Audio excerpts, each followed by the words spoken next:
the party which gave them that model of governance, the other one, they have voted against it. Quite right, absolutely, and we suggest that there are many other factors at work in both states. Well, they are very different states, so you can't really equate one with the other. But even though women have come out to vote in large numbers, the factors that have impelled them to vote in certain ways may be different. And also the tribal voter, we'll have to talk about them. That will become a crucial vote bank now. You know, all that outreach with regards to, Birsa Munda Jayanti and visually impactful images. It's not just that. It's also what BJP told us is in the Kolhan region, where the BJP, which sends 14 seats to the assembly, in the last election, the BJP got 0. Kolhan is where Champai Soren comes from. Right. That's right. So it's possible that the base of the tribal JMM-led tribal consolidation, the base of that grouping is completely broken. You know, Sajjan, that's an interesting point. Hemant Soren in these elections, the fact that he came out of jail as a sort of hero, the fact that the JMM were looking at the entire narrative of how their premier leader has been targeted by agencies. If these leads translate into results, then that entire narrative completely collapses. And I would suggest, perhaps even more than the women voters, it is the narrative of the JMM and Hemant Soren not working out that would go against them and decide the sympathy factor, which would win or lose the election for them. Yeah, therein comes relatively the core zones wherein the impact of the leader is there. So, besides Santhal Pargana and among the Santhals, it has never been the case that JMM has consolidated all the tribes, let alone about the rest of the Jharkhand electorates. Last time what happened that BJP's Chief Minister Raghuvar Das and OBC, he ended up alienating both the tribals and the upper caste middle class voter, like Saryu Rai and others, you know. This time, wherein the BJP, by aligning with AJSU and others, consolidated OBC votes, upper caste vote also has come, and with Babulal Marandi and others, they have been Urao, Mundas, Ho, Khadia, lots many tribals. So that way sympathy factor needs to be given some external organizational push to be beyond the quarantined area of Santhal Pargana. Right. And when Congress is your ally, that doesn't seem to be the case. Okay, so Santhal is how many seats there? Santhal Pargana would be how many seats? In and around, if I am correct, around 30 or something. 30. That's the dominant. It's similar to Vidarbha. I mean, the region which can make or break. But you have to remember that tribals are only 27% of Jharkhand's population. Right. Now, the other castes, OBCs. particularly the Kurmis, and specifically among the Kurmis, the role of Jairam Mahato, who has emerged as a very major a potential chief minister candidate among the Kurmis. That is also very, very important. The Congress down last time in Jharkhand from last time. They're contesting a significant 30 seats. They were always being carried along by the JMM, but with this, it's just not worked out. Okay, so a word on Jharkhand now, and if we can do a party-wise breakup. The BJP is contesting on 68. We have leads in 65 so far. The BJP, of these 65 seats, the BJP is leading in 35. They have made a gain of 11. JMM contesting on 43 seats. We have a picture clear of 41. There is a change of -3. The Congress is down -9. It seems to be certainly bringing down this entire alliance. AJSU, the alliance partner of the BJP there, it is contesting on 10 seats. They are leading in 6. They are making gains of 4. So a word on AJSU. Yeah, AJSU contributes to especially the Kurmi Mehatos. The Kurmi Mehato, yes. Hazaribagh and bordering the Purulia, all the regions wherein you have Kurmi Mehatos, and who last time also got alienated. So this time, that is why the women-centric scheme is one factor that should have contributed to the JMM Congress alliance. But when you do not do your homework right about the social base, for example, in Maharashtra, you see, except Marathwada region, wherein the Jharange Patil factor seems to be contributing to, going against the BJP. Everywhere BJP again, consolidated among the OBC base, Madhav Alliance, Mali, Dhangar, Vanjaris, Teli, etc. And that's why you see many of the OBCs are saying that we voted against the BJP because hum dar gaye the because of the constitution narrative. Yeah. But now that the OBC leaders like Chhagan Bhujbal and others, they openly came out against Jharange Patil, and that is why you contribute to the social boost, and then Ladli Bahin Yojana adds up. And in that narrative of Jharange Patil in Marathwada, here is Jharange Patil not questioning the Shiv Sena. He's questioning his target is essentially Devendra Fadnavis and the BJP. That's the caste. No, that not Maratha leaders of BJP. No, yes. Primarily the Devendra Fadnavis because he's a Brahmin. Yeah, so I'm saying even then Jharange Patil was selective in his target questioning. So that essentially confused the voters even more. When I met him at his home in Marathwada, he gave me an impression that yes, I'm going to start agitation again, and all his questions was only against Devendra Fadnavis. Right. So the BJP chose that in Marathwada, Devendra Fadnavis will not be in the front line of the campaign. He'll be much behind. I just want to switch very briefly to Jharkhand once again and pick up on the point that Aditi was talking about. I think Jairam Mahato and the entire insider-outsider debate is one of the most fascinating aspects of this election. The fact that he's campaigned on a domicile policy going back to 1932, saying that that is the cutoff when you'd be decide. How significant a player is he in the context of these elections and this particular insider-outsider debate, which has also been core to what the BJP has been arguing? Look, this domicile thing is already a done and dusted thing. Babulal Marandi way back, 2 decades back. It comes up, yes. Now in Jharkhand, more than that, I think his crucial impact would be among the Mehato, Kurmi Mehato community who are sizable in Jharkhand. Because I think this outsider-insider debate has been dusted. It doesn't have the resonance, but because the very demand of being included into the ST category. 1908 when the Kurmi Kshatriya Mahasabha happened, and they were invited, the tribal told them that you are not the Kurmis of UP and that time the plains of Bihar, do not go, but they went there because of the Sanskritization logic. No, but what is interesting now is that even there, a party like BJP, which had, not really directly projected Babulal Marandi as their face, they are getting acceptance from tribal state. It's a tribal, 28% may not be the completely dominated state, but will be seen as a tribal state. In terms of the territory, in terms of territory. Inhabit. I think much more important is The Kurmi BJP. factor. No. BJP got 0 seats in the tribal reserved area. In the Lok Sabha election. Reserved Right. seats. In fact, the BJP slogan, Tom Vadakan batenge to katenge, that is also something that evidently may be working. It was debatable, it was controversial in a sense. The Congress really took you on that, but you stuck to that, and at the cost of some suggesting that it was divisive. But would you suggest that that's also perhaps one of the key factors which has worked well, certainly in the case of Jharkhand so far? As to the question of the slogan, Yes. I think it is a logical thing that we Indians have to unite against forces that are outside. And if that has been a slogan that has been there in our manifesto in different forms and sizes.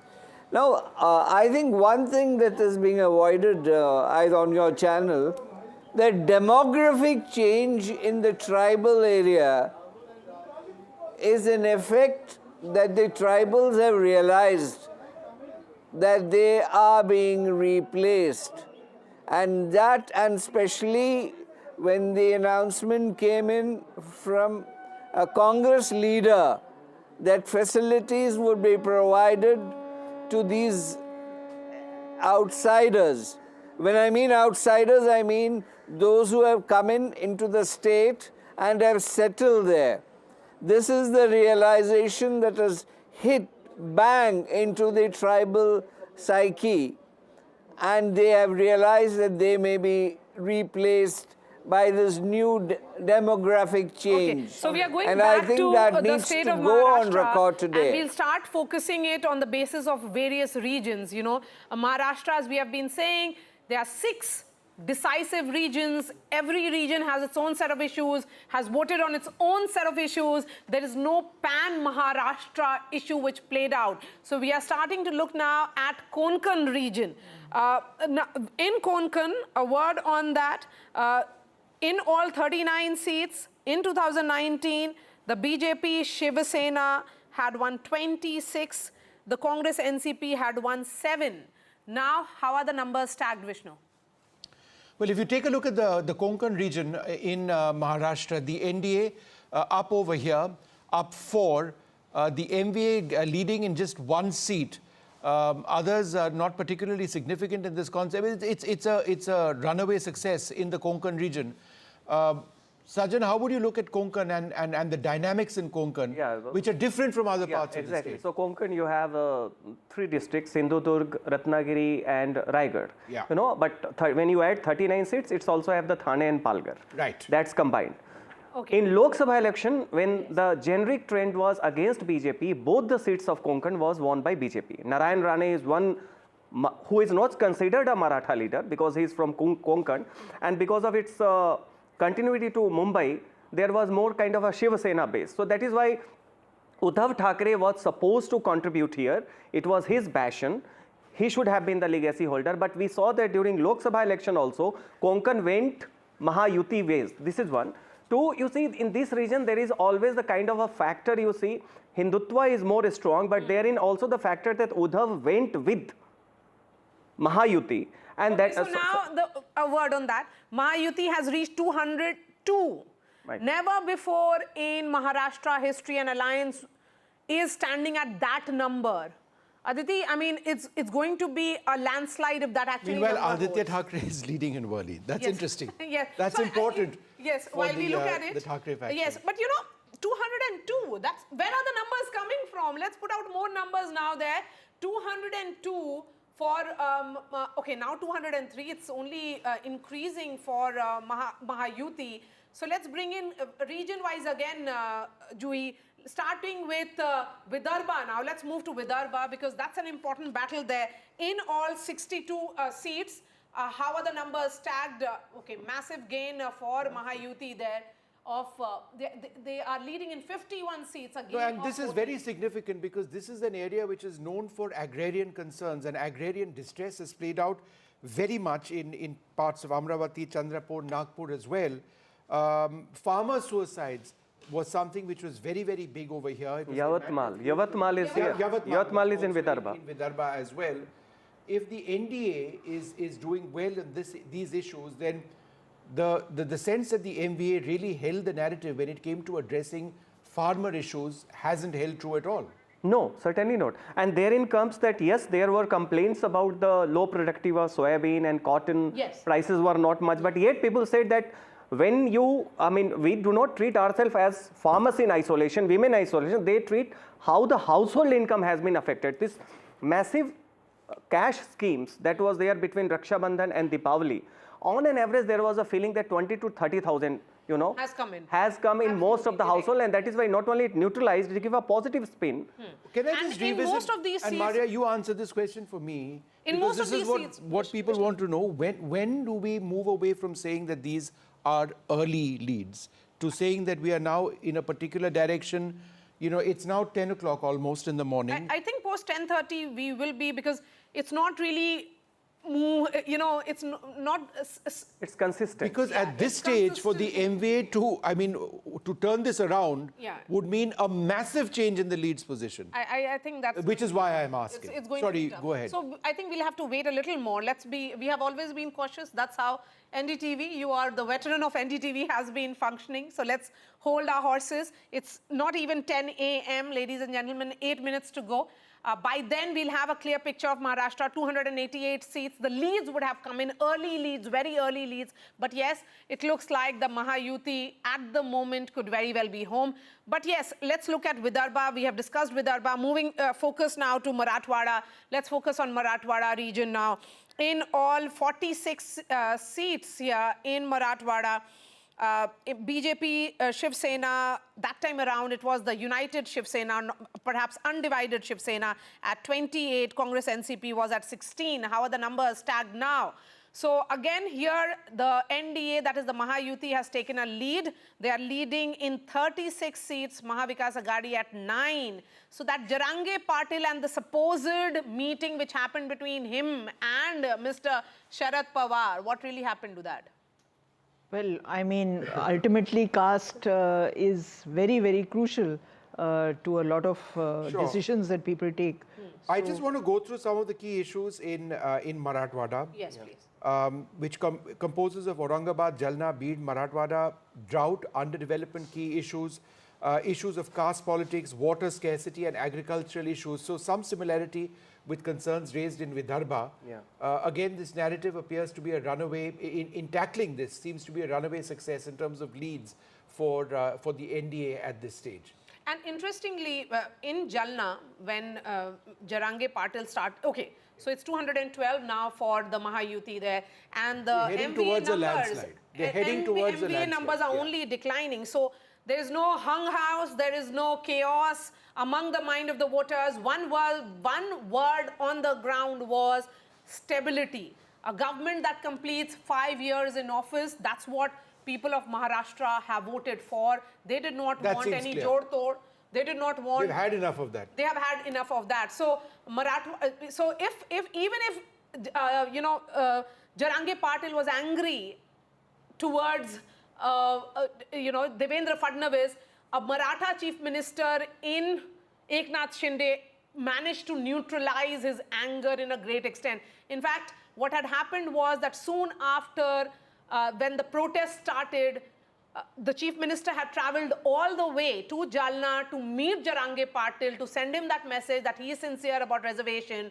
He got that 10% passed by the assembly. Yes, that exactly. made an important impact, that he was seen as sincere to the cause of the Marathas. Yeah, and also in the last moment, because this seems to be counterintuitive in Marathwada, because Marathas constitute around 30% of the population there. Then you have 18% Muslims. Then you also have the Mahar Buddhist voters who are not much under the impact of Vanchit Bahujan Aghadi. So this triple M, Marathas, Muslims and Mahar Dalits, was supposed to be demographically help the Mahavikas Aghadi, which is not happening, which means that in the last moment also there were conversations that Sharad Pawar had been chief minister multiple times. What did he do? Now he is supporting all those demands, and then Jarange Patil being the B team of Sharad Pawar, that narrative also came. But besides that, I think also it was a counter consolidation of the OBCs, because Pankaja Munde is there and lots many other OBC leaders are there. And apart from that, I think women factor perhaps seems to be the X factor in Maharashtra, because the kind of victory you see simply by caste and community demographic, it doesn't make sense. If there is one of the best signs for Indian politics. We've seen the rise in women voters in the last couple of assembly elections. They were dominant, for example, in the Madhya Pradesh elections, Jharkhand, and this time as well. Son of Raj Thakre is trailing in Mahim. Right. We haven't discussed Raj Thakre. No, we haven't. It was not expected to be a very significant factor. Absolutely. MNS, what happens to Raj Thakre after this if his son is also trailing? His cousin is winning. Yes, so does it mean end of road? We don't write off anyone, but Amit Thakre, this was his electoral debut, son of Raj Thakre, MNS Supremo. He is trailing from Mahim. But let's bring in Ratndeep. Aditya was taking on Milind Deora, right? Yeah, I'm being told to take Ratndeep now. All right, let's have to go to Ratndeep. Oh, there we are. See, so Aditya is leading against Milind Deora of the Shinde Sena. Right. This is the second time Aditya was contesting from Worli. So Sena versus Sena over here, and Aditya Thakre, this is one of the few areas where they seem to be doing reasonably well. I'd be interested to see where some of the other battles, the key battles, the Pawar versus Pawar battles, which are taking place in Baramati. We'll come around to that in a moment. But let's also focus a little bit on by-elections. Yes, a word from Ratndeep, who's joining us from Guwahati. And Ratndeep, sorry to have kept you waiting right up off the top. But I can see that the air quality around you is much better than it is in Delhi. So, I mean, you were breathing clean air. But please go ahead.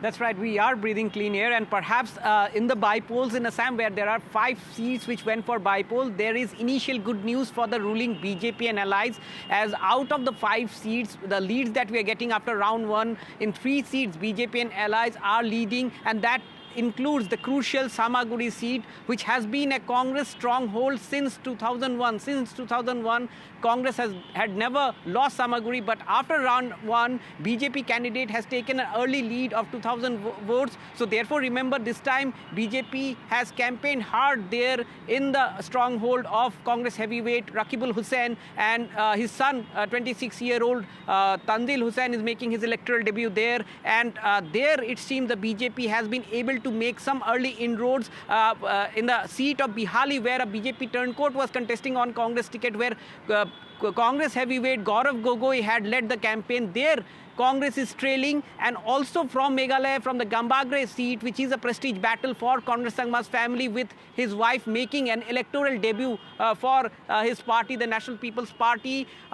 She is actually leading there in Gambagre. There is a multi-corner fight there. So these are the updates coming in. So therefore, good news, early good news for the BJP and allies, not only in Assam, but also from Meghalaya. But all eyes would be on the Samaguri seat, which has seen major pre-poll violence, even skirmishes on the day of the polling as well. And remember, this time, this was the first election of at any level in Assam since 2016, when BJP came to power in Assam for the first time, that Himanta Biswa Sharma, the chief minister, was not leading the campaign. He did campaign for the party candidates because he was busy with the Jharkhand elections. And also Sarvanand Sonowal, the union minister, former chief minister, also was not seen very active in the campaign. So BJP had this time tested the electoral management of its second-ranked leaders in Assam. So therefore, this has been a major test for the BJP itself, and also for Gaurav Gogoi, who was emerging as Congress's face in Assam.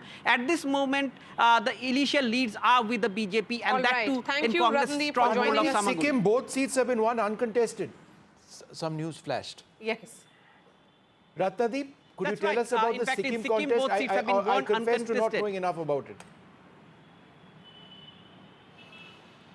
Yes, that's correct. In fact, in Sikkim, there were 2 seats where bypolls had to take place. In fact, one seat was vacated by the chief minister, because in the Sikkim election he contested from 2 seats and won both the seats. So he left one seat, and his wife had vacated another seat. And in both the seats, on the last day of withdrawal of nomination, the main key opposition party, Sikkim Democratic Front candidates, had withdrawn their nomination, and the other parties' candidates' nomination was disqualified. So therefore, the ruling Sikkim Krantikari Morcha candidates in both the seats have won unopposed, which includes Aditya Gole, the son of Chief Minister Prem Singh Tamang. Okay. And with those victories, remember, now in Sikkim Assembly, which is a 32-member assembly, there is no opposition.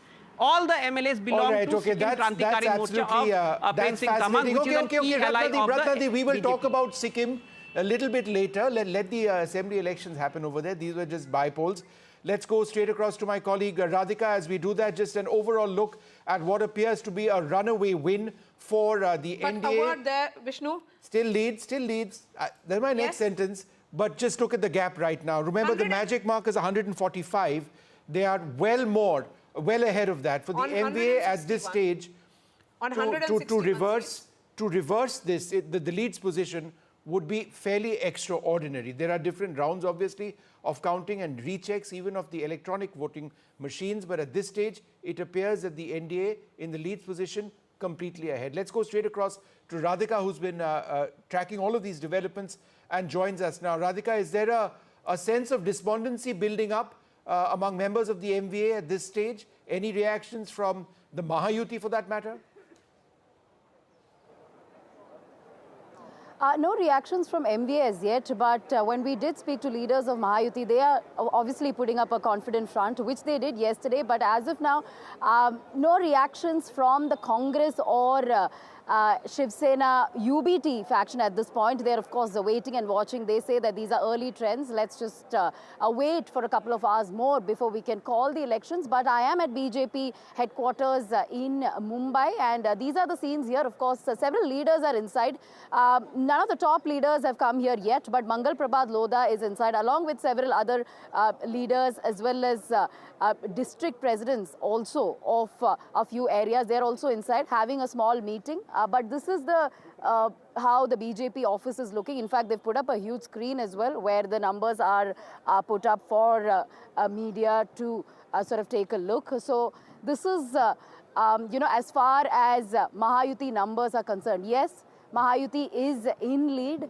And when we did speak to leaders, of course, they attributed to all of the infrastructure projects and also very particularly on the Ladki Behan scheme. We know for a fact that the number of women voters increased considerably this time, and that has been attributed to the success of Ladki Behan scheme, at least by the members of Mahayuti. One is that, and the slew of infrastructure projects that came into effect in the last, couple of months at least, especially in parts of Mumbai. When we did speak to voters of different kinds in Maharashtra, particularly in Konkan region, Mumbai, Thane, they were talking about the development initiatives, projects that have come in the last couple of years and that are in the pipeline as well. That is something that really did lure voters. And some of the projects did happen, or rather got launched or inaugurated just a few months ahead of elections, particularly the Coastal Road project or the metro. So all that has clearly worked in favor of Mahayuti, certainly, and the schemes for women, as I said, Ladki Behan, schemes for youth, schemes for farmers, that have 100% worked for Mahayuti, is what the leaders are saying. Again, early trends. Sure. We cannot, call elections. Absolutely. Okay, Radhika, hold on a second. I want to go across to Sam Daniel for a moment. You know, we're talking about assembly elections in 2 states, but this is, in a sense, an all-India sort of feel because of the important by-elections. One of the crucial ones is Priyanka Gandhi Vadra, Wayanad in Kerala, looking to make her debut within Parliament. My colleague Sam Daniel joins us for more on this. So, potentially, one Gandhi replacing another. The stakes for the Gandhis are huge. They just have to win this one way or the other. It's a prestige battle like no other, at least in the context of these by-elections. Give us a sense of the challenges that Priyanka Gandhi Vadra faces over there, if any. Vishnu, certainly in terms of her performance, she's having a comfortable lead, winning more than 70,000 votes. And at the moment, as we speak, both the LDF and the BJP are at a distant second and third position. And for Priyanka, it's a kind of a springboard to replace Rahul Gandhi, who has shifted to Raebareli. And the challenge for her would be to disprove the outsider tag that the opposition has been campaigning during this run-up to the by-poll here, saying that she would not have time to spend in Wayanad. She would spend more time in Delhi, but that's the challenge she has to encounter and disprove it. But for her politically, it's a springboard to emerge as a strong leader for the Congress, one replacing Rahul Gandhi down south, and also to be a stronger voice in the parliament. She's known to be a powerful orator, both in English and Hindi, to be able to take on the BJP, as the Congress calls it. Many in the Congress also look in her a semblance of Indira Gandhi. And while Rahul Gandhi has emerged to be kind of a people's person, traveling across the country to move with the people and to emerge as a people's leader, the Congress feels it's also time to have a strong leader like Priyanka Gandhi, who will have enough time to work on the organizational challenges of the Congress. And they feel with this kind of a mandate, they hope that she'll be able to win with a larger margin than what Rahul Gandhi had won.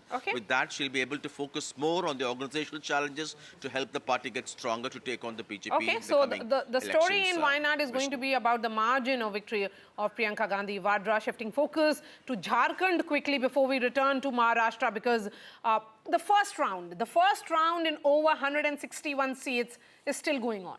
So let's be cautious while we look at these numbers and say, because in an assembly seat, depending on the size of that assembly, Maria is on an average, hope that this turns out to be an extremely close election. From what we are seeing right now, it's a runaway success for the NDA. But that's what we do as journalists, cautiously waiting and seeing how numbers are turning up. But yes, so in all, there are 13 to 14 rounds. So we'll have to wait and see. There's only one round which is currently still on of EVM counting. Yes, Prabhakar, go ahead. How many rounds over in most seats in Jharkhand? Yeah, we have just completed one round out here, and the numbers you are seeing on your screen, it's a very early trend, so we should not actually read much with these numbers. But yeah, the early trend shows that NDA is having a clear lead, and they are leading on 45 odd seats, which is a good number, and the JMM camp was till yesterday very upbeat that and even today when we had a word with them in the morning, they were quite confident that they will be able to sail through, and it's their schemes on the ground which will actually yield results for them. Especially they are banking upon the vote of women here in Jharkhand because of the scheme which they have launched for them, the Maiya Saman Yojana, and they believe that this scheme, because of this scheme, the women, they were there in large number at the polling station. So we'll have to wait for the numbers to settle down, maybe a few more rounds, and then we'll actually have the figure actually which way the wind is blowing here in Jharkhand. Shastri, how long does it typically take for a round to be counted? Because there are 13 rounds, as Maria pointed out. It's an electronic process. So it's almost instantaneous, right? It's a process of rechecking. Yes. My own sense is that by around 11. We should get the final trend, because I think Maria's word of caution to us flows from two things. What happened in Chhattisgarh and what happened in Haryana. You see, in both these states, we saw initial trends of one party leading. In Chhattisgarh's case, in both the cases, the Congress, and then you ultimately had a different result. So I think it's only from that perspective that this insurance policy is being taken, that things could change. Things could remain the same also, of course. As Vishnu was saying, maybe these trends get further expanded. But I think it would be useful, especially in the case of Jharkhand, given the proximity of the contest, that we wait for some more time for any definitive point to be made. Okay. But initial trend, 10 a.m. right now, Aarti Jairath? You know, for me, the most shocking thing about these trends is how badly Sharad Pawar's party is doing, and how Ajit Pawar seems to be claiming the legacy of NCP in Maharashtra. All reports, and even the Lok Sabha results had suggested that Ajit Pawar was, kind of finished, and after the Lok Sabha defeat, his party kind of broke up, there was an exodus to the NCP, and yet we find that Sharad Pawar seems to be doing badly, and Ajit Pawar seems to be ahead. And to me, this is really, I'm not surprised about the BJP versus Congress, because we saw in Haryana that when the Congress faces the BJP, it just completely collapses. The BJP does well. But interestingly, Aarti, right now we are looking Maria, at those if I could numbers. just make a small point. Yes, sir. The Congress seems to be the factor pulling the alliance down, both in the case of Maharashtra and in the case of Jharkhand. Okay, can both of you hold on for half a second? We need to go across to our colleague Radhika, who's been, where there's a lot of action happening around it. In simple terms, Radhika, what's happening where you are? Are there celebrations in the Mahayuti camp, or what exactly are you seeing right now?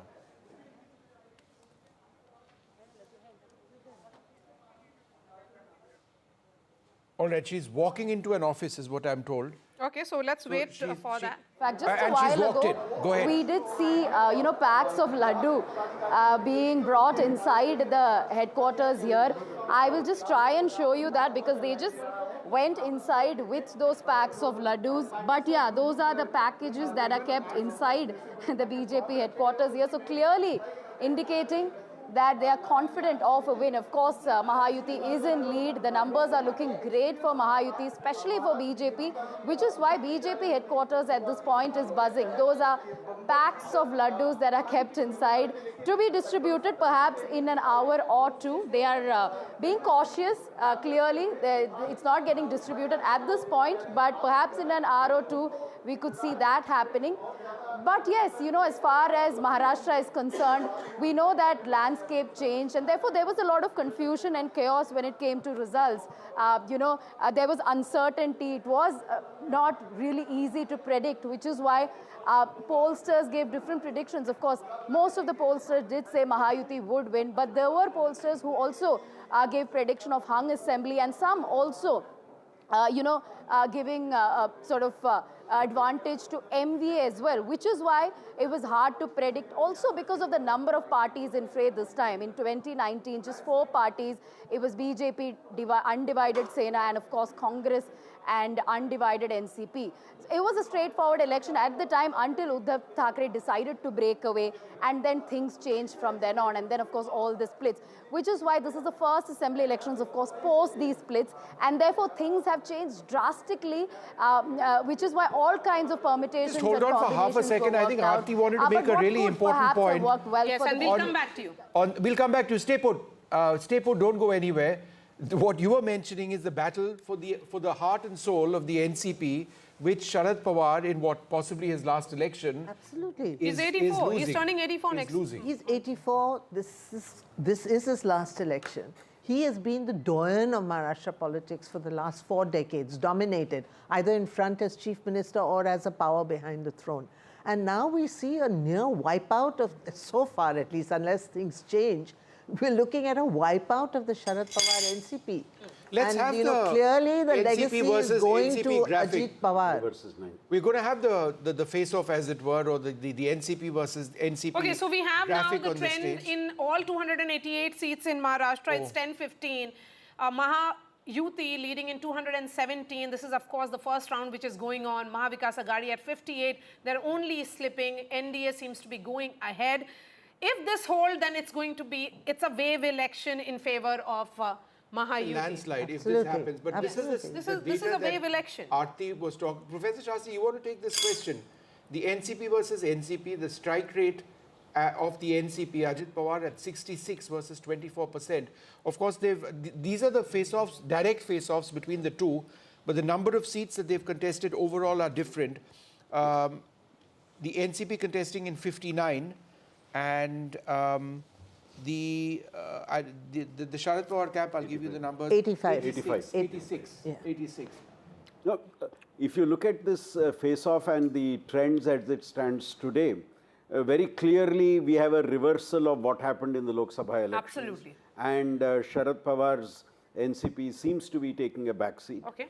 Even other indications are that the lead is something like 35 for the Ajit Pawar NCP and 9 for the Sharad Pawar NCP. So clearly, what we had seen in the Lok Sabha election with regard to NCP is being reversed in the assembly election. Okay.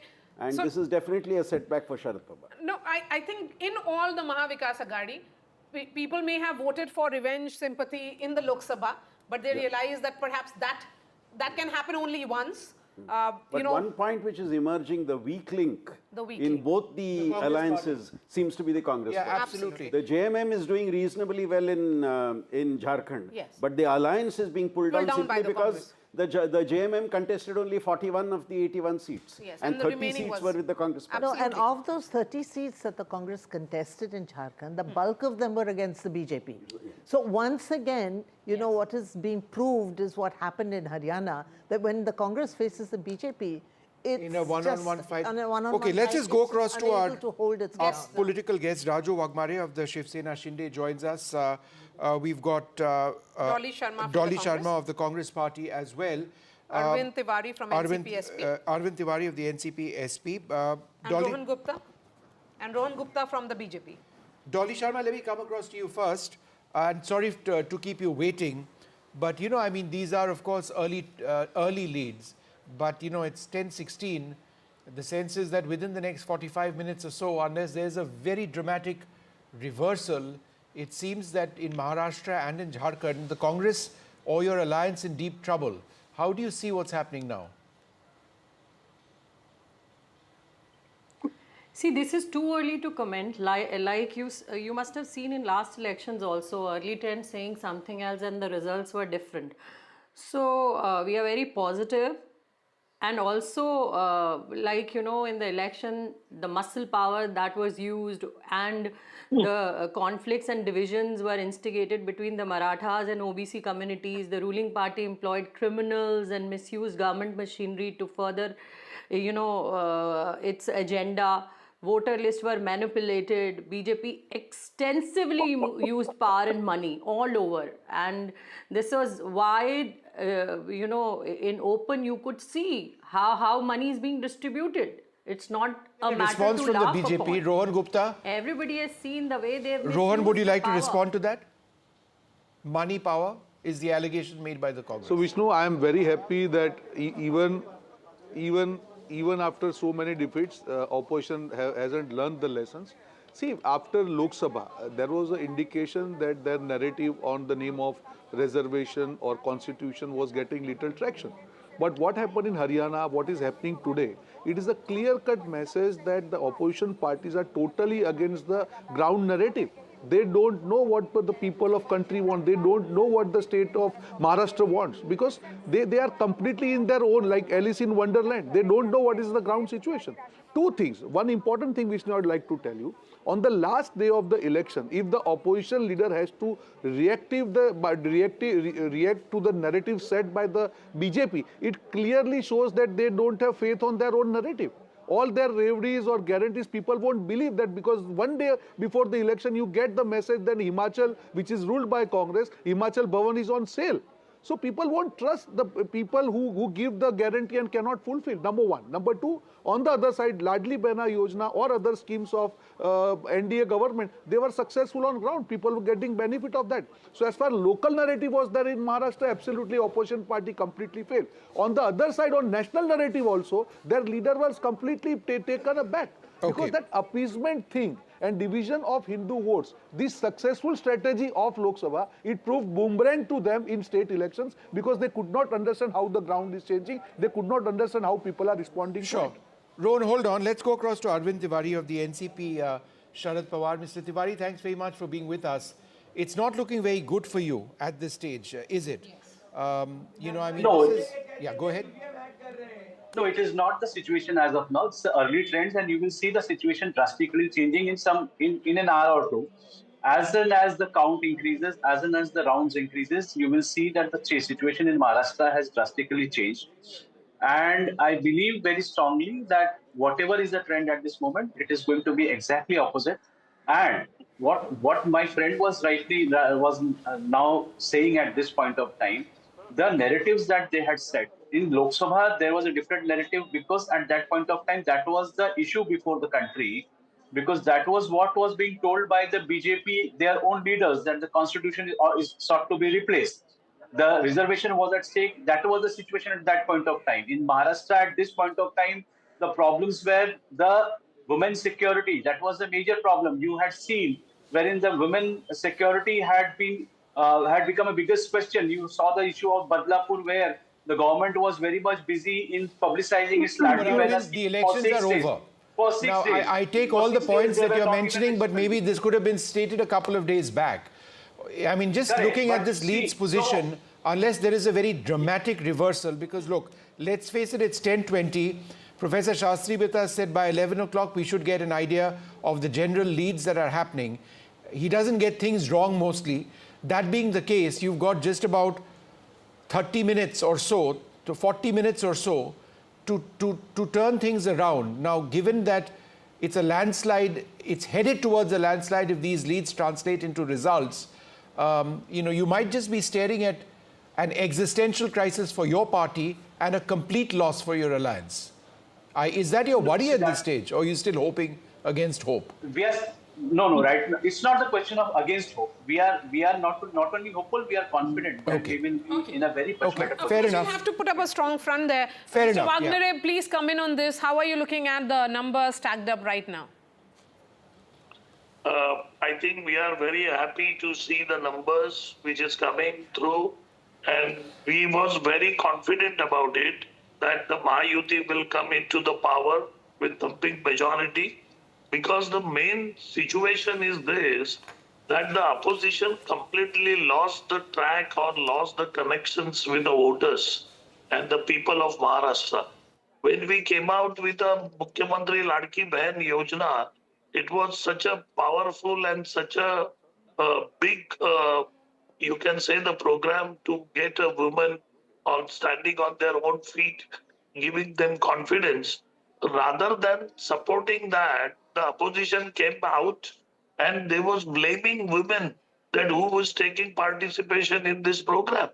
And you will surprise, in women voters, if you look into the voting percentage, 6.5%. What is taking place now, Dr. Wagmare, would be looking at the leadership issue post the declaration of results. If for a moment we believe that the NDA or Mahayuti is headed for a win in Maharashtra, do you believe that the issue of leadership is something? Shift. Just one sec. Do you believe that there would be a real question on leadership and who leads, given your position relative to the BJP?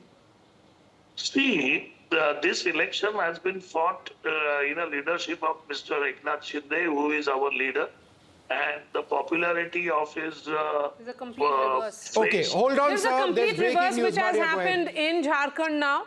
We were seeing even Steven or perhaps NDA leading. What has happened now is that India has taken a 17-seat lead at 1023 from NDA. Do we have Prabhakar with us? There is a complete reverse which has happened in Jharkhand now. I think that's going to be a fascinating battle again. We have been saying, just hold on to your horses. This is too early to say anything. But what is becoming clear is that if these numbers actually, because it has turned in a matter of few seconds. They lead in 49. 49. And the NDA leads in 30. Yes, so there is a gap. A huge gap building in favor of seats, India. Building in favor of Hemant Soren, I would say. I would absolutely. The entire narrative of Soren having failed has now failed us.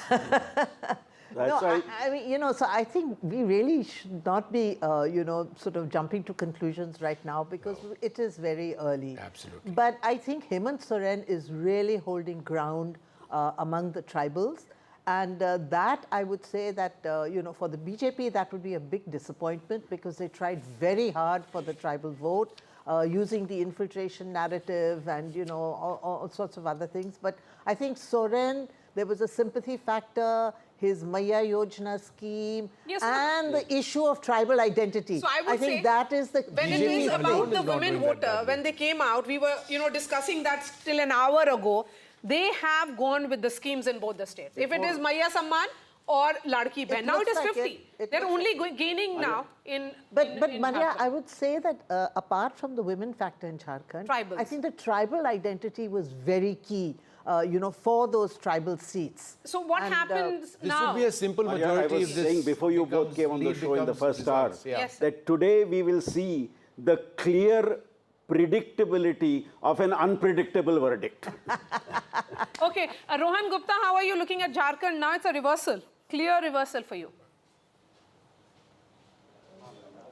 When we are looking at your numbers, I am looking at the EC side that only first round has been counted out of 20 rounds just because Jharkhand counting has started late.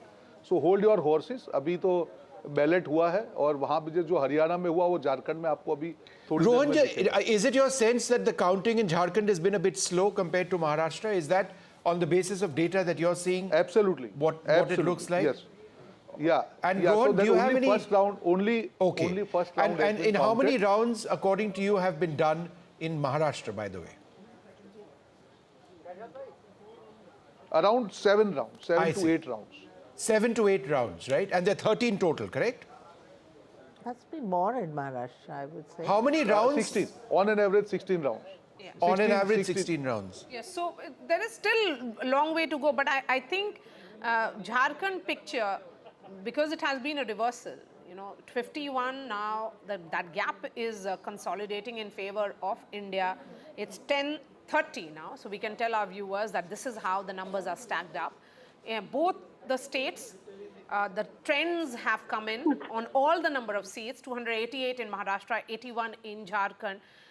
On these 288 seats, Mahayuti comfortably holding on. They are only increasing. They are above 200. So they are leading in 216 seats in Maharashtra. In Jharkhand, it is India bloc, which is standing now at 51.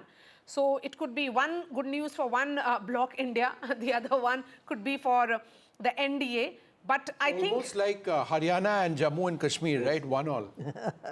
Except that I would say that the Maharashtra elections are perhaps more crucial in terms of the national picture. Yes. Because it is the second largest state after UP in terms of representation in the Lok Sabha. And, you know, also the Mahayuti had done very badly in Maharashtra. Yeah. You know, and I think that this really is a tribute to the way the Mahayuti hunkered down. Flip from the Lok Sabha election. To flip it in just a matter of 3 months, 4 months. So we need to also look at certain parliamentary by-elections. Yes. In Budni, in fact, the Congress is leading, the seat which Shivrajji is vacating. Right. And in Karnataka. Yeah. Ajit Pawar leading in Baramati, not much of a surprise because he had said that in the Lok Sabha, the mood was that Tai in Lok Sabha and Dada in Assembly.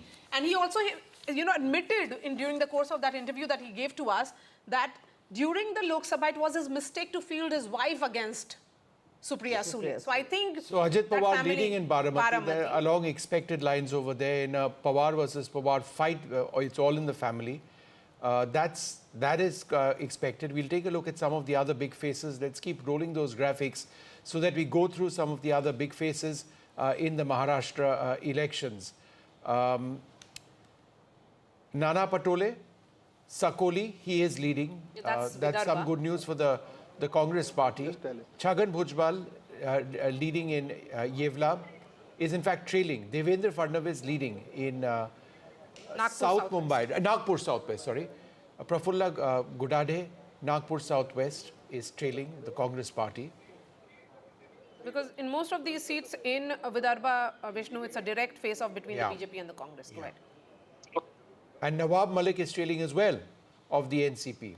So a prominent face of the NCP in this area, trailing Aditya Thackeray. Some good news, at least for the Uddhav Balasaheb Thackeray faction. He's up against Milind Deora of the Shiv Sena versus Shiv Sena battle is losing. But that's the contest. That's the contest. That is one of the most high-profile Aditya Thackeray versus Milind Deora. Sort of contests in Mumbai, certainly. Professor Shastri, the one point that people watching this broadcast would want to know is, again, we've seen in the case of Jharkhand a quick turnaround. We're told by the BJP that only one round of polling is now taken place and things might change. How does the process of counting rounds in an electronic voting machine scenario, how does that actually work? They do it area by area, and the reason why you sometimes see a dramatic shift across rounds is that you get the EVMs opened in places where a particular party dominates, and that shows the shift in the trend. So in the past also, if you have seen a shift in the trend, it is largely because newer areas see the ballot paper opening, and within a constituency itself, there could be patterns in terms of voting. And that sometimes is reflected in this change across the across the I remember one very dramatic election in Delhi. Yes. In 1991, I think it was, the New Delhi seat, and L.K. Advani was trailing. He was trailing till the last round when they opened the ballot boxes from Lajpat Nagar. And then he surged ahead by 2,500 votes. So, and he won that seat. So, it depends because, there are areas... He won by less than 3,000 seats in that election. That's right. Yeah, that's right. That was thanks to Lajpat Nagar. Yes, so, Lajpat Nagar has traditionally been an RSS, BJP and that, of course, voted for. So, that's why, when you see if ballot boxes are open from A area, it could be in favor of one party, then it goes to another area, suddenly there's a word from Dolly Sharma now. Dolly Sharma, forget about, I'm sure you can have a view in which not look at Maharashtra, but look at Jharkhand. Jharkhand seems to be bringing some reasons for the India bloc to cheer. Early, yes, but still, it has reversed completely. Like I said earlier, it is a pro-people agenda won the day. In Jharkhand, there were many issues, and like BJP did in Maharashtra, in Delhi, and now, and also in Jharkhand, the way they arrested the Chief Minister, Hemant Soren, everybody had seen that. And now people know, people of Jharkhand had voted for the government which worked for the people, which was ready to solve any problem that was there, whether it was women's issue, whether it was youth, whether it was any other issue. So they will definitely vote for India Alliance, and we will form government in Jharkhand for sure. Okay. Let's look at region-wise now in Jharkhand and move from one region to another. We are looking at North Jharkhand now. India leading in 19 seats. They are up 5 from 2019. NDA down 3, leading in 14 as of now. That we are looking at 34 seats of 81 right now in north of Jharkhand. Shifting focus to Santal Pargana, this is 18 seats. India down 2, NDA leading in 3. Shifting focus now to South Jharkhand, 29 seats in all. India down 1, but NDA up 2. So the maximum number of seats are coming from North Jharkhand. Which are these areas? Is it Bokaro and all those urban pockets? Urban pockets and also places where you have a significant non-tribal population. If you see where there is a strong tribal population, the JMM seems to be doing much better. So what we have been saying, that the NDA, BJP-led NDA alliance's prominence is in the non-tribal regions, whereas the JMM is more in the tribal regions. And we had said that the victory would be his or be of that party, which is able to do better in the pockets of the rival alliance. And obviously, if these trends hold, that's a big if, if these trends hold, the capacity of the NDA to break into tribal areas has been limited if these trends hold. That's what it would be. We're going to again go to the other part of the country now, Maharashtra. My colleague Anuj outside Eknath Shinde's residence at this stage. Anuj, give us a sense of what's happening around you. Eknath Shinde is expected to leave for Mumbai in a short while, and here in Pakhadi, this is the home constituency of Eknath Shinde, and behind me you see this is Eknath Shinde's personal residence. The number of supporters here is increasing slowly, and we'll eventually see more number of people thronging not just to this part of the city but also to also to the office of the Bharatiya Janata Party of Shinde Sena and of Ajit Pawar faction of NCP there in Mumbai, considering that the Mahayuti is on its way to get an unprecedented lead here in the 2024 Maharashtra State Assembly election. We've already seen or gotten hints of supporters making their way. You can see that the Shiv Sena flags, people holding Shiv Sena flags are here holding, trying to gather outside Shinde's residence. While on one hand we've got the supporters of the Mahayuti parties beaming with confidence and excitement and joy. On the other hand, we also have the Mahavikas Aghadi leaders who have started casting doubts over the procedures on reason why they believe that this isn't the mandate which would be given by the Marathi Manus or the electorate of Maharashtra. But numbers as of now suggest that Mahayuti is having a clear-cut lead, as compared to Mahavikas Aghadi, which is falling short of not just Mahayuti but also the Bharatiya Janata Party's number. Eknath Shinde house in Thane. That's where Anuj was joining us. In Thane, a very fascinating battle because in Panchpakari, Kokri, where the Chief Minister is contesting from, he's up against Kedar Dige. Kedar Dige is the nephew of Anand Dige, who was the mentor of the Chief Minister, that is Eknath Shinde, Kopri, Panchpakari, the Chief Minister leading, not much of a surprise there, Kedar Dige trailing, and that was expected. Kedar Dige saying that Chief Minister was missing in action. On ground, it felt that Thane and the people of Thane had this sense that there was a sudden influx of projects, infrastructure projects in particular in Thane, because it was now the Chief Minister's district, home district.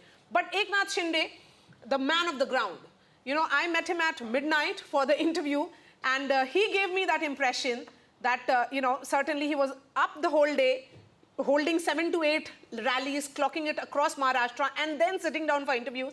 And in Varsha, it had opened up, the gates had opened up for the Janta. So the CM, he had rephrased it and said it was common man Chief Minister. CM for him was common man Chief Minister. So does it mean that the common man Chief Minister, Mr. Sirsa, could have the last laugh here? Eknath Shinde, the man of the moment, if these numbers hold, you'll have to give him all the credit for Ladki Behan. No, definitely it's a collective credit, and it is a credit to our Honorable Prime Minister Narendra Modi. The people in the entire country vote for him. Definitely when the Chief Minister is there, it is not that his share is not there. It is always there when the Chief Minister's face is there and our Chief Minister is there. But people want a double-engine Sarkar, and for that reason, the policies of the Honorable Prime Minister has given a good impact in the Maharashtra, and at the same time our alliance has worked day and night, and that is the reason that we are getting these good results. Translate into results. Aren't you at a point? Yeah, Vishu, I think you asked a very interesting question because, this is the whole point. They did, the Mahayuti did not project a chief ministerial face during the elections. But, and clearly the BJP is doing really well. Its strike rate so far seems to be, so there'd be a like, BJP chief minister next so time will around it be a BJP chief minister, or will it be way ahead? They are. But I think, as Maria pointed out, that Shinde had become sort of a very much the face of this alliance. In the mass and leader. A very acceptable. And unlike Maharashtra politics, Maharashtra politics is about flamboyance to a great degree as well. That's right. So can you just rule him out as a chief ministerial candidate post election? Look at the leads. I think that's a really interesting question. Which is much more than the combined Maha-Vikas Aghadi. Correct. If I could just make a point here, it's going to be if these numbers hold, it's going to be very difficult for the BJP to convince its cadres that we don't have the chief minister at this stage. Yet, you cannot rule out the fact that the Shinde's leadership in Maharashtra over the last recent times has helped the party consolidate its position. The Maratha vote is critical. So, I think it's if these trends hold, it's a very difficult decision which the alliance will need to take, its leadership will need to take. Absolutely. With regard to who becomes the chief minister. And I think this Ladki Bahin scheme is very much identified with Shinde. Yes, he's very much identified. Absolutely. He inaugurated the scheme. The BJP did not seem to be too enthusiastic about it actually initially.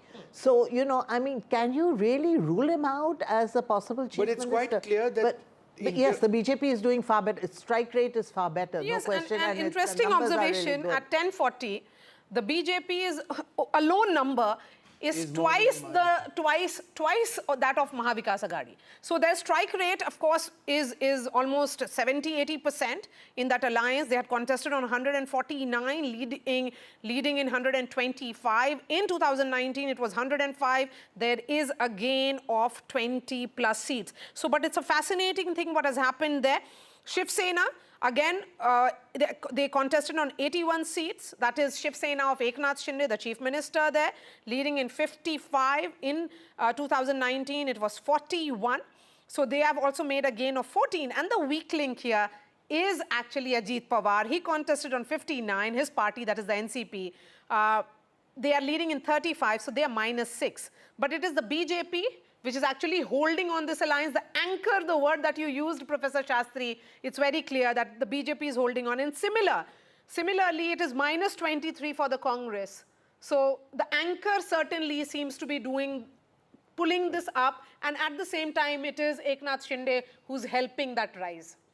Can I just say that, there have been, it's SOP versus SOP. We see this in election after election. And in as much as we talk about the Ladki Bahin Yojana, the Mahayuti had offered more through the Mahalakshmi scheme, 3,000 rupees versus 2,100 rupees.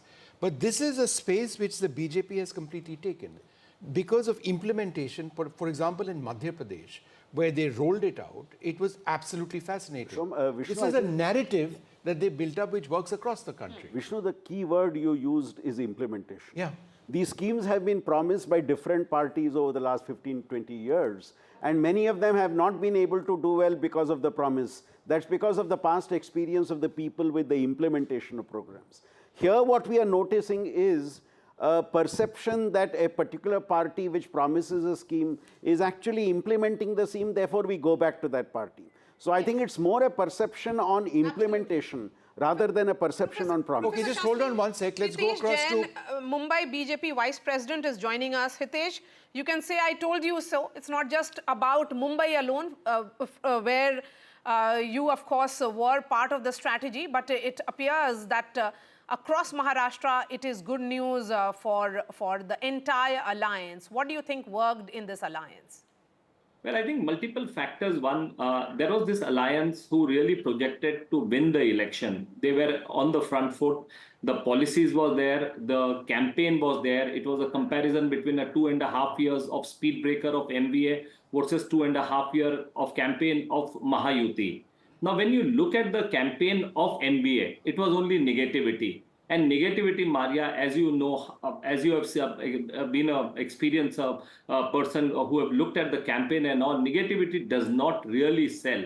what sells in Maharashtra. And if you look at the track record of the Maharashtra since 87, the pattern of voting and all, and I remember at the time when the exit polls, just right after the election, as soon as the voting percentages was coming, when it was like 63, 64, people were trying to give all sorts of narrative, kaate ki takkar, this thing. I said the day Maharashtra is given a historic mandate, you are going to see a historic result and mandate on the counting day, and which is what is being seen on the ground. Mr. Jain, I'm just curious to know that, when it came to the Ladki Bahin Yojana scheme, we were talking just now about implementation. As I understand it, 5 installments of payments of 1,500 rupees have reached a whopping 2.3 crore women already in Maharashtra.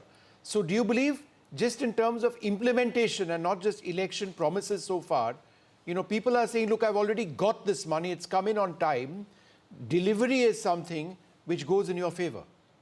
There is one more point. So implementation, delivery, but Vishnu, when 1,500 rupees were announced, Ladki Bahin Yojana, what was NDA doing? NDA was opposing. NDA was telling the state treasury is empty. Where are you going to give the money? They went to the court to stop the scheme. And look at the irony. When their campaign came, they said not 1,500, we are going to give you 3,000 rupees. Now look at the crisis of credibility of the NDA leadership. They say state has no money. It is not the question of Mahayuti's intention. They were telling that the state has no money to give 1,500 rupees, and here is a party going ahead and trying to give making a promise of 3,000. Then there were some election panditris who were trying to compare, oh, this is a scheme that was given only on the eve of the election. It's not like Shivraj Singh Chauhan. They tried to compare with Madhya Pradesh. It ran for 5 years. So this is not going to be a factor. People were trying to bring like soya bean. People were trying to bring jarange. People were trying to bring localized seat by seat and all. But if you will look at the mandate and the manner in which the results will come at the end of the day, when the leads will get firmed up, it was a victory across Maharashtra, across the board. And I think what people in Maharashtra has really brought is the leadership of Prime Minister Modi. So Mr. Jain, leadership was my next question, and I think Aarti also wanted to get clarity on this. Now, assuming for a moment that these leads translate into results, you have a very effective chief minister right now. You know what the question is, but I'll ask it nonetheless. You have a very effective chief minister in your alliance in Eknath Shinde right now, but you have done very well if these leads translate into results. Would your cadre be satisfied with a non-BJP chief minister? Vishnu, I anticipated this question, but just to give you the same answer which was given by our senior party leader Amit Shah ji in Mumbai. He said that post-mandate, all the three leaders of all the three parties, Mahayuti, will sit together and then they will decide and they will take the decision accordingly. Very diplomatic. That was the right thing to be said, Mr. Jain, at this stage. All right. But Mr. Sirsa, well, we have always said, I think all throughout the campaign, we have said the right things. Okay. I think our campaign was positive and we had a lot of support from the organization also. Mr. Sirsa, now you're looking at these results, leads I should say, the MVA trailing massively at this stage. The Congress party itself is down 21 in terms of leads at this juncture. There would be many more rounds, perhaps more than 8 rounds, which would have been counted. We are progressively getting into the stage when we can point at a direction these elections are taking. How would you respond or look at the overall situation in Maharashtra? So it is not just when it is a two-third with a two-third of majority. And one must always appreciate that we were there almost from two and a half years. Right. In spite of saying by the opposition कि यहाँ तो कुछ किया ही नहीं, यहाँ तो कोई काम ही नहीं हुआ, ये तो प्रदेश के अंदर Okay, so just 1 second, can I just put that question across to Dolly? Can I just put that question across to Dolly? How do you see the numbers, Dolly, at this stage? Yeah. See, like I said earlier, the way BJP misused the power, we have seen them distributing money, use the muscle power, and also you must have seen last election.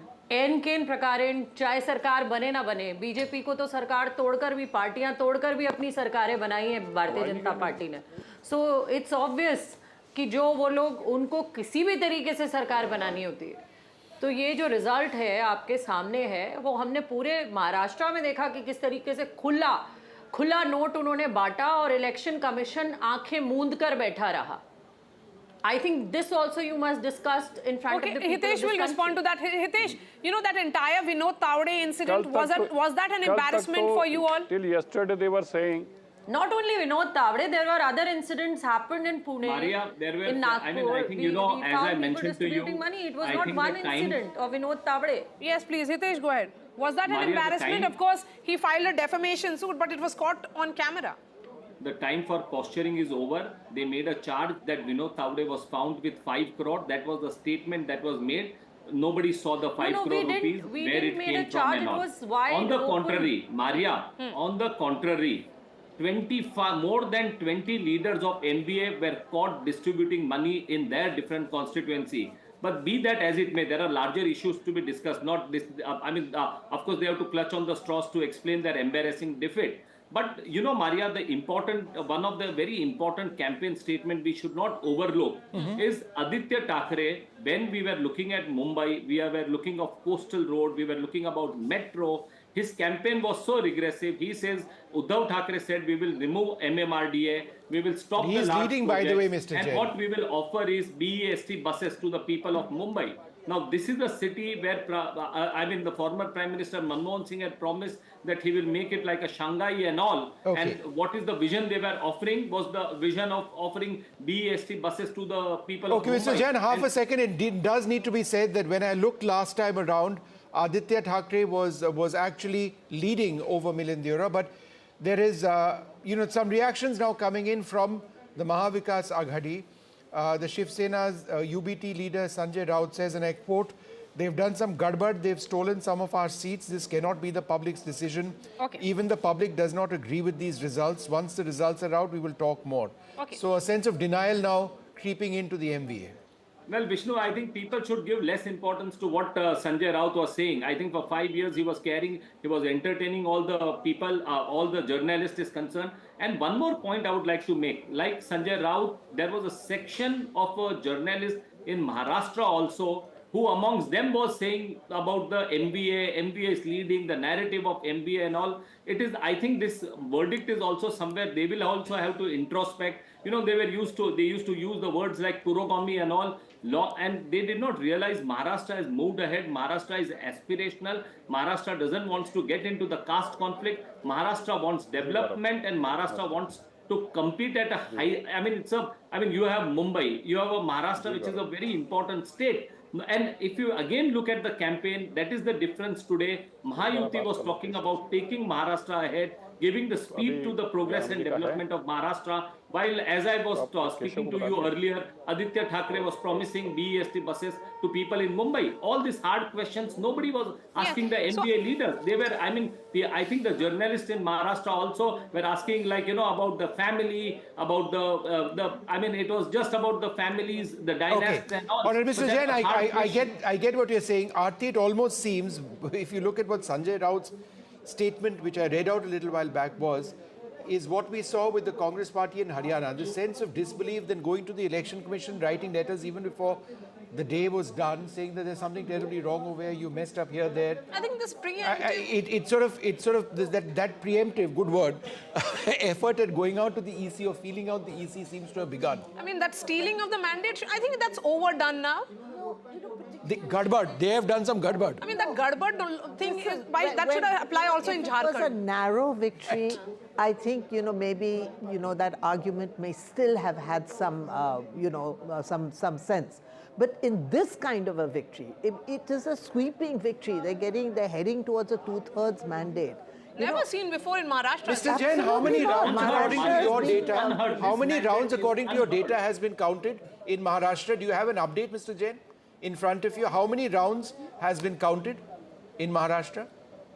Well, Maharashtra, you have like 5 to 7 rounds that are counted. And most of the places, I will give you one more data which I have in front of me. Most of the candidates of Mahayuti are winning over 15, 20, 25,000. The leads are consolidating. And if you look at the leads of MBA, they still have some 15 to 18 seats where their lead is not more than 1,500. Aditya Thackeray himself is only leading by some few hundred votes. Okay. Okay, so that's fascinating. Okay, but 7 to 8 rounds. Look at the bypolls at all, because those there's a elections, very right. interesting we'll one look at happening that in now. So Karnataka. let's And thank Karnataka, where, you know, this Karnataka bypolls, there are... Yes, there- Channapatna, which and even is Uttar Pradesh. and Uttar Pradesh. So let's look at Channapatna, which is you know, sort of Kumaraswamy's son. Okay, so let's thank to the Congress. Hitesh, now. The Congress Thank you, is Hitesh, for leading joining in us. a JDS Let's stronghold. continue to have other guests and shift focus now to bypolls. But can I just jump in for half a second, because Yes, that's what please. I do. The strike rate is phenomenal. In the Mahayuti strike rate right now is 84%. 84% of the BJP. 84%. Yeah. The Shiv NCP Sena. has the Shiv Sena Shinde is 71%. The NCP at 62. The MVS strike rate for the Congress is a dismal 19.2%, and for the NCP Sharad Pawar is an even more dismal 11.6%. Which is the most shocking thing, actually. You didn't For expect. me, you I didn't expect. this No, at I all. expected Sharad Pawar to do well. I did think that the Congress was the weak link in MVA, but I certainly did expect Sharad Pawar to, you know, pull his weight, because he has been such a dominant figure. Yes. I think what And happened this is here. really surprising. What- you know, what happened here, you know, Aarti? he's being wiped out in his own stronghold, Western Maharashtra. He's Exactly. done so badly What there. is becoming clear here is that if it is about stability, the people of Maharashtra thought that they should give the mandate to the entire Mahayuti. It should not be only about one party or a particular party.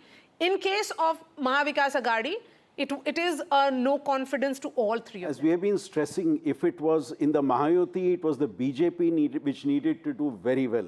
Whereas in the case of the Aghadi, for any success to come to power, it needed all the All three of them to do well. Okay, so first set of reactions coming in of Shaina NC and Rahul Narvekar. Let's listen in. You know, I have never played divisive politics. I've tried to take everyone along in every sense. But having said that, there are certain parties that only appease vote banks and play pseudo-secular politics. I think we need to move beyond that. The time has come to only talk about development, and the younger generation understands that. और बापा के चरणों में यही प्रार्थना की है कि इस राज्य को महायुति की सरकार प्राप्त हो, जिससे राज्य की जनता को न्याय मिले और राज्य प्रगति पथ पे चलता रहे। मेरे हिसाब से 175 पौने 200 सीट महायुति जीतेगी। Okay, Rahul Narvekar there, who is the candidate of the BJP from Kolaba. He's of course leading. Shaina NC, from Mumba Devi. Let's switch that plate to look at her picture and what is her scene in Mumba Devi. It appears that she was, of course, fighting a tough battle. Whether she's trailing or leading, we'll know about it in just a bit. But, you know, Rahul Narvekar, we have seen how... Okay, so she continues to trail at this stage. Yeah, so because this... So she was an import. She was an import from the BJP into the Shiv Sena. Factors here. BJP and the There Shiv are two Sena. factors here. One, she was brought into the party. Number two, it's a seat which has traditionally been with the Congress. Congress seat, yeah.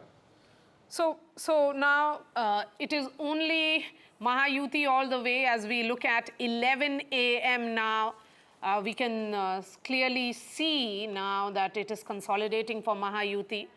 Mahavikas Aghadi at 55. A word now from Radhika. Radhika, you know, two questions to you. Where is Mr. Devendra Fadnavis? Is he in his constituency in Nagpur or is he in Mumbai? And what about the central leaders, you know, Bhupendra Yadav, Ashwini Vaishnav? Are they sitting in Delhi and monitoring it, or are they very much in their Mumbai office? You know, until yesterday, Bhupendra Yadav was in Mumbai. Devendra Fadnavis is in his residence, is what we are hearing. There is a possibility he will come to our BJP office where we are standing. Perhaps he may take a press conference. This is obviously, you know, although we're not calling elections yet, this is a, you know, the early leads are suggesting that it is a landslide victory of sorts for the BJP. You know, excellent strike rate for the BJP and very closely followed by Shiv Sena. So yes, Fadnavis expected to come to BJP BJP office, not entirely certain when. Eknath Shinde also expected to make an appearance. Of course, Anuj is standing there where Eknath Shinde is in Thane, post which of course he will be making his way towards town, and there could be a joint press conference after things become clear. But, you know, as far as the Mahayuti is concerned, the next step will be chief ministerial post. We know that both Shinde Sena as well as BJP have done remarkably well, at least so far as the initial lead suggests. If this is what the trend is going to be, and if it is the Mahayuti that is going to come out victorious, then it will be a discussion on who the chief minister is going to be. Remember, 26th is when the term is ending. So by 26th, if they have to take oath before 26th, on 25th perhaps, then they will have to come up with a name for chief ministerial position. Is it going to be Devendra Fadnavis? Or is it going to be Eknath Shinde? That is a question that will remain. But at this point, I'll just show you around. This is the BJP office here. A lot of movement, a lot of leaders had been going in and out of this particular place, holding small meetings and discussions. There is a huge projector monitor as well, which is showing results too. So this is where all the celebrations could also take place. Some time back, as I was pointing out, laddus were also brought in, which clearly indicates that they are sure of a victory even after multiple rounds that will complete in, say, an hour or two. So yes, this is the situation as far as Mahayuti camp is concerned. Certainly celebratory, victorious. Sanjay Raut in denial, saying there is foul play, this can't be it, these can't be the real numbers or something he's been saying, which is expected from MVA considering the abysmal numbers that are showing as far as the MVA camp is concerned. The picture becoming clear at 11 a.m. on the top of 11 in all 288 seats. Of course, 6 to 7 rounds of counting is over. The Mahayuti are 223. If these leads consolidate into actual results, it would mean that Mahayuti is heading for a landslide victory in Maharashtra, never seen before in Maharashtra's history. So for the first time in perhaps several decades, a government would be coming up with a landslide victory. In Maha Vikas Aghadi, all the three alliance partners' strike rate is below 20% at the moment. The Congress, the Shiva Sena of Uddhav Thackeray, and also of NCP Sharad Pawar, all of them performing really poorly. And as far as the strike rate of Mahayuti is concerned, it seems to be in upwards. BJP at 84%, Shiv Sena of Eknath Shinde at 71%, and NCP at 62%. Before we go back to our reporters in Maharashtra, let's also at top of 11 o'clock talk about the situation in Jharkhand. Absolutely fascinating. At one stage, it appeared that the NDA was up ahead. But let's bring out the numbers on Jharkhand for a moment, and let's just go through it before we come across to our reporters. The India alliance at this stage, and remember what is taking place in Jharkhand is a slower round of counting than it is in Maharashtra. The India alliance is leading at 51. The NDA in 28. So the change is the India alliance up 3, the NDA up 1 as well. The others that are a factor are down 4 from last time around. But again, very early days. My colleague in Ranchi, Prabhakar, joins us. He's outside the Chief Minister's residence. Give us a sense of what's happening over there, and how many rounds of counting are you aware of which have taken place? Prabhakar, go ahead.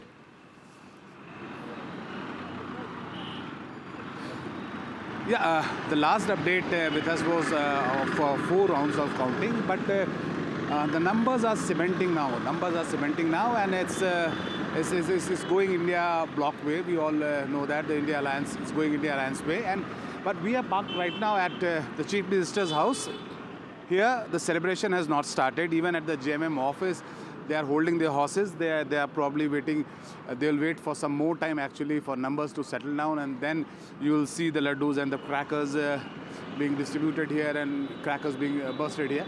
But as of now, it's a mega comeback. It has never happened in Jharkhand, and it seems that the way JMM over there, we'll try and get that back in a moment. But just in terms of the overall situation in Jharkhand, it is fascinating because the JMM has done well. The BJP, in terms of the lead situation, is where it was in 2019. The Congress is down 4. That was somewhat expected in Jharkhand. They were always riding on the back of the JMM in a sense. But it does believe that the overall situation is one which favors the India alliance quite clearly. Do we have Prabhakar back with us at this stage? We'll try and fix that audio with him. But let's go back to Maharashtra, where it's the opposite scenario with many more rounds counted. 288 of 288 seats, the counting has begun.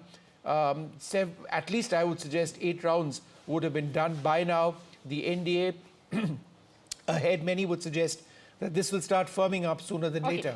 I think we should go to the man of the moment, which is Eknath Shinde. What is happening at his Thane residence? Anuj, give us a sense. Have the supporters of Eknath Shinde started arriving, or is he very much locked inside his house, away from all the limelight?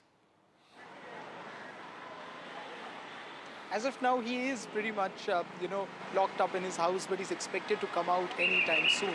And as you said, that close to 8 to 10 rounds, have been counted all across the state on all the 288 seats. And one direction that all of these early trends are showing, I am saying early because time-wise this still is early, but the gap between the NDA and the India Alliance, that is the Mahavikas Aghadi here in Maharashtra, is increasing.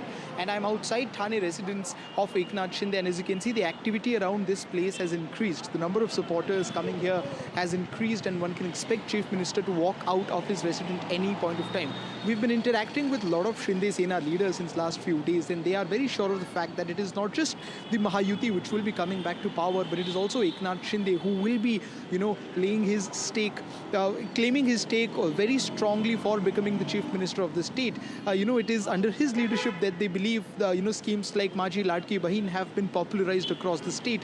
Mind you, it is not just Maji Ladki Bahin Yojana, but it is Mukhyamantri Maji Ladki Bahin Yojana, which means that the name of the Chief Minister has been going around with that scheme all across. Besides that, Eknath Shinde has gained a very good reputation all across the state amongst different categories. He comes from the Maratha community, which is why he's seen as a safer bet by even the BJP RSS cadre when it comes to the growing anticipation and the protest of the Maratha reservation protest. He comes from a farming background as well, and he's got a very good hold over the farming community in the western Maharashtra.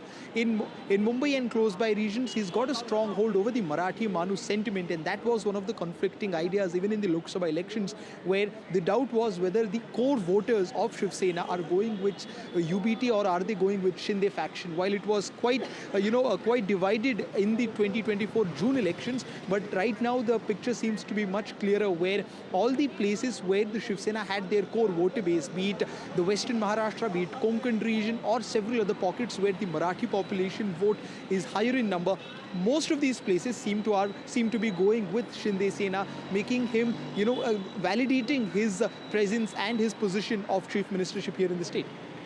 Okay, so Chief Minister, Mr. Eknath Shinde, who will be credited for this victory to a great extent. He was seen as the person who was among the people, a Maratha leader who neutralized the Maratha agitation, ensured that Jarange Patil, who was against Devendra Fadnavis, his deputy, continued to back the chief minister, who was a Maratha chief minister.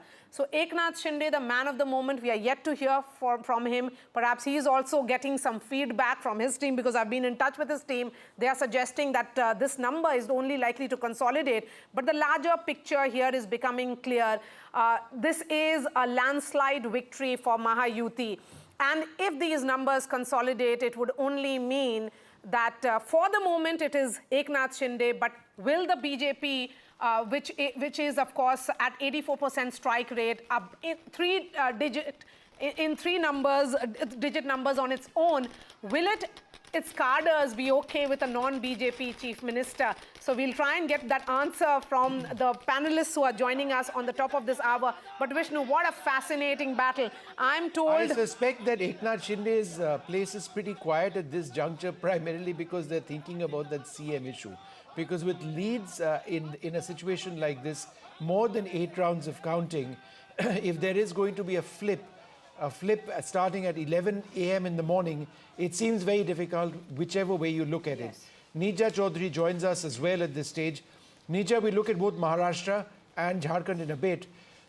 But at this stage, with at least 8 rounds done, I think it's safe to say that, and this gap, that it appears that the NDA is headed to coming back to power, that also with a landslide. Yeah, I think given the gap that there is, it's a given. What is of interest is not that the Mahayuti is going to come back to power. What is interesting is who is going to be the chief minister now, given the convincing numbers that the BJP has.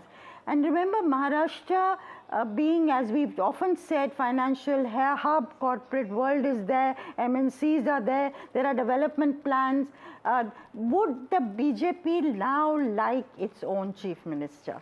You know, Amit Shah had said this to Eknath Shinde at the beginning of the campaign, that we have made sacrifices for you, now we hope you will make the sacrifices.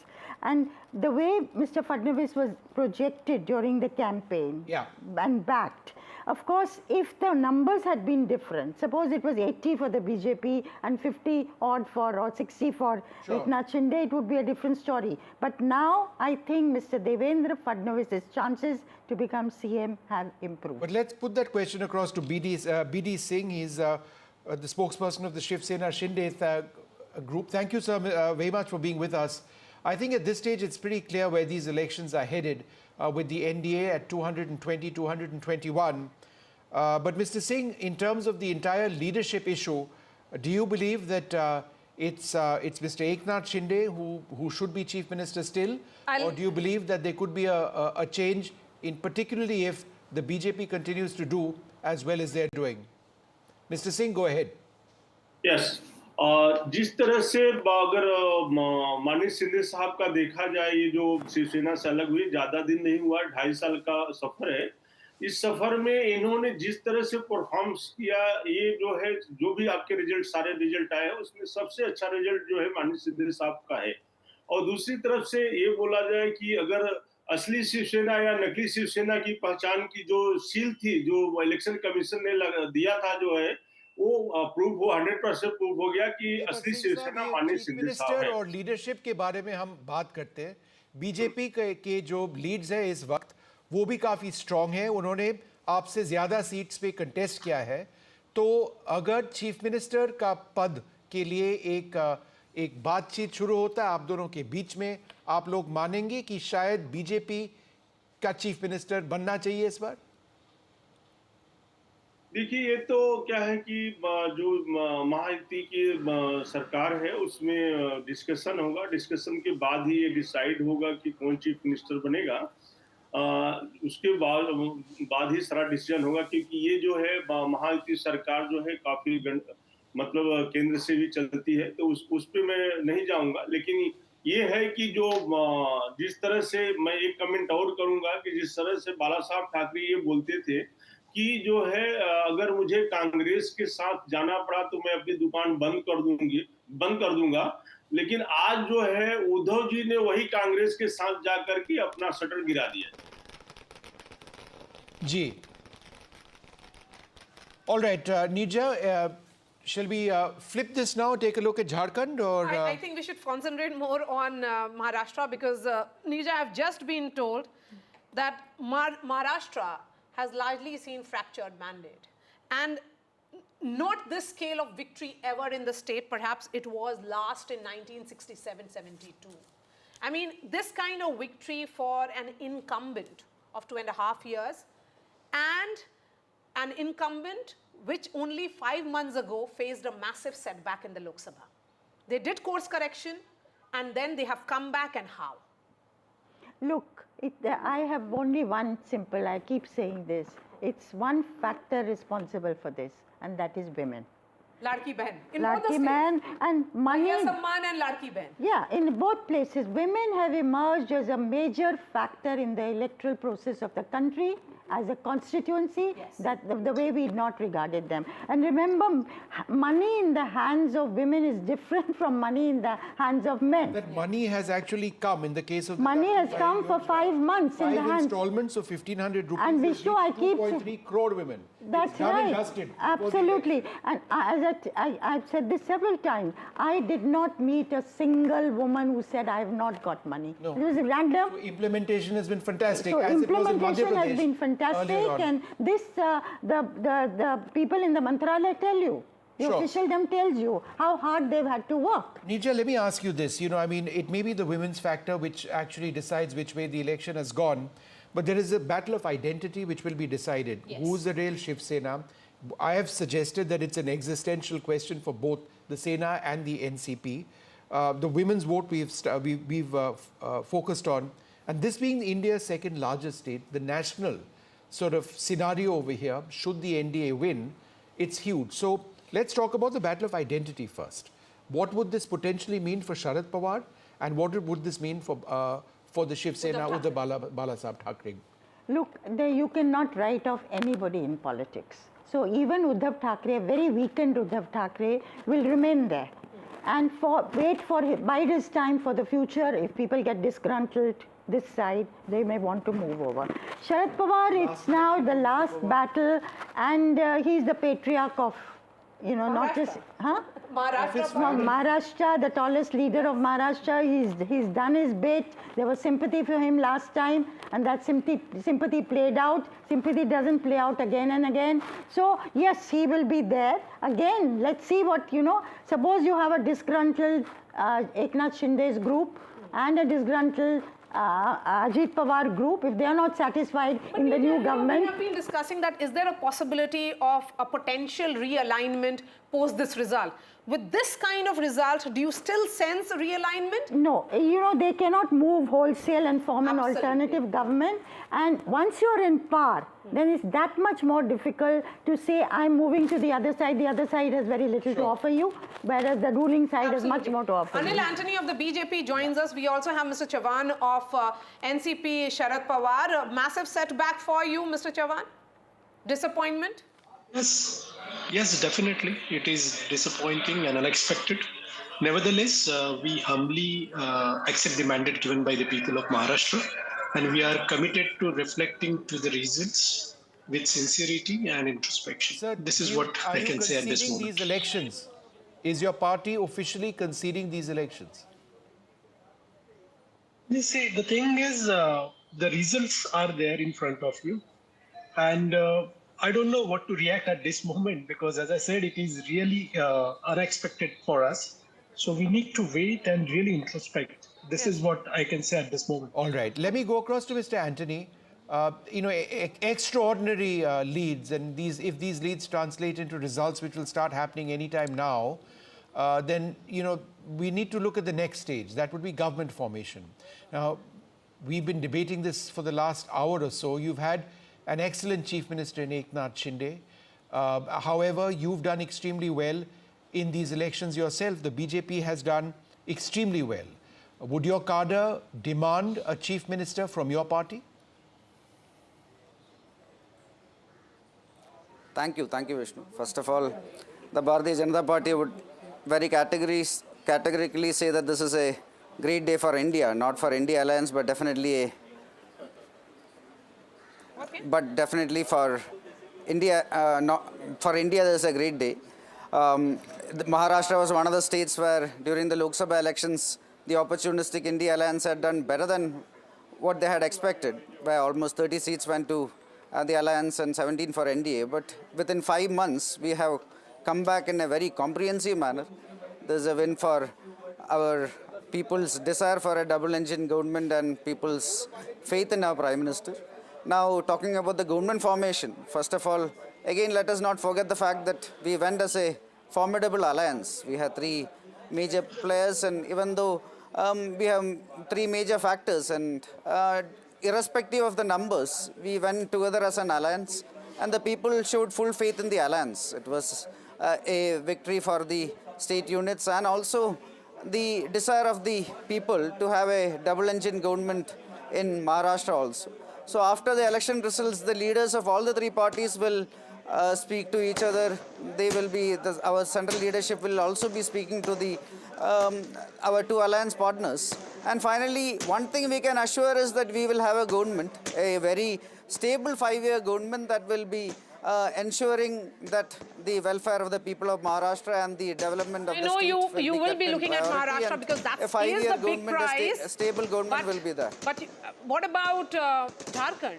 It seems that the tribals who did not vote for you during the Lok Sabha polls have again not gone with you in these elections, although it turned to be a different picture completely in Maharashtra. But in Jharkhand, you'll have to work a little more on the tribal voters, that constituency which is still not convinced with your policies and ideas.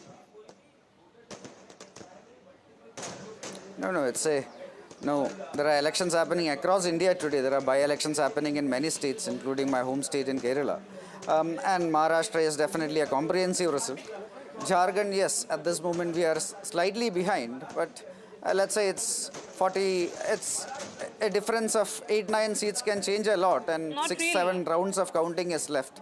So Not let really. us not come to let us not come I'm to not conclusions there. Giving you, I shouldn't be giving you hope at the moment, because Jharkhand looks like that it's 49 for India bloc, that is JMM and So the they're Congress and ahead of RJD. the simple majority mark Yes. if these leads. But Anil, I'm just trying to understand over here. Simple majority, they are ahead. Yeah, so it does. So if we take a look at what's taking place in Maharashtra now, would you suggest there was any one deciding factor which has resulted in your being in such a decisive lead? Was it the factor of women and schemes? Because Maharashtra is fascinating, from agrarian distress to the women's vote to the demands of an increasingly young Mumbai, to caste identity, to Marathi pride, right? It's a hugely diverse state. What won it, or what is potentially winning it for you? So it's a combination of many factors. It is a outright rejection of the divisive politics that was put forward to the people of India by the India Alliance. It is a thumbs up, a huge thumbs up for our Prime Minister and his vision for Vikasit Bharat. It is also a very good sign of a desire by the people of Maharashtra to have a double-engine government. And then, like you rightly mentioned, a lot of schemes. We have done a lot of development in Maharashtra. The opposition was trying to create narrations, non-existent narrations, including projects, Maharashtra not getting enough projects, etc. But all this was rejected by the people. Okay. Everything that the opposition perhaps projected got rejected in Maharashtra? Mahima, go ahead.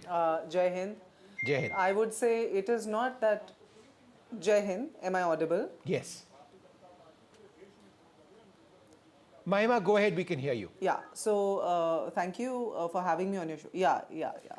So Maharashtra and Jharkhand both, in fact, were eager for a change. But what happened in Maharashtra, now the trends are becoming clearer, is certainly, going to be a victory of the rhetoric, the high decibel rhetorical campaign run by the BJP. While in Jharkhand, it is the people's issues, the fight for the people's issues that the Congress and our allies had put up is right at the center of the victory that is imminent for us. But Maharashtra, I would certainly say that, it's quite a misfortune of kinds for a democracy like ours. Because it was a government that was formed by backstabbing. It was a government of intrusion formed by the BJP, betraying people's trust, breaching people's mandate. There was a major trust deficit. In spite of that, if this is happening, it is extremely unacceptable, absolutely unacceptable.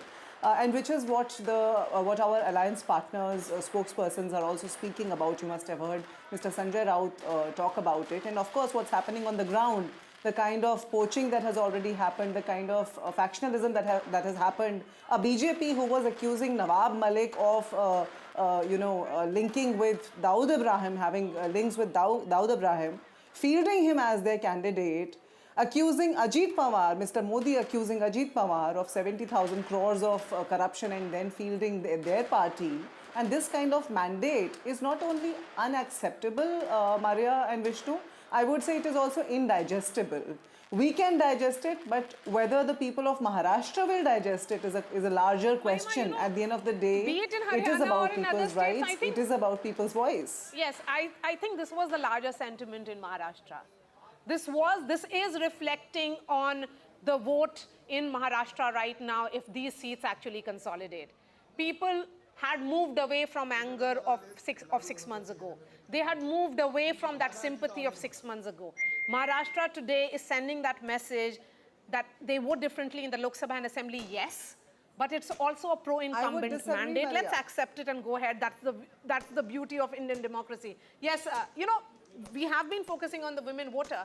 Legacy debate, yes. But let's not shift the spotlight from Eknath Shinde. You know, ma'am, you know, here is someone who has managed to do what somebody from the Thackeray family could not. There was a rebel in Raj Thackeray when he created MNS. He has done what Raj Thackeray could not. You're absolutely right. It shows how India has moved on. Yes. And India that appreciates somebody who comes from humble beginning is the Modi phenomenon. And claws his way up and uses Sam Dam Dhand Bhed, has fire in his belly, will to power. People somewhere respect that. And therefore, you know, you compare it to entitlement. You got it, you know, through the family Neerja, name. if I can jump in, what I find the most amazing part of Eknath Shinde's journey is when the Shiv Sena split, there was the entire hotel drama taking place. He broke the party. Nobody thought it would work. People thought that this is just going to be utterly disastrous and all these Shiv Seniks are going to come back to the main group, as it were. He took them to Goa first. From Goa, he went to Assam, came back to Goa, put them on a bus, came back. He became chief minister and might well be chief minister once again. It is an incredible performance. Where does this leave the original Shiv Sena? You're right. I mean, it will be very difficult now, if they are in power, for them to even think of splitting. Much more difficult to move back to somebody who's not got power. It could be the other way around. I mean, it could be the other way around. Also with the NCP, let's Yes. see. Even though there's Sharad Pawar this side, and he's known to pull things out of the hat at various moments, but still, you know, would people go to a group that is in power with all the loaves and fishes that's going to offer and perks that it's going to offer to them? So, and with, of course, Ajit Pawar was leading, and one expects him to win in Baramati, actually. Yes, Because but Neerja, again, that was the sentiment that during the Lok Sabha it would be Tai and during the assembly it will be Daga. I came across this That was the myself. sentiment, and that also Mr. Ajit Pawar believed in, that fielding his wife against Supriya was a mistake. No, not only that, every single person who was opposed to him for him would say, Kaam to kiya hai. Kaam to kiya hai. So that was an Five-term acknowledgement. MP, five-term MLA who has delivered on the ground. So, but overall, Ajit Pawar's performance may not be as good as Eknath Shinde's. So, will this be the same troika that will return in Maharashtra politics with Eknath Shinde and his two deputies in Devendra Fadnavis and also Ajit Pawar? That remains to be seen. But we have Mr. Singh of the Shiv Sena joining us. What's your assessment? Yes जो है जो शिंदे साहब का जो जमीनी ये था, इससे पूरा इलेक्शन में दिख रहा है। और जैसे इसमें मैं ये देख रहा हूँ कि भले बड़े भाई की भूमिका में बीजेपी है, लेकिन क्या है कि जो है जो इंडियन कल्चर है, इंडियन कल्चर के अनुसार जो है बड़े भाई हमेशा छोटे भाई का ध्यान देते हैं। जिस तरह से राम का राज्याभिषेक होते होते उन्होंने भरत जी को राजगद्दी पे बिठाया था, इसी तरह से हम लोग उम्मीद करते हैं कि छोटी भाई का भी बड़े भाई ध्यान रखेंगे। Okay. I just want to, for our viewers joining us now at 11:26 a.m., let's just quickly go through what the scene in Maharashtra is and also in Jharkhand. Let's remember, in Maharashtra, the magic mark is 145. That's what they are seeking right now. The NDA at this stage is more than double that of the MVA. At 221, I think it's safe to say that they're going to be forming the next government in the state. At least 9 to 10 rounds of voting would have taken place. The BJP, the dominant party in Maharashtra, they are up 23 compared to last time in terms of leads. They are at leading in 128. The Shiv Sena up 12. And this is the Shiv Sena affiliated with the BJP, the Shinde Sena at 53. The NCP is down 5, but still at a commendable 36 in terms of their leads. But it is the Shiv Sena, Uddhav Balasaheb Thackeray group, the original Shiv Sena in a sense, though that's disputed who's original and who's not, they're up 4 from last time, but they are nowhere compared to the Shinde faction. The NCP, Sharad Pawar, is exactly where they were at this stage in terms of leads. 13 now, there were 13 last time around. They contested in 86 seats, so there is no change. But it's Ajit Pawar and his NCP, which seems to, really be holding the cards. Now, that's what the overall situation is. Let's turn our attention now to Jharkhand.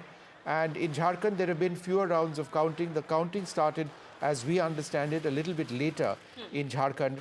But after the very initial trends suggesting that the NDA was coming up, it now appears to be the absolute opposite, with the India alliance leading now in 48, both India and the NDA contesting in 81, the NDA at 31, the India alliance, that's the JMM alliance, leading in 48. So what does it do to the momentum which was built by the India bloc? Yeah.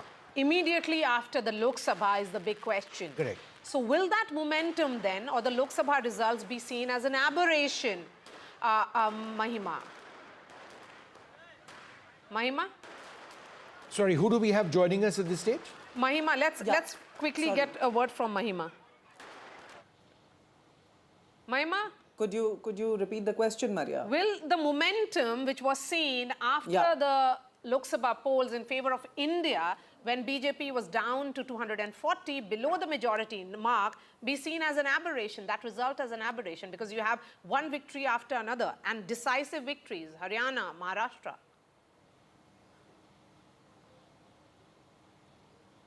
I would, before I delve into your question, Maria, I would actually, because I was looking at the Jharkhand trends and, the leads that we are getting there, it's quite interesting because the kind of high decibel campaign the BJP ran with Hemanta Biswa Sarma at the helm of it as the ambassador was quite intriguing in an uncomfortable, in a rather adverse way. Yet what you see in Jharkhand is a victory of people's rights, people's issues, and that is what we expected in Maharashtra also. Lok Sabha was not an aberration. Rather, it was the reality. You see, the BJP had upset its ideological father, the RSS, and that is when you saw the real people's issues come to the fore.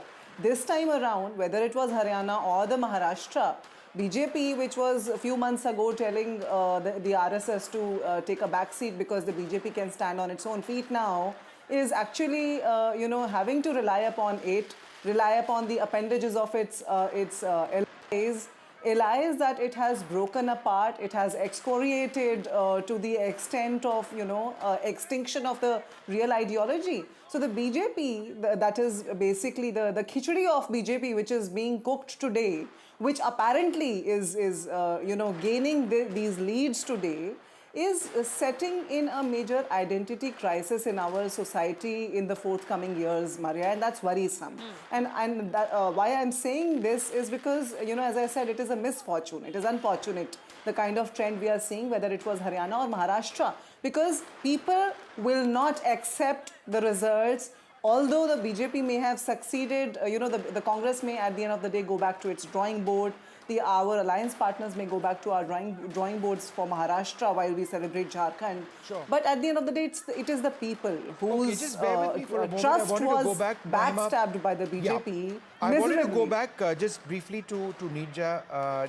Nija ji, let's look at 4 or 5 key factors in these elections. A, there's a thumbs up for the Prime Minister's infrastructure push. Obviously, the women's scheme, the Ladki Behan scheme, Ladki Behan, Ladki Behan, right? That's done. Okay, that's done dramatically. Ladli, that has become Ladki in Maharashtra. In Maharashtra, that's done well. The Shinde has settled the issue within the Shiv Sena on the legacy debate. And whenever there is, and this is what fascinates me, whenever there is a direct contest between the Congress and the BJP, the Congress is not in the picture. What does it say about the Congress in these direct contests, I mean, from a national standpoint? Well, I think if you look at it, the Congress tends to drag the alliance down. And now look at, Jharkhand, they're saying 5 RJD people are leading. They got 60 tickets. Right. Congress got 30. Now I think it's not so bad that they're leading in 13. Earlier the figure was much lower. So final figure will be interesting. But overall that is correct. So I think Congress, even though there may be a sentiment as in Jharkhand, does not seem to take advantage of it as it should. And is not the dominant party. It's not the dominant party. Even if you also look at Jammu and Kashmir, we don't talk about them. They were supposed to do much better in Jammu. They've not. They hardly. The question was whether they would get any births at all. Organizationally, they are so weak that I think that's where they need to, put their effort. Also, sometimes I feel Congress has forgotten how to work hard. It's become a drawing room party. In fact, congratulatory messages, Neerja, have started now. Who's congratulating who? Yeah, first set of visuals coming in now of Devendra Fadnavis being congratulated by his mother. But let me bring in Radhika now. Radhika, so, should we expect some kind of a big celebration in Mumbai office? Or will the leaders be going and collecting their certificates and then postponing it and letting the Delhi office have all the spotlight, the BJP headquarters where Prime Minister is expected later tonight? 7 p.m., right? Yes. Well, certainly there will be celebrations at Mumbai office, which is why I showed some of those laddu boxes. At some point, that has to be kept out, that has to be taken out. So that will be expected in a bit from now. Yes, Devendra Fadnavis is certainly celebrating in his residence. So those are the visuals from his residence of his family member, his mother, calling him and congratulating him. And this is the movement, or rather the activity at BJP office here. We just saw Vinod Tavde a while ago in this particular place, which is the BJP headquarters. He will be taking a press conference in a bit. In fact, he spoke to us off camera. He did speak about, of course, he did not speak about the allegations against him, but he did speak about the factors that have been attributed to the victory of BJP and Mahayuti in general.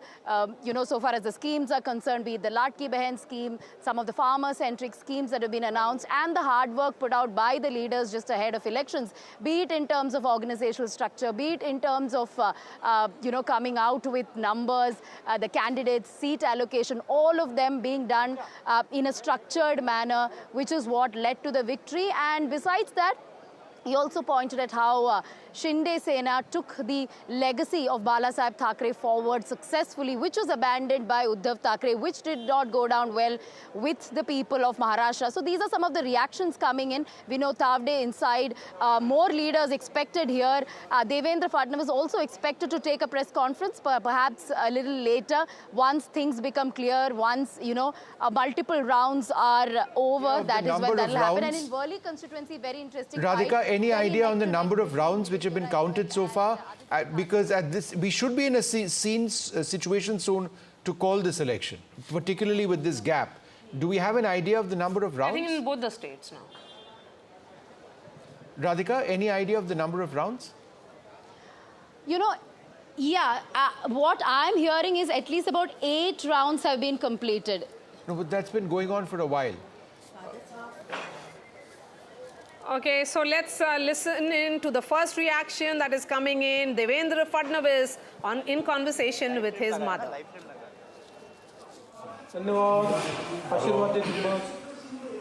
Hello.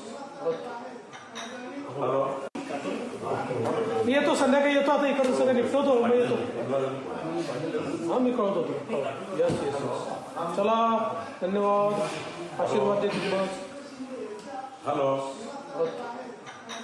Hello मी येतो संध्याकाळी येतो आता इकडून सगळं निपटवतो मी येतो हां मी कळवतो तुला यस यस चला धन्यवाद आशीर्वाद दे तुम्हाला हॅलो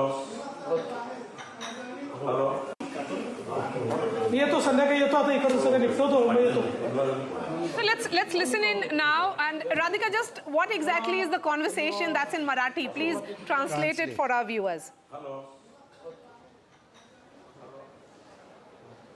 मी येतो संध्याकाळी येतो आता इकडून सगळं निपटवतो मी येतो हां मी कळवतो All right, so Devendra Fadnavis gets a congratulatory message from his mother. There is another picture that is coming in now of Mr. Bawankule, who is the state president of the BJP, with Devendra Fadnavis. I'll ask the producer to put that photograph also on the television screen. So the celebrations indoors clearly right now has begun. But let's not forget that the BJP strike rate is the highest in this election. Their tally is much above the entire MVA, twice the MVA, and also the combined strength of their own alliance partners, that is the Shiv Sena and the NCP Ajit Pawar. So Mr. Bawankule and Devendra Fadnavis exchanging a hug, embracing each other with joy. That picture will be coming up as well. So BJP in this election has sent the message that they can also ensure and turn the tide completely after 6 months. So that is Mr. Bawankule, who is the state president of Maharashtra, and Devendra Fadnavis. Devendra Fadnavis, a Brahmin leader, the BJP experimented with him in 2014 for the first time, and we saw after 5 years there was the pre-poll alliance of Devendra Fadnavis and the Shiv Sena won, but then the entire turn of events happened. But Anil and Anthony continues to be with us. We have other guests as well. But a word on the BJP's organization, how this picture should be read. On this, Yeah. Fadnavis, you know, sometimes maybe it's so sympathy for Okay, Nirja, we've got Shaina NC with us. I'm so sorry. Shaina, thanks very much for being with us. You know, I mean, we've been seeing your own Leeds situation go up and down. Where do things presently stand for you, Shaina? So honest to God, Vishnu and Maria know that mine is the toughest constituency in all of Maharashtra. It's hardcore, 140,000 Muslim, 1 lakh Hindu, and we have worked tirelessly to try and make a developmental agenda reach out to the people, because for 15 years you saw no development at all in Mumbai. No cluster redevelopment, no schools, no colleges, even water, electricity issues, sewage, parking, the works. I mean, it's really the most congested constituency. So having said that, I have worked tirelessly this 1 month, and I hope that the people accept me as their future MLA. But I don't want to go into any overconfidence. As Maria says, manifest, manifest. So I will manifest till the end. But having said that, I think the work done by the Mahayuti has really impacted lives. If you look at the Chief Minister's Ladki Behna Yojana, where 2.5 crore women have got 7,500 rupees directly into their bank accounts, this is incredible, as has been with the Ladki Behna Yojana, even in Mumbai Devi, where 40,000 women have got money in their bank accounts, and of which 15,000 are Muslim ladies. So obviously, this kind of work percolates down to the poorest of poor, and that makes it part of stunning Mahayuti sweep, because But historic Shaina, let me mandate. ask you this. You know, your own personal journey has been quite interesting. You've been for years and years with the BJP. You've been a spokesperson of the BJP. You've grown within the BJP ranks. Now, of course, I have to remind myself that you aren't in the BJP or in the Shiv Sena, and despite the color of the sari that you're wearing. So what I must ask you, therefore, is, I mean, your own political journey. Do you, in a sense, regret the fact that you aren't still in the BJP, or was this a natural progression for you? Or maybe an understanding for you to be fielded on a different ticket, because you realize that Shiv Sena was better placed than BJP in that constituency? No. I don't think any of these speculative questions have an answer, because this is the Mahayuti leadership that decided that I should fight from Mumbai Devi, and I have adhered to it. And I thank the Honorable Chief Minister for the opportunity, irrespective of it being the toughest constituency, because I truly believe that if we can make it here, this is going to be history in India. 15 years you have had a Congress MLA who has done absolutely nothing for the constituents, and that is apparent, because if you go to the constituency, you see how backward it is. And I don't say this with pride, I say this with shame, because we as an inclusive society should make sure that every constituency gets the basic infrastructure. Sure. So I think the decision of the Mahayuti to field me is something that the leadership has decided, but it's like going from one house to another. The joint family continues to be the same, and the ideology continues to be the same. We haven't flunked the ideology. Just be We with us, haven't Shaina, abandoned for half a back. second. A little bit of breaking news, which I noticed a little while back. Professor Shastri, interesting. Bengal, 6 bypolls over there. The Trinamool leading in 6 out of 6. It comes on the back of the entire RG car situation. There was an expectation that it might hit Mamata Banerjee very hard. If those leads translate into results, it would be significant because she faces huge troubles in Bengal right Vishnu, I think by-elections need to be seen from a totally different lens. Very often the ruling party in the state does well because of the specificities of that by-election. And this is proving true in West Bengal, it's proving true in Karnataka, where the last trend was all the 3 by-elections the Congress was leading. So there is that trend, other factors being equal, that the ruling party has a slight advantage. How would you look at this, Neerja? Trinamool leading all 6 seats in Bengal, quite unexpected? No, not. I agree with him. The incumbent government has the advantage as far as bypolls go. And that's the case in UP also. We are seeing happen, and West Bengal. Rajasthan, of course, the government, the chief minister was, had to take away. Last time the BJP lost 11 seats in Rajasthan, so they had to make up. I don't know what the tally is there, what the situation is there. We'll try and get the tally in Uttar Pradesh as well. Maria? Yes, we'll try and get details because, bypoll results are equally important. Last I saw was that the BJP was leading in 6 and 1 RLD and the SP only in 2. Yes, so I think there is a great shift from the Lok Sabha. Yeah, there is a shift. But as I say, bypolls it'd be very surprising if bypolls are lost by the party in power. Yeah, they normally go towards the party in power. And of course, Mr. Yogi Adityanath was, it was a prestige battle for him after, the setback in the Lok Sabha elections to show that his popularity is undimmed in Uttar Pradesh. So perhaps Mr. Yogi Adityanath has also settled that discussion within his party. Whether he'll be moved to Delhi or somewhere else. A lot of speculation around him as well. So, but TMC leading in all 6 seats in Bengal, they did very well in the Lok Sabha polls. So TMC continuing with that trend. But yes, we have seen bypolls after bypolls, it is the government of the day which tends to win those bypolls. State after state, election after election. But shifting focus again to Maharashtra, I would say, because that's where the big story is. Professor Sandeep Shastri is joining us at this hour. It's settled in favor of Mahayuti. We are still not calling the election because as journalists, we are not supposed to be calling elections. We are just reflecting what the numbers are showing. But, 220, my sources are saying that last time this mandate came was in 1967 or 72. After that, it has always been fractured mandate in Maharashtra, but never a landslide of this nature. What you referred to earlier was also possibly a single party getting a majority because of a particular sweep. This possibly would be the first example of an alliance doing so well. The numbers may settle little less, little more around where we are, but it indicates a clear trend which is in favor of the NDA in Maharashtra, and which is in some senses a reversal of the Lok Sabha verdict that you had in that state.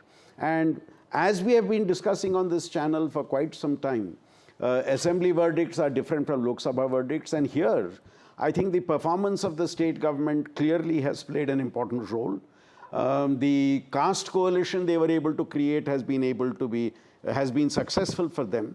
And thirdly, I think working as an effective alliance has been important for the NDA here. As we have been saying, the BJP was the main partner in the alliance, whereas in the opposition, all the 3 were contesting more or less equal number of seats, and nobody was really seriously driving the coalition as the BJP was driving the coalition in the case of the Mahayuti.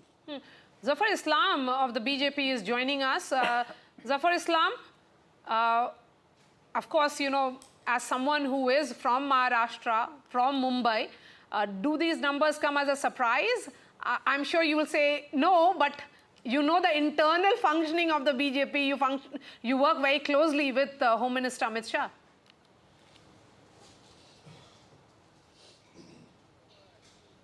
If you see my tweet in this morning, rather I gave it by to ANI, and that was aired on many channels. At 8 o'clock in the morning, I said century for BJP, half century for Shiv Sena, quarter century for Ajit Pawarji's party, and put together double century for Mahayuti. And this is something which is coming true. And it is primarily because of the Modi magic which actually works. All these other strategy they have, the MVA, has actually not worked because they are not connected with the people. Because I worked for 2 months in Maharashtra, as you know, that we exactly know that which party was connected with the people. Even though if you can see that even in Uttar Pradesh, Samajwadi at least has some connect with the people. That's why they are at least leading in 2 seats. But as far as Congress and Uddhav Thackeray's party, Bata, they were absolutely away from the ground, and they were more on television and fighting with each other and criticizing each other. And Sanjay Raut in particular of Ubata actually made life difficult for all the political parties of FVA, because every morning it was his strategy to target our leadership, target Mahayuti leadership of no reason and rhymes, and that is something has gone really bad with the people of Maharashtra. They made up their mind that they will definitely bless Bharatiya Janata Party and Mahayuti, and this is something which is in front of you. And I give credit to the people of the state who has given us blessing, the Karyakarta of Bharatiya Janata Party and Mahayuti. And one more thing which is very important, our leadership has very clear instruction that we have to fight on all 288 seats without exception. So we were fighting not in 149 seats which was allocated to us, but we were fighting in all 288 seats. Yes. And that is why even other Mahayuti partners, they were also fighting in 288. Zafar Bhai, can you hear me? We were able to transfer Zafar Bhai, Vishnu here, can you hear me? And the result is for everyone to see. Yes. Great. Zafar Bhai, how many rounds of polling is actually done? Do you have that data with you? It's almost 12 o'clock. No, see, in some constituency, yes, 9 rounds. Some, like for instance, Worli, half an hour ago I checked that only 4 rounds was done at the where Mahayuti candidate Milind Dera was trailing by merely 400 votes. So in some constituencies, the 9th round, 4th round, 5th round, but put together, I'm saying there is still many rounds left. In some constituencies, even 27 rounds to be counted. So I think we need to wait for some time, but the trend is set. Trend is very much set now. It may be 2 seats here, 2 seats there, but the victory for Mayawati is done and dusted. It's all settled. Yeah, so it's a massive victory. I mean, 219, and there is this analysis, which is an interesting analysis, that Sharad Pawar's party has 15 seats as of now, leading in those seats. This is Sharad Pawar's worst ever performance in his political career. He has a strike rate of just 11.6% in 2024. I mean, Sharad Pawar, the doyen of politics, someone who's known to be making multiple comebacks. But there's another piece of breaking news, Maria. Yes. That big breaking news is that the exit polls got it right. Can I give you one statistic? Yes. Can I give one statistic? Go ahead, Zafar Bhai. Vishnu. See, so the strike rate, since Maria was talking about the strike rate, BJP has strike rate as per the current 84%. trend, 86%. 86%. And Congress has 86%. Okay. Congress has 19%. Shiv Sena, Shinde Group, 71%, as against Shiv Sena, Ubata, 21%. And NCP, Ajit Pawarji is 62%, as against 12%, 11.6% of NCP Sharad Pawar group. That shows which parties was the preference of the people of Maharashtra. Let's go full frame with those visuals that are coming in. They have blessed, flowers, laddus, patakas, firecrackers, all have started arriving at the Mumbai office of BJP. The celebrations have begun. Those are the pictures of the two men who are fronting it in Maharashtra, in the state. Devendra Fadnavis and Mr. Bawankule, who is the state president. You can see Prime Minister Modi's picture and also Mr. Nadda's and image. Devendra Fadnavis. And Devendra Fadnavis. Very much the man of the moment as well, I mean, in all of this. Along with Shinde. Yes, along with Eknath Shinde. You can see Devendra Fadnavis and Prime Minister Modi's image together. But across Maharashtra, when I was traveling, I did see both of their images on posters. So if it was a big picture of Prime Minister Modi, Devendra Fadnavis was also there.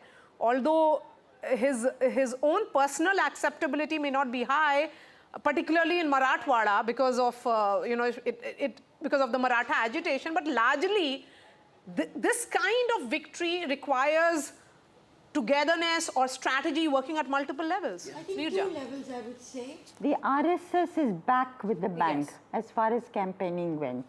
Door-to-door distribution of checks. I think they, unlike the Lok Sabha elections, when they held back, that's one factor. And I think the RSS may also have a say in who becomes chief minister. Number two, I wonder, was there a inherent sympathy for Devendra Fadnavis that manifested itself for this chief minister who was downgraded to deputy chief minister? And somewhere people have voted for the BJP. Was there a factor like a vindication of his honor? I do believe that despite all of the arguments and debate that we've had, that it will be Devendra Fadnavis as the next chief minister. It seems unlikely that it wouldn't be the case. Shom, Vishnu, in a poll that we did, when we asked people, are you voting for party candidate or leader? Nearly half the respondents said candidate. It's the candidate who makes the difference, then the party, and then the leader.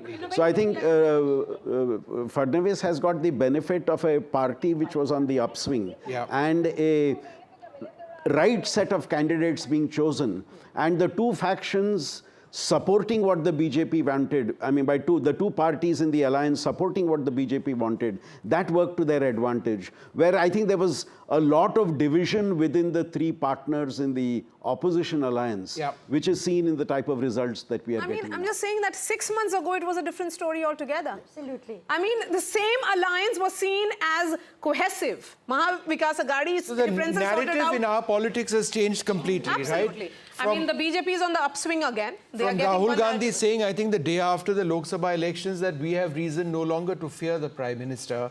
Then, campaigning hard and yet losing decisively in Haryana, doing very poorly as a party in Jammu.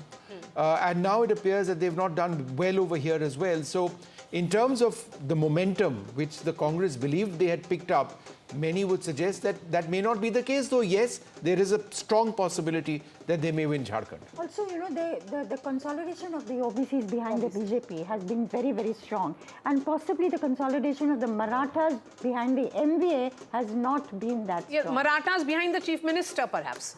Maratha chief minister. There is a split in the Maratha. See, the Maratha vote last time was consolidated with the Aghadi.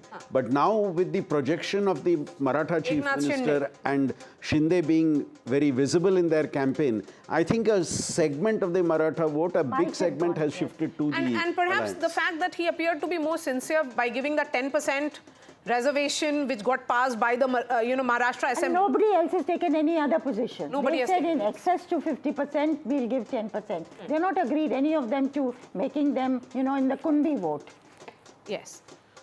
All right, let's take a look at what the overall situation is, and let's have the strike rate numbers up as well. We are gradually getting to a scene where the trends are now going to fast become results, and it appears quite clearly that the NDA is winning Maharashtra.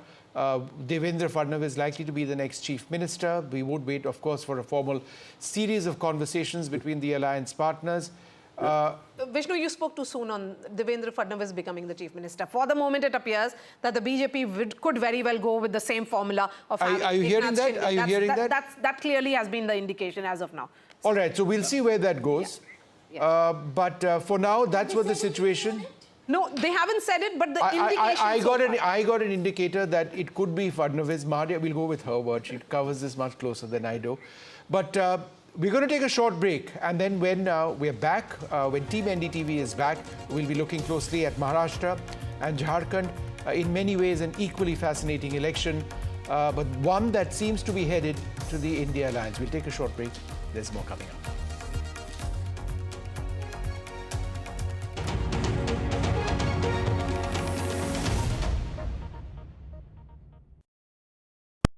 Stay informed and entertained with the new and updated NDTV News app.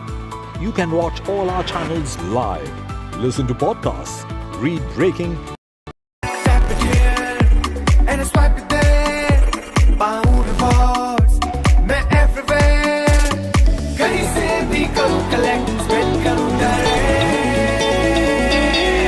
Download any single ID partner app, link your card and earn reward with top brand. Get it free with single ID. Stay informed and entertained with the new and updated NDTV News app. You can watch all our channels live, listen to podcasts, read breaking and exclusive news from around the world and more. Download the NDTV app today and get access to the best journalism and storytelling on your smartphone or tablet. The NDTV app. News that matters to you. NDTV proudly upholds its legacy of trust and credibility. According to the prestigious Reuters Institute's Digital News Report 2024, NDTV is the top-most news platform in the country. Number 1 in both online and offline reach in India. Beating all its competition, NDTV stands for trust. Hello and welcome to India Sense, where I speak with global opinion makers. The United States has made a strategic decision over the last 20 years to move closer to India. Our $7 trillion economy seems a perfectly conceivable number. If you want to be a national party, it's that you sort of accept the way the world is rather than want to endlessly hark back to how it was. Modi is promoting the digitization of the economy, which is accelerating growth in the country. It's a web of frauds, calls, luring emails, threatening messages. Cyber frauds have cast their net wide and everyone is at risk. We track the victims, their horror stories as they get conned online, extorted and robbed of their hard-earned money. How to identify a cyber fraud and how to stay cyber safe. What are your options? Fraud.con, NDTV initiative for cyber safety. Only on NDTV 24/7. हम ये चुनाव विकास के मुद्दे पर लड़ रहे हैं. Let them come for an open debate with me. I've challenged Eknath Shinde multiple times. Congress is in the worst situation in this state. Mahayuti में भी इससे ज़्यादा dispute है. Everything is fair in love and politics. Vote देने वाले ही जिताने वाले हैं ना. So we worked on 4 options.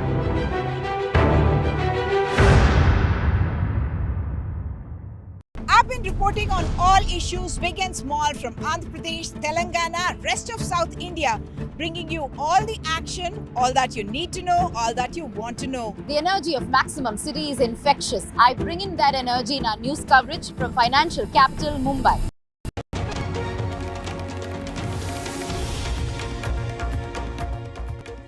Good afternoon, everyone. The Mahayuti is poised towards a comfortable victory in the state of Maharashtra. It's a restive state that has not seen one party touch the majority mark on its own in the last 5 assembly polls. And in the last 5 years, it has seen 3 chief ministers, 4 deputy chief ministers, multiple wars for symbols and names. But leading in over 127 seats, the BJP also seems to have really put on its best performance. But how does that change the dynamics? What are the large implications of this win? All of that is going to be keenly watched.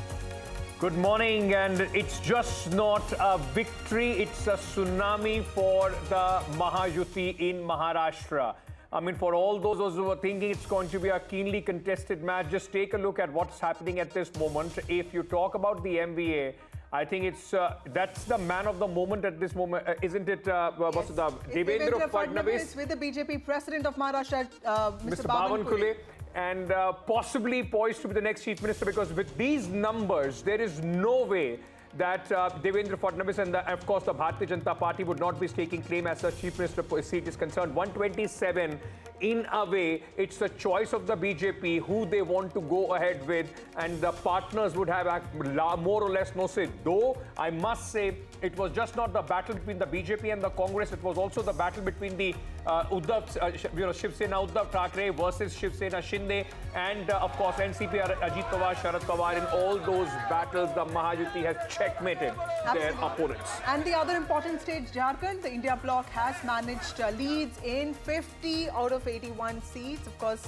NDA, as per the leads we have now, is ahead in 30 That's the seats. solace. Yes. That's the solace for the India Alliance, because the route after Haryana and the route now in Maharashtra and the kind of numbers that we are seeing, it will be in fact a mayhem as far as the India Alliance is concerned for the Congress party, an embarrassment at this moment coming in there from Maharashtra. So we'll get you all the latest details, but let's quickly start with the headlines. Fadnavis, the ultimate comeback man in Maharashtra. Fadnavis stars in BJP's stunning show, specifically in the seats of Vidarbha. NDA set for a landslide victory in Maharashtra. Stunning feat by the BJP. Contested 149 at this moment, leading on 127. Some relief for the India bloc. Its source in Jharkhand widens its lead, defying anti-incumbency. Hemant Soren most likely to retain power.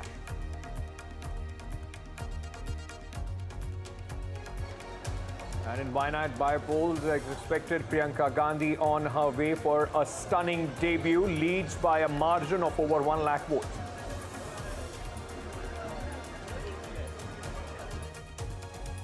Results of bypolls that took place, 42 of them are also coming in. TMC and BJP maintain lead in West Bengal, UP respectively. In Punjab, Aam Aadmi Party leads in 3 seats, Congress in 1.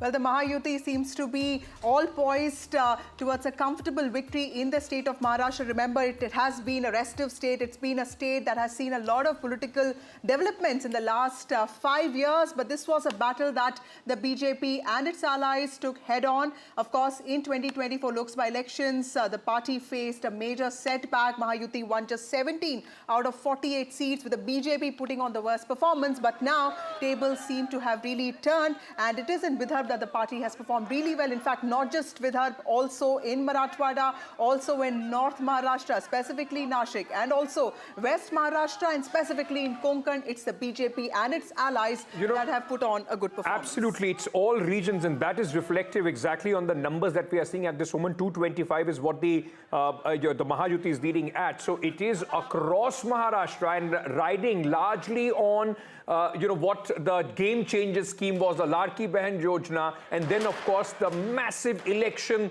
management of the Bharatiya Janata Party at its best being displayed as we talk about these numbers. In just about 4 months from the Lok Sabha elections, the reversals and the way, in fact, in all the areas where the party was weak, whether it is now the reversal of the Dalit vote coming to them.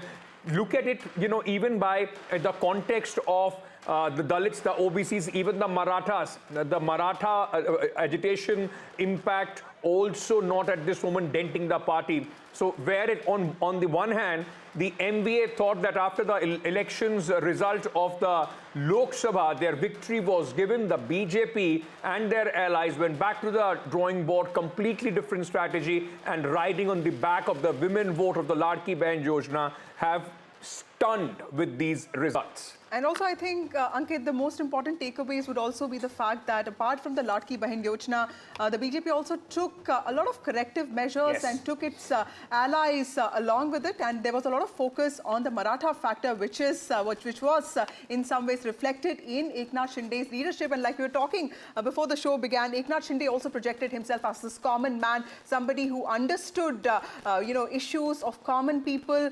contrasting that with the image of Uddhav Thackeray, completely accessible person, somebody who threw the doors of Varsha open to common people. So completely, a lot of these, it's a battle of perception in Maharashtra, and that is where the Mahayuti seems to have really pulled it off. Let's go across to our colleagues right now. It's more or less the results, the leads have settled, and this is how the result would look like, more or less, barring a few seats up and down.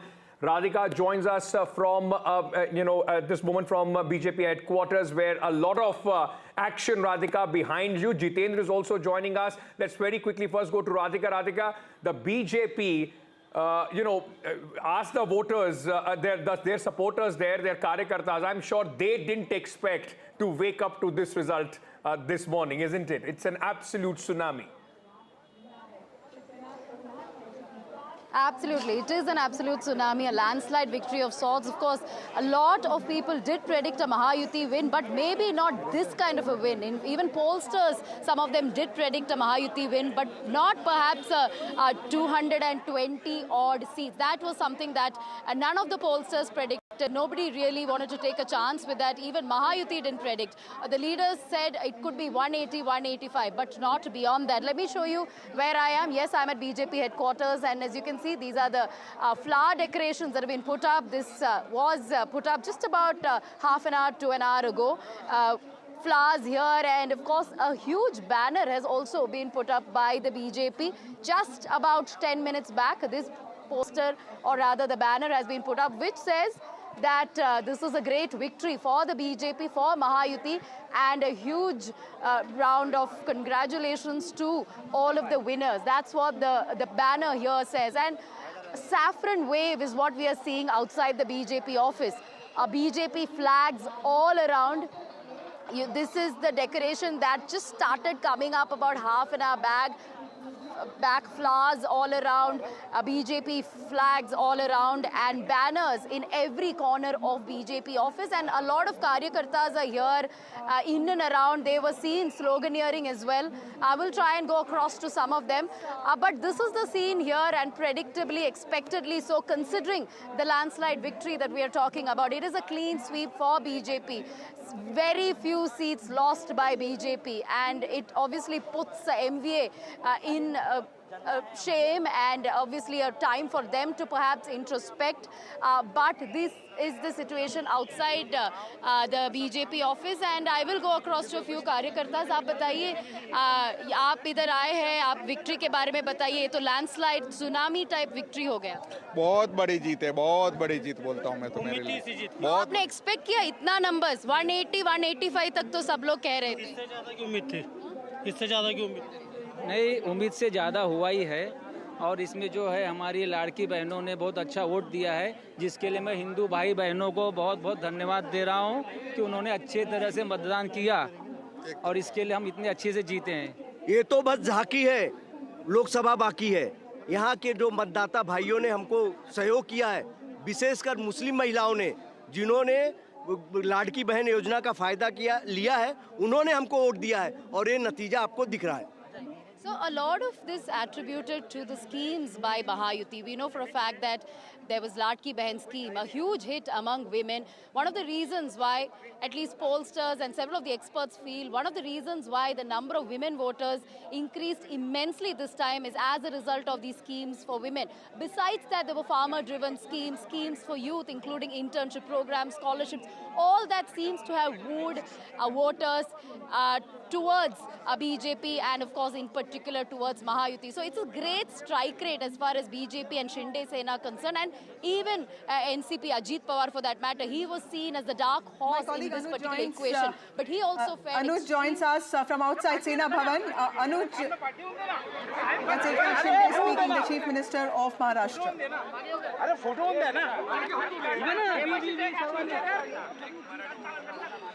The Chief Minister is also leading from his constituency, Kopri Pashpakadi, and also a strong man there, a Maratha strong person. But of course, the BJP doing well on its own this time.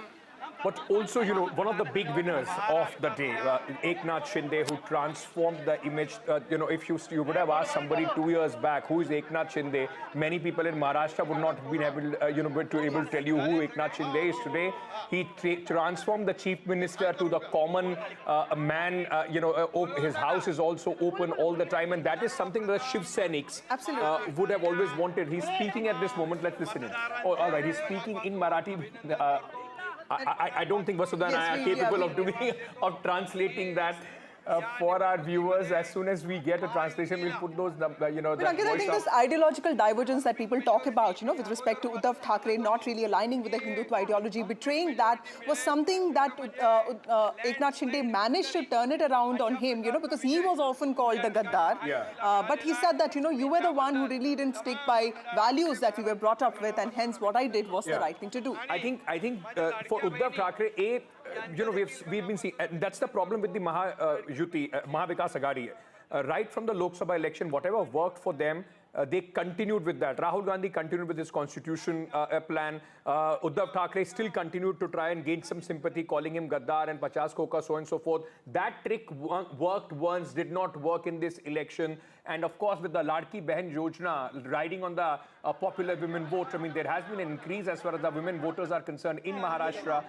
And Eknath Shinde, he was able to present himself as an absolute contrast to what Uddhav Thackeray was standing at. And if there was, if this election was in any way a referendum on who the real Sena is after the Lok Sabha, possibly the voters, especially the Marathi Manus, who the Uddhav Thackeray faction was banking heavily on, has answered that. Like, somebody in the BJP told me that Maharashtra does not need mass leaders. Like if you talk about Yashwant Rao Chavan or Shankar Rao Chavan or Mr. Nayak or... Okay, we have Anuj with us to translate what Mr. Shinde is speaking about. नोंद आणि त्याची कामाची पोचपावती या महाराष्ट्रातल्या जनतेने आम्हाला दिलेली आहे. खरं म्हणजे आता आम्ही 2.5 वर्षात जे काम केलं, आता पुढच्या कार्यकाळामध्ये आमची आणखी जबाबदारी वाढली आहे. The people of Maharashtra have validated all the work that we have done, but this also puts us under more responsibility to work even harder in the next term. सर्व कार्यकर्ते मनापासून काम करत होते आणि म्हणूनच हा विजय एवढा मोठा. All the workers worked very honestly for this fight, and that is why this victory has been possible for the entire Mahayuti. मतदारांना धन्यवाद देतो की खूप मोठ्या लीडने मार्जिनने त्यांनी मला. I would like to thank to all the workers and all the people of Maharashtra for giving us such a huge and unprecedented lead. पुन्हा एकदा सगळ्यांना मनापासून खूप खूप शुभेच्छा. मनापासून सगळ्यांचं सर्व मतदार. I am thankful to everyone, all the workers and all the people of Maharashtra. आज मैं महाराष्ट्र के तमाम मतदाताओं को बहुत बहुत धन्यवाद देता हूँ, उनका अभिनंदन करता हूँ, क्योंकि ये विक्ट्री जो है ये लैंडस्लाइड विक्ट्री है. ये मैंने कहा था कि महायुति को थम्पिंग मेजोरिटी मिलेगी और इसीलिए मैं तमाम मतदाता जो है, मेरी लाडली बहनाओं को मैं धन्यवाद देता हूँ, लाडले किसानों को मैं धन्यवाद देता हूँ और लाडले हमारे भाई हैं, लाडले सीनियर सिटीजन हैं, सभी वर्ग जो है, सभी वर्ग को मैं धन्यवाद देता हूँ कि उन्होंने ऐसी विजयश्री प्राप्त कर दी है कि न भूतो न भविष्य तो ऐसी विक्ट्री जो इस बार मिली है, जो 2-2.5 साल हमारी महायुति ने काम किया है. ये महायुति ने जो काम किया है उसके काम के ऊपर ये जनता ने शिक्कामोर्तब किया है, काम को तवज्जो दिया है, प्राथमिकता दी है और इसीलिए महायुति को इतनी बड़ी जीत हासिल हुई है. इसलिए मैं महायुति के पूरे महाराष्ट्र की जनता को तो धन्यवाद देता ही हूँ, उनका स्वागत करता हूँ, लेकिन महायुति के सभी कार्यकर्ताओं को भी धन्यवाद देता हूँ. उन्होंने जो काम किया है बहुत ही बढ़िया काम किया है और इस चुनाव में हमारे महायुति को जिताया है. इसलिए मैं बहुत बहुत उनका आभारी हूँ.